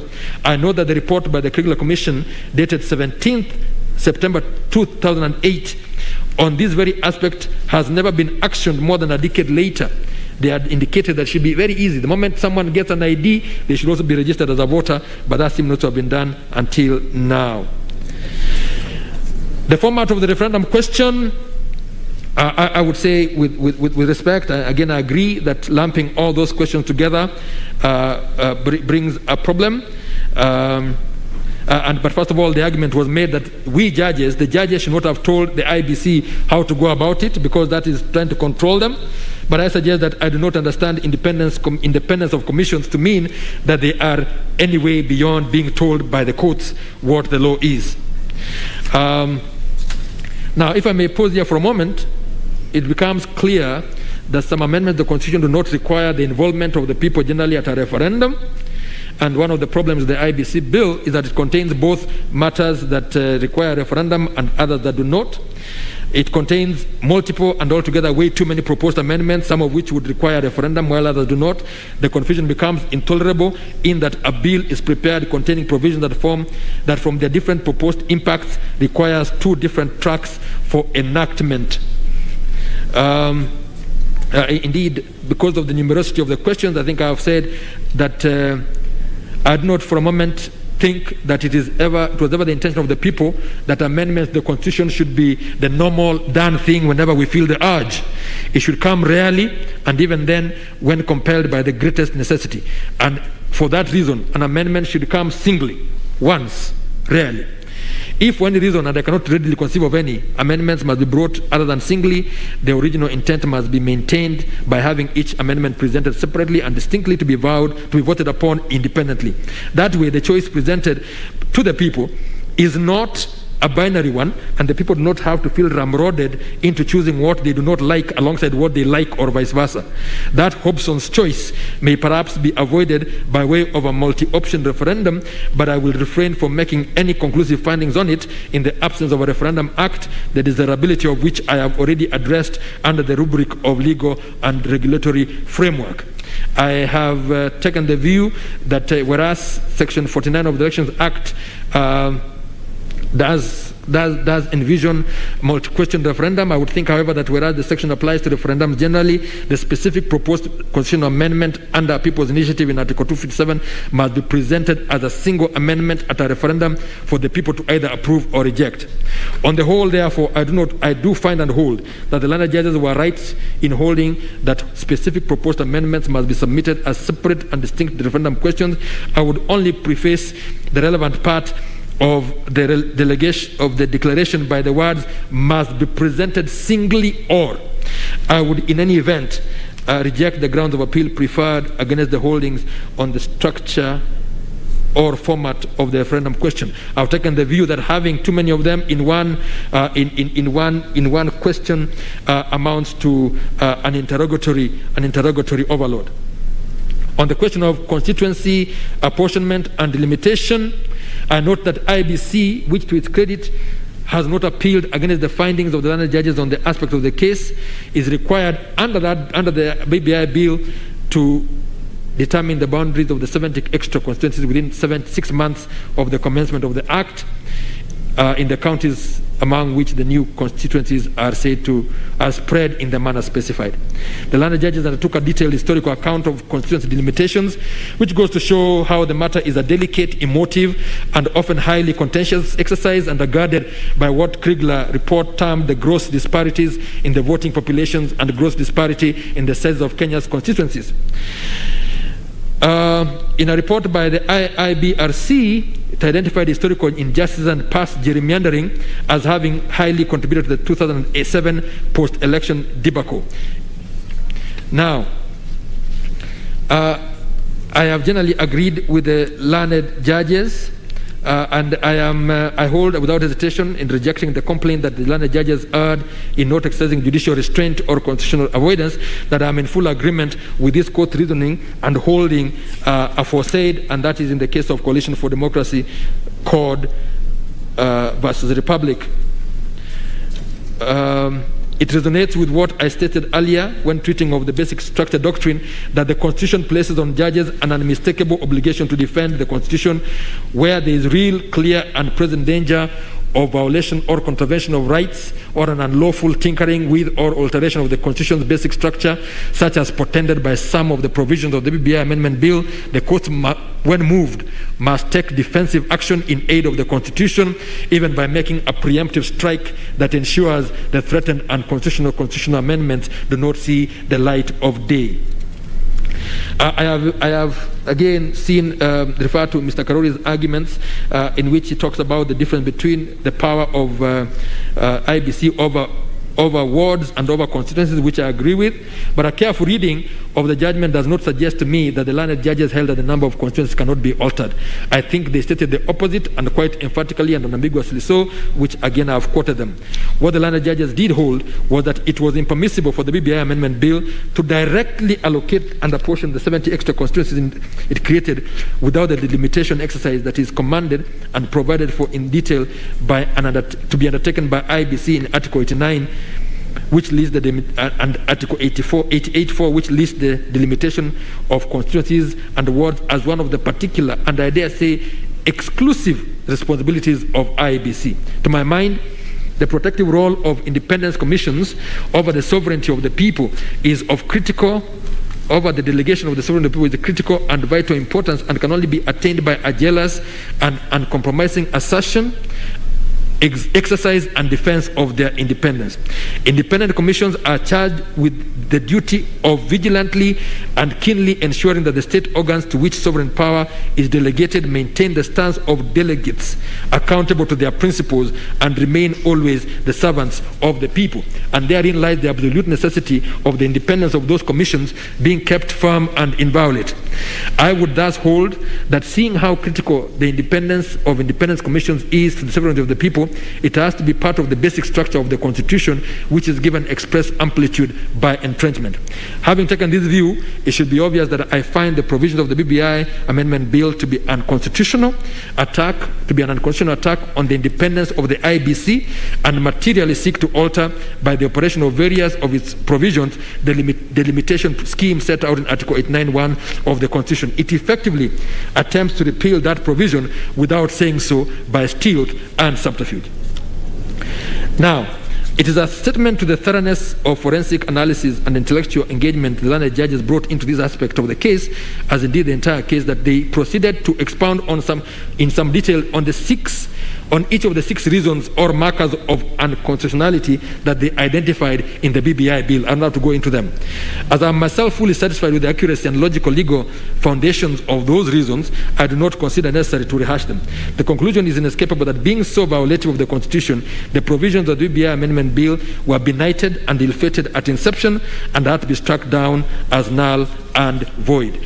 As to the cross appeals, I am in full agreement that both of them should fail, and that's my position. And so, finally, in conclusion, I would express my deep gratitude to all counsel and parties who appeared before us. The depth and extent of learning that went into the preparation of these appeals and cross appeals by both sides of the divide was truly impressive. The authorities were numerous and the workload quite daunting, and I must commend the industry and commitment on display before us. The erudite submissions made passionately and with persuasive force exemplify the importance of oral advocacy at the bar by both seasoned seniors and talented young legal eagles. The latter exemplify Chinua Achebe's quip in Things Fall Apart that when a child washes his hands, he gets to eat with kings. These young lawyers will soar to great heights, and should they maintain the discipline, hard work, courtesy, and professionalism that was in prodigious display before us. There is reason for optimism that the future of the profession is safe despite present troubles. As the cases, textbooks, articles, commentaries, and other authorities were in their scores, running into hundreds, nay, thousands of pages, it was not possible to refer to each and every one of them, just as it was not practical to quote verbatim all the submissions made before us for days, not to mention the hundreds of pages of the same in writing. My not having referred to any of them is no indication of their lack or worth of work or importance, but merely the function of limited space and time. In the end, I trust that we have all kept the Constitution safe and secure on this occasion, and may it always remain so. Thank you. Well, thank you, my brother Justice Kiage. It is now about 10 minutes to 5, so we'll take 10 minutes health break and come and finalize the remaining judgments.